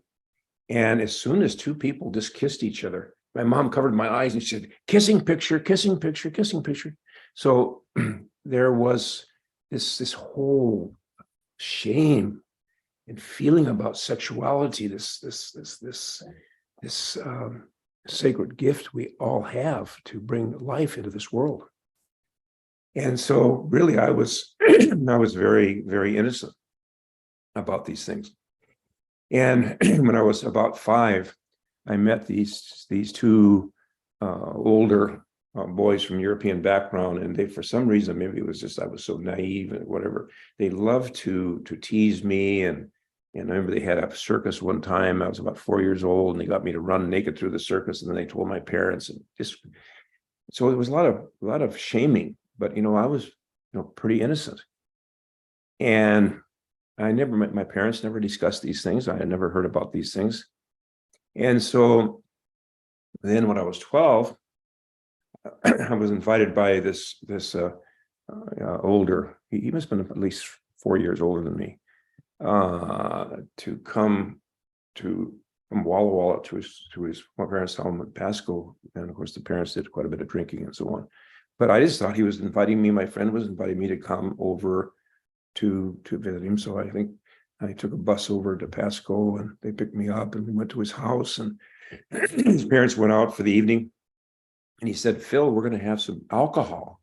Was, I never thought of having alcohol, but I remember there was a Dairy Queen right around the corner from his house. And we went to the Dairy Queen, and he got some ice and so forth, and he poured alcohol in there, and of course he got me drinking. And then next thing I knew, he sexually abused me, had me give him a blowjob. I didn't even know what a blowjob was. But I'll tell you, I was so drunk, and here's this older boy, and he's saying, "Do it." I'll tell you, when of course, later I got so drunk, I went to a blackout, passed out. And I think my first protest against sexual abuse is I vomited all over the basement. So he had to clean that up. Anyway, next morning, not a word said. We went up to do some fishing, and then I went home. That was it. Completely like I didn't exist anymore. Well, then at 12, as I began to go through junior high, I began to understand what happened here. Boy, I mean to say that just filled me with rage. And I'll tell you, when you get sexually abused when you're younger, and especially they say is the most horrific trauma can be inflicted upon a woman. I'm sure it's the same for a male, but particularly a woman, is sexual abuse before puberty by a male relative or a relative, because women also have done many situations where women have been involved in these kind of things too. And so I mean to say, being sexually abused really does have an incredible impact to you when you're young. And I'll tell you what, at that point, when I began to realize all these things had happened, and I remember though, I wanted, and the thing is, to revenge won't get it either. I wanted revenge. And I remember I used to started working when I was 12. And so, I picked strawberries and so forth. By the time I was 14, I worked at this ranch across the street from my parents, putting up hay bales, about 100 pounders, 12 hours a day, 7 days a week. We got 85 cents an hour. And of course, we'd work from 6 in the morning till 6 at night.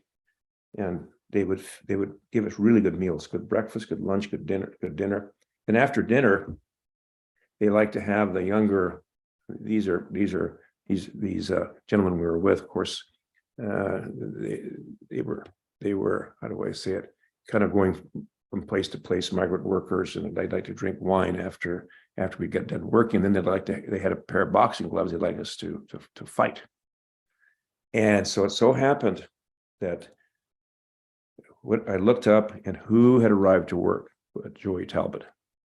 He's since on and died a very horrible death later. But I'll tell you what. So when it came time to put the gloves on, I said, "Yeah, I'd like to put them on here with this guy, Joey Talbot." And boy, I'll tell you what, bam! I'll tell you what, I let him have it. And I remember the first time I hit him, his face, he was so shocked. Seriously, this little boy was no longer a little boy. Now, did I really help me heal? No. And after I fought him, did I really feel better? No. But that I have to say, that sexual abuse, the anger and rage, especially in me, which was not just about that. I think it just brought it all together. Now, I transferred all that rage and anger onto the athletic field, whether it was football, wrestling, pole vaulting, whatever. And I'll tell you what, I wanted to hurt people, literally. I'd go out in a wrestling match, and that opponent across me, as far as I was concerned, was George Armstrong Custer. And if I could hurt him, I would hurt him. In football, if I could hurt you, I'd hurt you. Now, only 2 times I had to wrestle other First Nations, Joe Hoptout and Vernon Sixkiller, and I just couldn't get into it. Now, I want to say that it's so important, if you've been sexually abused, or if you're carrying rage and anger, whatever kind it is, to be able to let go of that. Because it almost destroyed me. I mean, it brought me down from winning the US Canadian Championships in my weight class and wrestling up here in Vancouver when they had the big national exposition up here. A lot of great teams from just blowing that out. I think pinned every person on the way to the thing, to losing about 7 in a row and just ending up in the worst condition, unhealthy relationships, alcohol, drugs, you name it. Until thankfully in the springtime of 1967, because I had been raised, thankfully to my parents, been raised with a lot of good spiritual teachings. But, when these things happen, one of the questions you have, if the Creator is so loving and so kind, why in the world did this thing happen? But my spiritual renewal came. That didn't mean that all of a sudden your trouble's over. That certainly wasn't. Anyway, so this goes on, and so I have this kind of spiritual renewal. It's like, wow, people come to my house and think, wow, Phil, we don't know if we come to your house, we go to the bathroom, going to pray for us, or you got to get a glass of water, you're going to pray for us. I mean, I was really just completely on the spiritual journey. I was so excited. I met this beautiful, beautiful woman. I practiced celibacy before marriage. I did, all these things. Anyway, I'm not saying that you have to practice celibacy before marriage, but for me, I was going to do everything, to show my respect and so forth and so on and so on. And for 3 years, I lived in paradise, including shortly after we were married, we went down to Bolivia. And in fact, that's where that very prophecy was fulfilled back in, and we arrived in March 21st, 1970, and it was there, of course, concluded the whole coming together of that prophecy that was passed on to me on July 9th, 1971 at Lake Titicaca and Isle of the Sun and Isle of the Moon and all the area around there.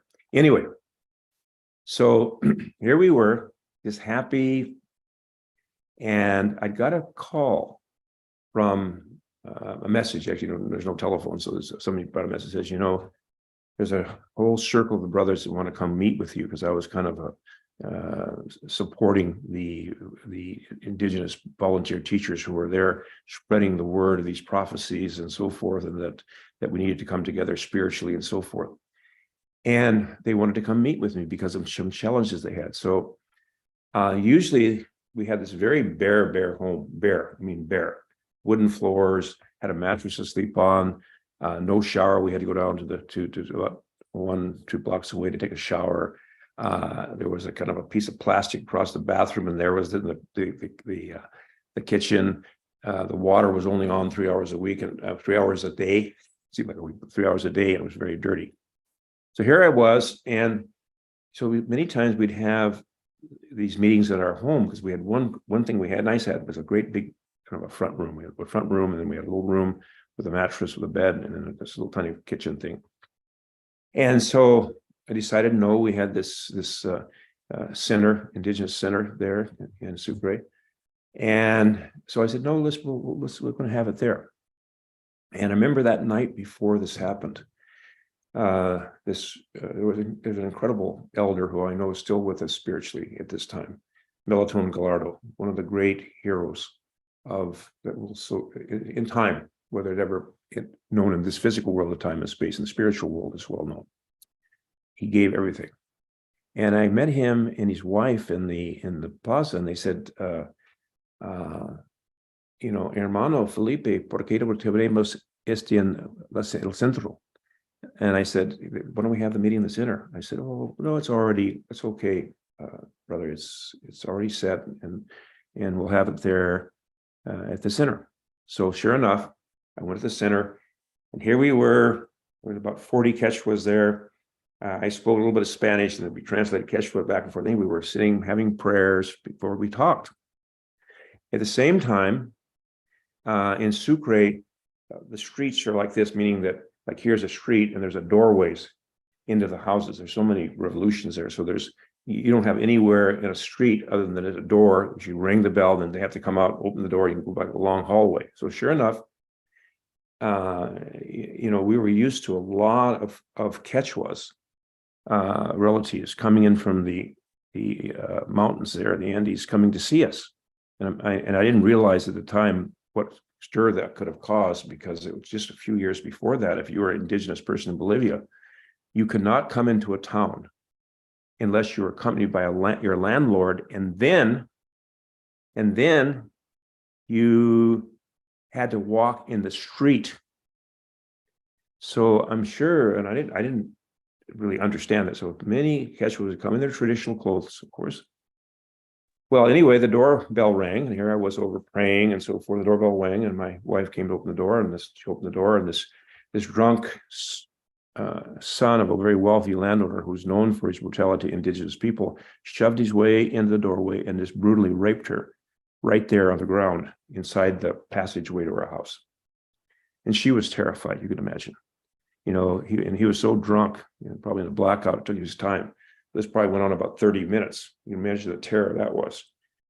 And so here I was over praying, and so somehow or another, she prayed very strongly. And of course, he'd done this, quite a few times before. And what he did was he would, after he'd rape a woman, he'd take their underwear and put it, actually had it kind of like souvenirs. Well, anyway, she was able to say enough in broken Spanish to say, this is not good. This is not good. And I want a refresco, meaning that there's these soft drink little places you can get a little soft drink, have a little stand. So she was able to get him out the door. And just as she got him out the door, our friend Guido, whose parents owned this shower place that we knew very well, saw him and says, Guido, get me to Phil. So she had to get his arm, and sure enough, they came up and up this way down the plaza and up to where the center was. This is where I was. I'll never forget. I was sitting just about like this. And here we were. And I turned around and I saw her, and I'm sure you've seen this. At first, I thought somebody had died. I could see it in her face. And I saw this one guy was drunk. I just didn't understand. I said in English, what happened? She said, I've just been raped. I said, you must be kidding me. She says, no. I went over to into this little room, kind of a tiny bed in there. And she pulled her dress up, blood, this and that. Of course, she'd taken her underwear. Boy, I was enraged. And when I began my spiritual journey, I said I'd never fight anymore. Because one time I actually beat up this Marine that came back from Vietnam so badly that I had to take out his eye. He started it and so forth, but still, that's kind of where I had been before. So I remember I said, ¿Qué pasa con mi señora? I came out, he was standing there kind of like, hey, what happened to my wife? Nada. And I asked, and then all of a sudden she jumped behind him and pulled her underwear out. Well, at that point, boy, I'll tell you what, I let him have it. Bam. And I got on top of him and I pulled back, and if I would have hit him, I would have killed him. Even at going towards 80, I could still hit somebody pretty hard. Probably break my hand, but I pulled back, and then a voice came. It said, he's sick. And I looked down and I saw my face. Except, thank God for the grace of the Creator. It never happened in my life. And then I stopped. I remember I grabbed him. I asked him to catch what I grabbed him, pulled him up like this, and there was a couch in the other room. I sat him down there and said, somebody to call the police. And then I turned to the Quechua relatives. I say, hermanos, conocen qué pasa? Do you know what happened? They said, sí, hermano, conocemos, porque este pase con nuestras señoras en fuente de nosotros. My Spanish is not great, so I might be a little bit off on that, but what they're saying is, yes, brother, we know this. We know what happened because this is why we came to see you. They're doing this to us in front of us, to our wives, and we can't do anything because we have no desire to be part of a politics. Ours is a spiritual path, which we've been, that is the whole prophecy of the reunion of the condor and eagle, which is another whole thing we're going to do another time. So I share that story because, to say that what I'm having to say here is not some kind of intellectual concept. And I'll tell you, at the time, of course, I wanted to be spiritual and forgive, but I'll tell you, behind the scenes, as this thing began to fester, and after I, forced to leave Bolivia because of it, which I never wanted to leave ever. But the Universal House of Justice said, you've got to, because she had finally became so terrified, and even though we moved to a completely different part of Bolivia, terrified, and she needed to go back to the United States for treatment. And I wanted to stay, and I wanted her to come back, but it just couldn't be. And so that what happened to me. In fact, probably I know this still there. I probably wouldn't be talking about it on the subject, but it taken lots of healing to deal with that. And I remember so many nights for years I go to sleep, and how I go to sleep is figuring out how can I get down and kill this guy. How can I get down and not only just kill him, I want to torture him? How do I do that? And then, of course, I'd pray, and then, what are you doing, Phil? And it's not a spiritual path, and so forth. And so I'm just saying, these things impact us. And then what really, really, really, really hits you is when I had one of my daughters was sexually abused, another was sexually abused. And these are by people you know. In fact, the fact is that the abuse of younger children, and you see all the stats I put in the information I put, those stats show that over 90% of the time of a smaller child being sexually abused, they know the abuser. They're close by. So, and I literally, on that situation, thank God, I was so, when you see your children hurt, I literally had a hunting knife, and I went to look for this person. And if I would have found him, it would have been him or me, I can tell you at the time. Thank God. Vengeance is not the answer to this. Revenge is not the answer to this.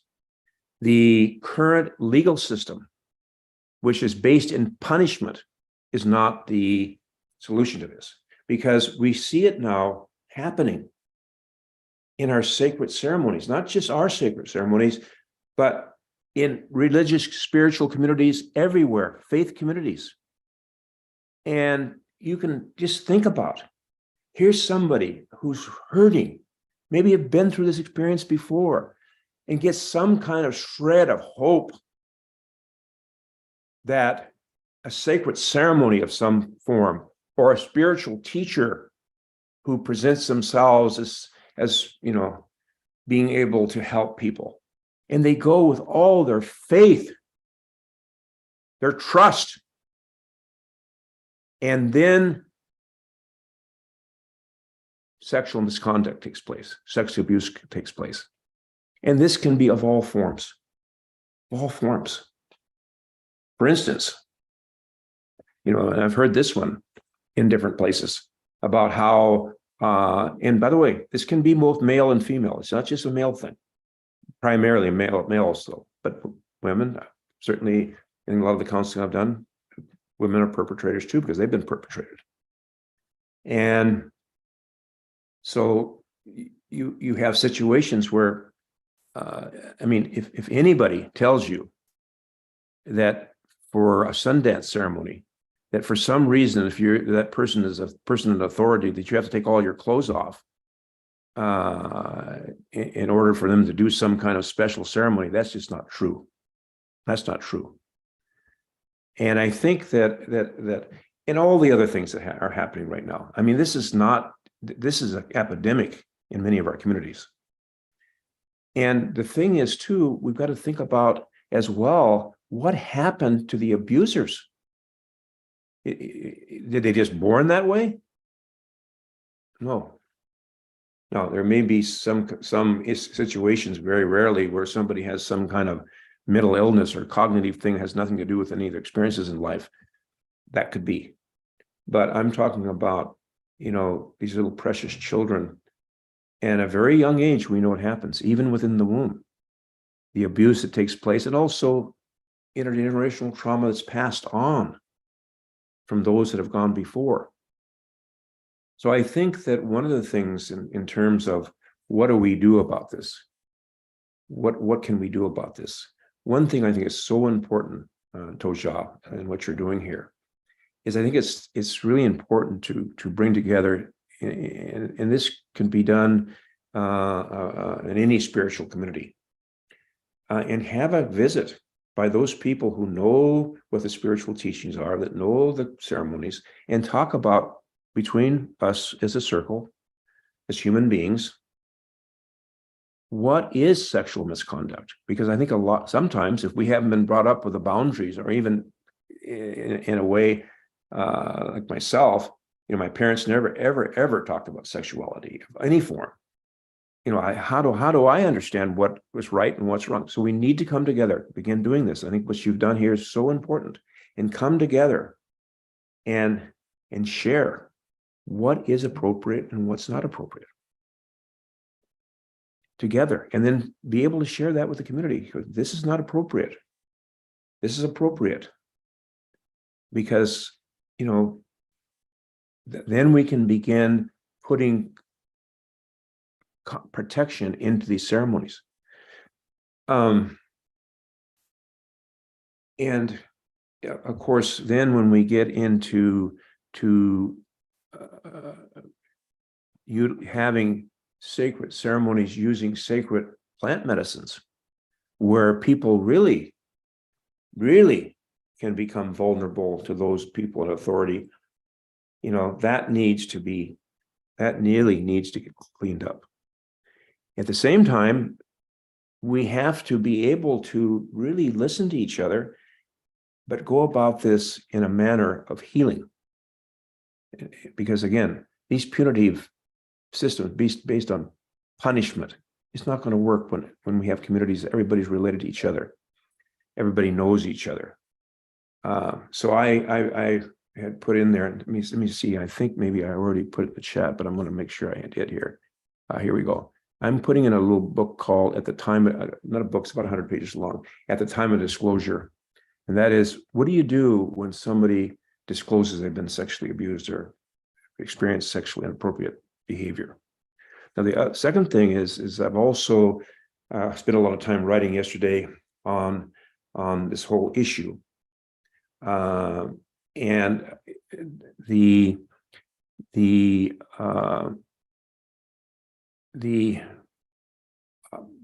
I think what is really needed is what is called unity or restorative justice. It's a whole different approach to this, where the whole purpose is that in this process, not only we've got to focus, number one, of course, of concern is that person who's been victimized. At the same time, from my perspective, despite what I've shared has happened, we have to also think about what happened to the person that did this. What happened to them, and how can our whole community heal from this? Now, I'll tell you a strange thing, how the Creator works. I ended up going back to Bolivia I left in 1972, and went back, and maybe 25 years later. And of course, the number one thing on my mind was whatever happened to this Rene Rios, because I was going back to Sucre, where he was. And the strangest thing, what I found out was that experience was so traumatic for him that he changed his life. he went to the university and became a dentist. I think about a dentist. He was happily married with a number of children. And he did, by the way, although in the end, they were able to buy witnesses and make up all these different stories. In the end, he did spend 100 days in the car cell in the jail there, which was not too pleasant. And in fact, after he'd gotten out of the jail, I remember before we left Sucre to go to Santa Cruz, hopefully being able to stay in Bolivia, I was out walking outside of Sucre in this kind of a lonely place, and there's railroad tracks. And I saw him coming this way, and I saw him, and he didn't see me. I just saw him. He had his head down. I could tell he was, and I said, "Oh, there's nothing to say here and do. I just went on my way." So we don't know. We don't know. And of course, we know, and I started working, made a film, maybe I'll share that. You can find it on the internet, called Healing the Hurts. And that's when we begin to address alcoholism in a film we did called The Honor of All, the story of Alkali Lake. And as we did that film, we began to hear about all this sexual abuse and abuse that went on in boarding schools. It was completely, nobody's talking about it. And so we realized we've got to address this. This was 1985. We put a film out called The Honor of All, the story of Alkali Lake, this incredible community in British Columbia that went from 100% alcoholism to almost 95% sobriety. We had known from them that about the underneath the sexual abuse and so forth and so on. So we then begin to really bring this out in this Healing the Hurts. And of course, that brought up a lot of these issues about sexual abuse and so forth. And it exploded. And so after that, I had the opportunity, the honor of going across in most places in Canada, working with survivors of boarding schools, and over again, you hear what happened. But what's really, really, I think we have to deal with today is the fact that those relatives that were sexually abused in these boarding schools were then, if they were older girls or boys, in some schools were encouraged to sexually abuse the other boys and girls in order for the abusers to cover up.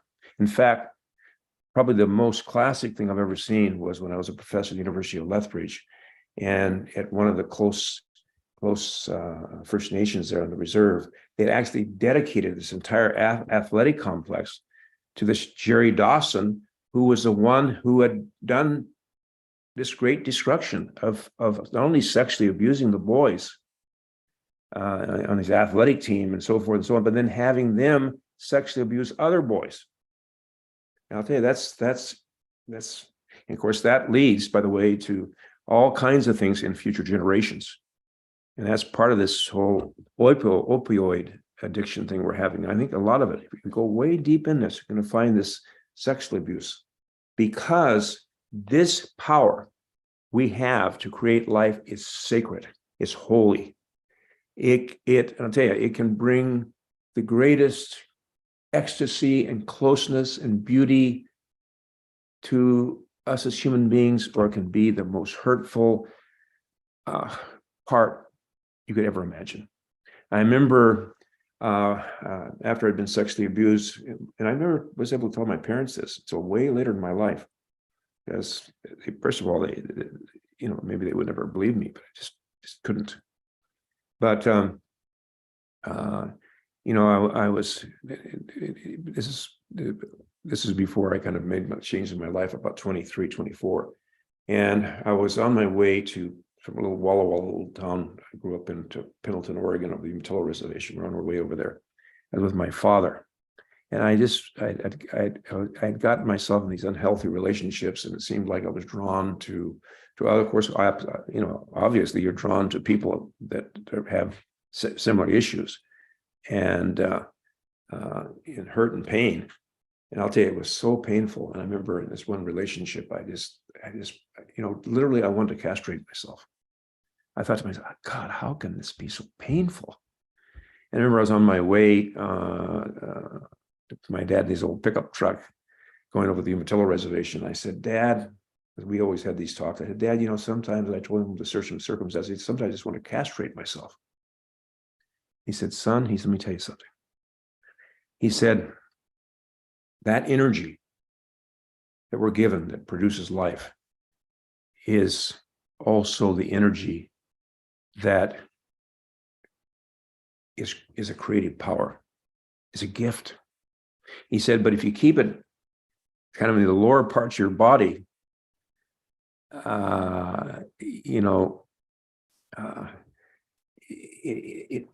it's something as a power that has to be. See, it's just like a horse. He said, if you have a really, he said, by the way, he always used to tell me, he says, son, I don't want a plow horse, I want a racehorse. But racehorses, he said, are the most difficult to get into the chutes or run.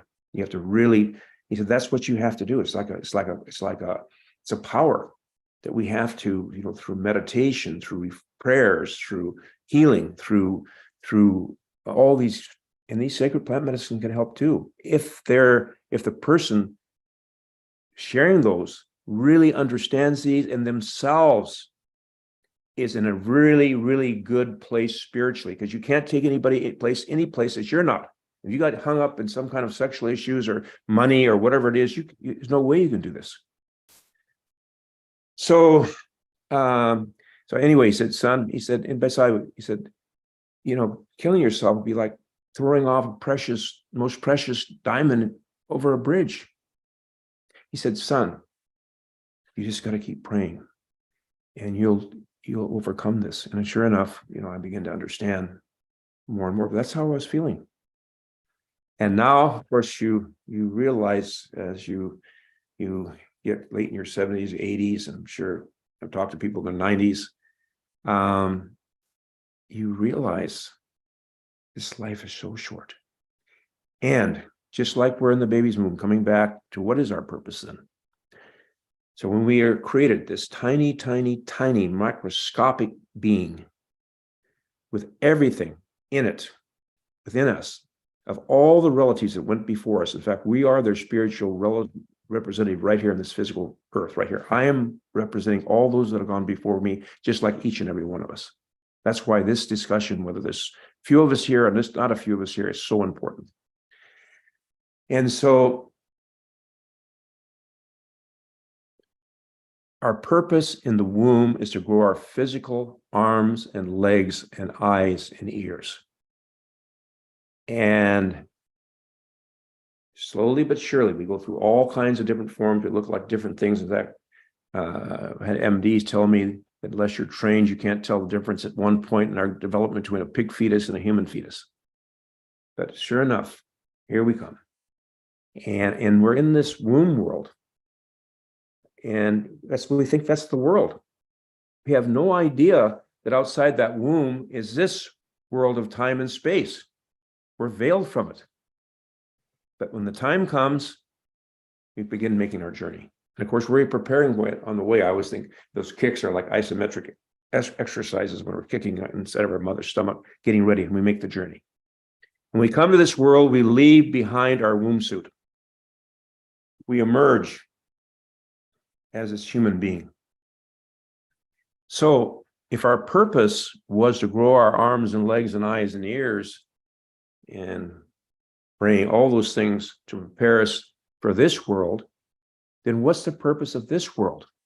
What is our real purpose here? Well, I believe it's to grow our spiritual arms and legs and eyes and ears, to become more compassionate, more forgiving, more kind, more just, more loving, more inclusive.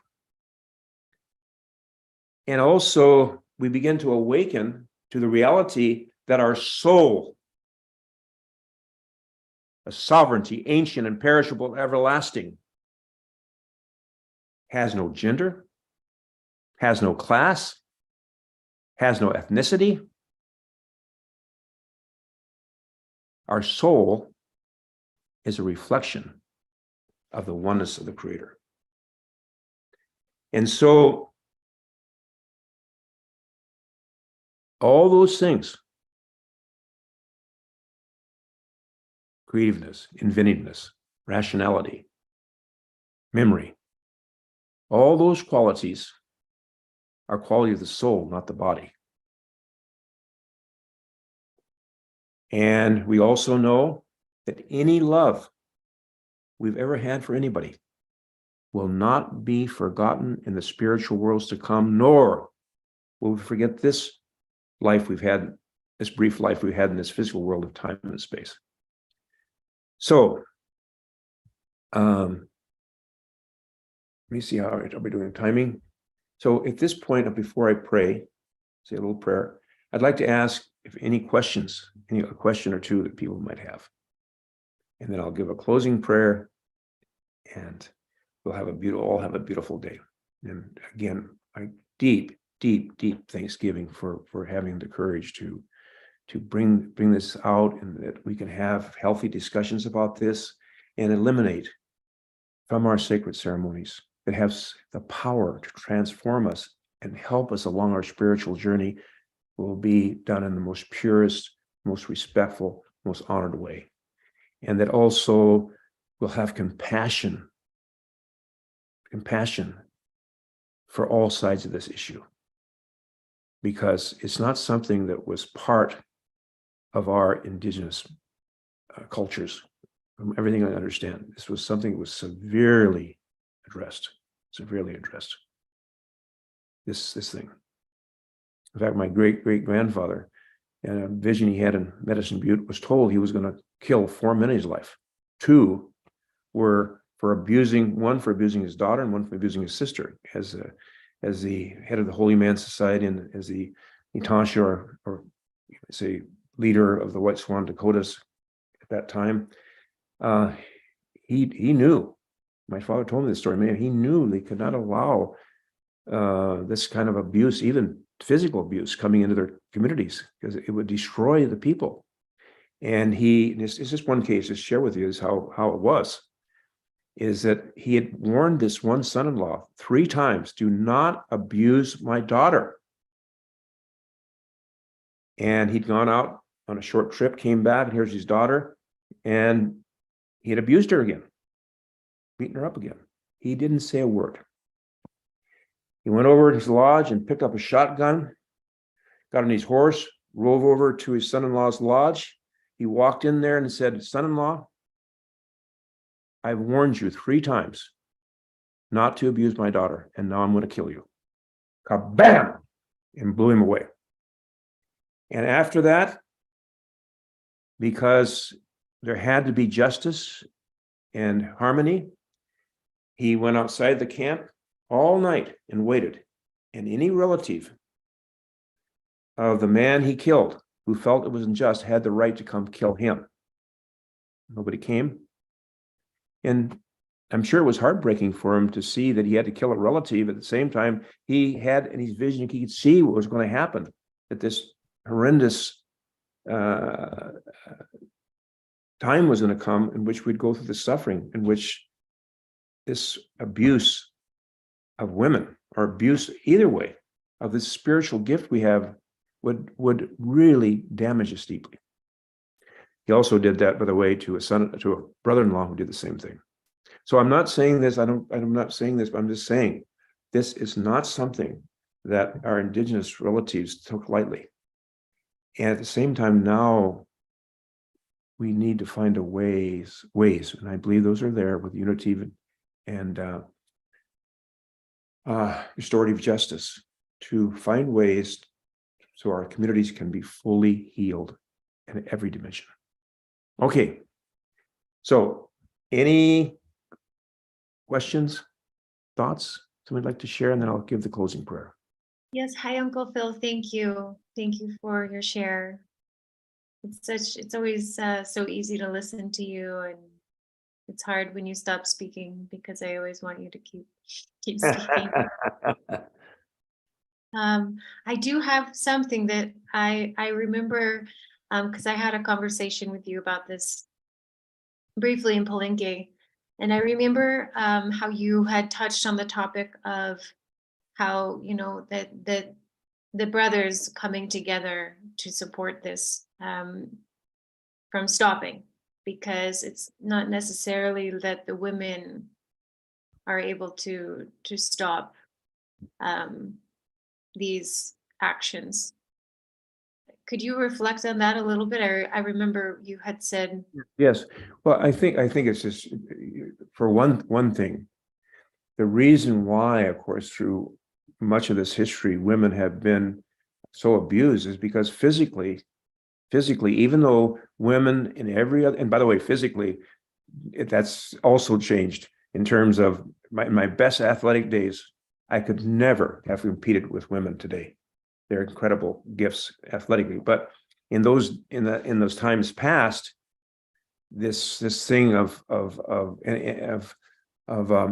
men ensuring that with other men that this doesn't happen is so important, and that just as we come together here to visit and talk about how we heal, I can guarantee, I know this for certain because I had to deal with it with the abuse of my daughter and other things I had to deal with, is those relatives who are doing this, they come together and talk about it.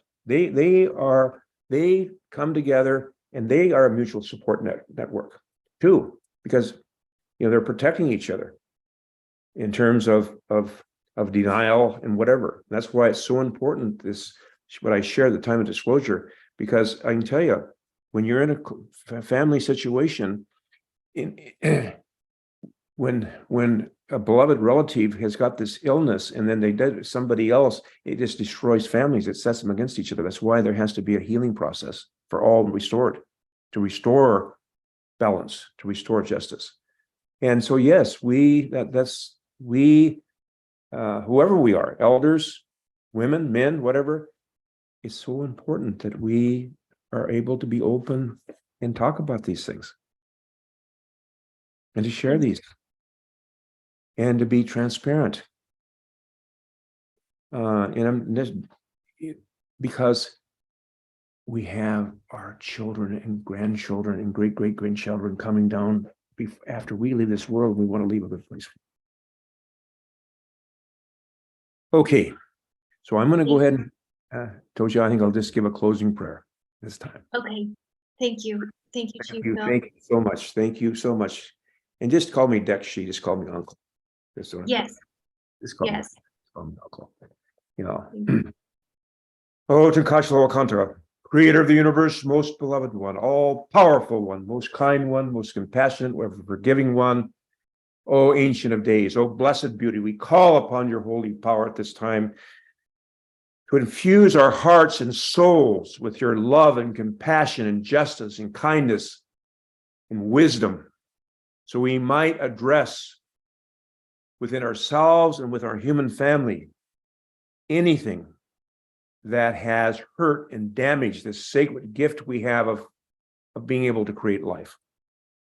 And that we will come together from the four directions, all the tribes and nations, with the power of the Creator,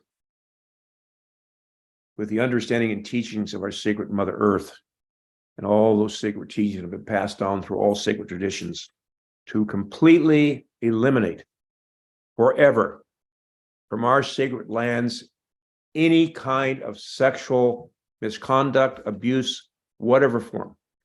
And that we be able to do this in a manner that is unifying, healing, and has compassion with it. Not of anger and revenge, but compassion. That we have a great, great future as a human family, and we might fulfill that. Halmi chante washtelo, shukmano hemeyado, chinupasapa hemedo, halmi chante washte. And as we conclude in our Dakota way, my names are Shukmano and Chinupasapa, and I stand fully responsible before the Creator for all my words and all my actions. So any questions and be of support, please let me know. And have a beautiful one. And thank you. 25 hours we just completed. How have a good one. Thank you. Blessings. Thank you. Thank you. Thank you, Toja. Thank you. Thank you.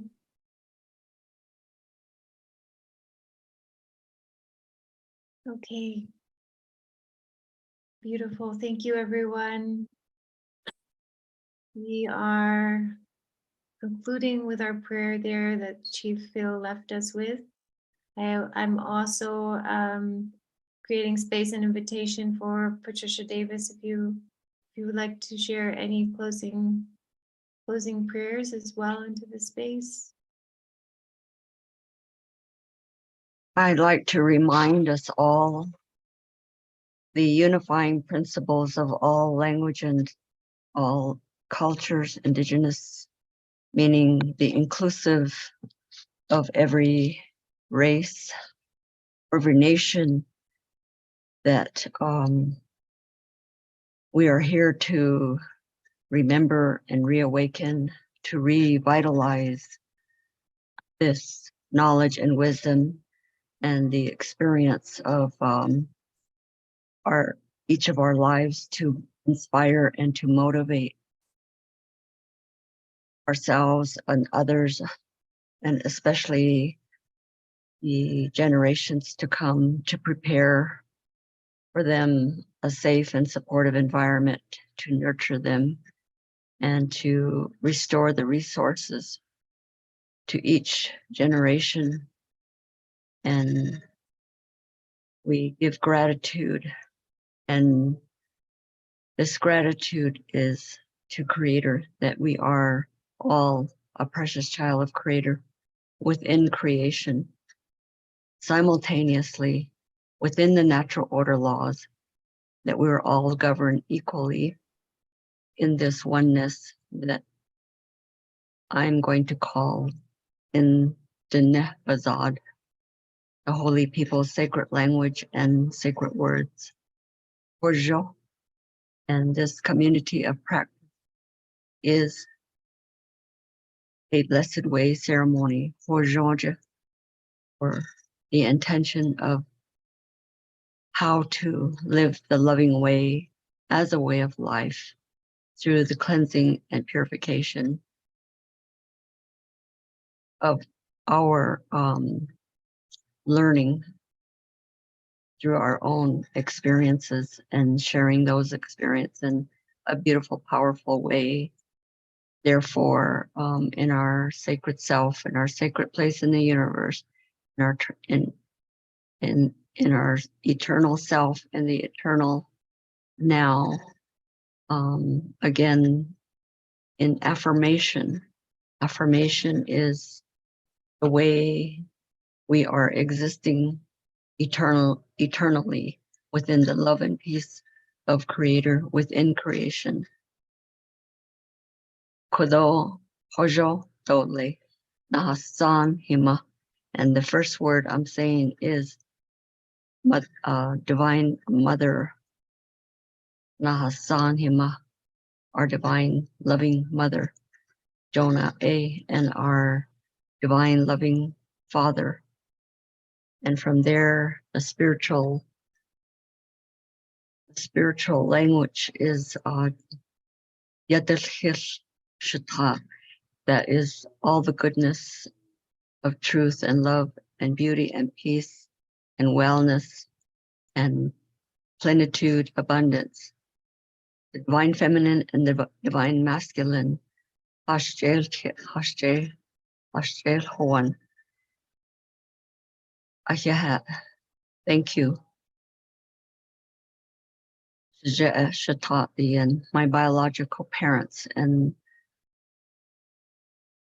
our collective divine guidance. Shada Nahokos. Wilson do in Sahak Chess. Ado Nahat Apatil do Wajojik Ina Dose Hassan Shalpahojoni. Naming those 7 sacred mountains, those 4 sacred mountains, east, south, west, and north, and the doorway, which is on the doorway that we have hard goods and soft coming from Creator through that east doorway, and then the smoke hole that correlate and coordinate to our 7 chakra system and the 7 sacred mountains, which is existing within our spark of divinity and our inherent sovereignty and our inherent genius gift for our collective survival and our right livelihood as a as we journey forward with this purpose and intention.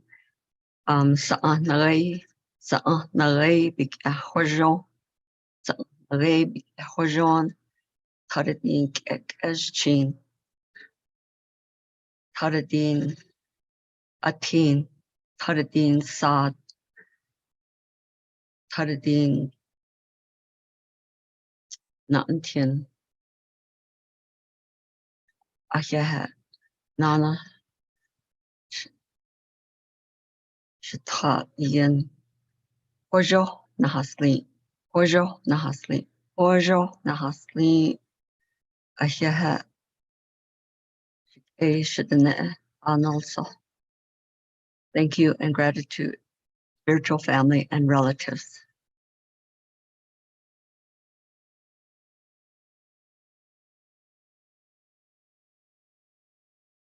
Oh, gracias. Thank you, Patricia. Thank you, thank you, thank you.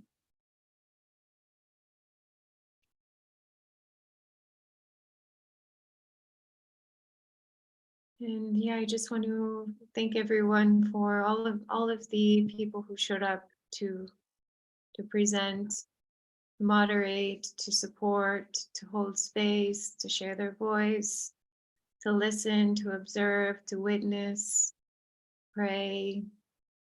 Thank you to every single being that's been here and behind the scenes. I want to send my gratitude to Leo, who trusted me to produce this month's event when I asked to bring this topic to the table, to the forefront. So just deep gratitude to you, Leo.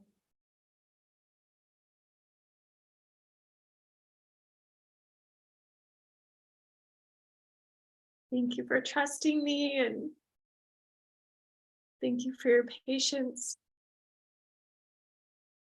And thank you for empowering me and trusting me to empower others. Thank you so much for that. And 25 hours. We did it. Woo, we did it. We did it. I do want to do just a little check-in with you, Leo, if you want to share anything, and also if we're allowed to just let people talk in the space for like 15-20 minutes if they feel, or they can leave, and how we end the recording. Yeah, the recording ends as soon as we end the meeting. And I'm happy to make you the host if you want to allow people to process. You're in charge. So you can end however you choose to end. Okay, beautiful. Yeah, let's open up. People would like to share. We can do some timed shares. We can do like 1 minute, 2 minute shares per person if people feel inspired to integrate, process, share any last mentionings. We can open that space, and you're just allowed to unmute yourself and share.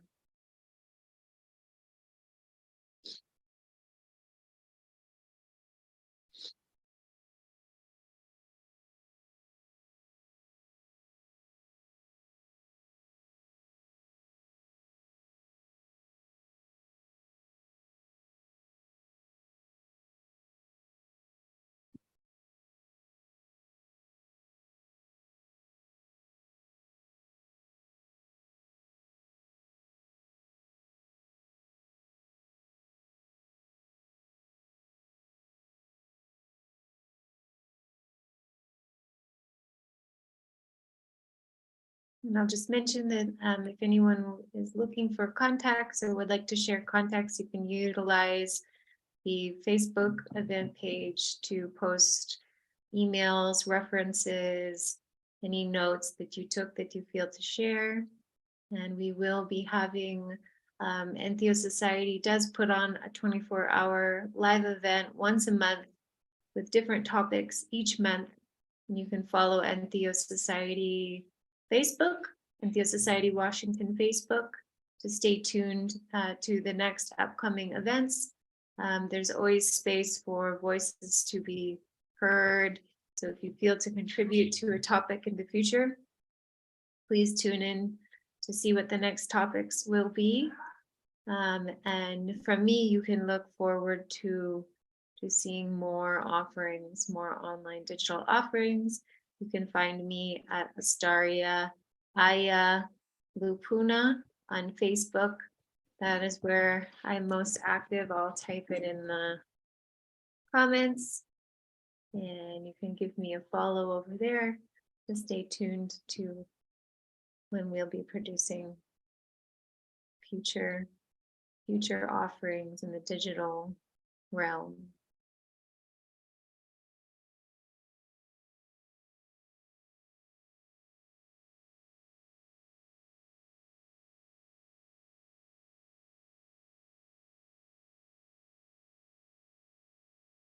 We'll just give it another minute, and if no one is feeling to share anything further, we'll go ahead and close down the Zoom.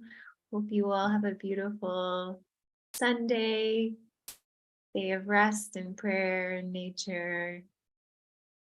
And yeah, just deep gratitude, seeing all of your comments in the chat of my gratitude. Thank you. Thank you everyone for seeing us and appreciating us.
Okay, blessings, familia.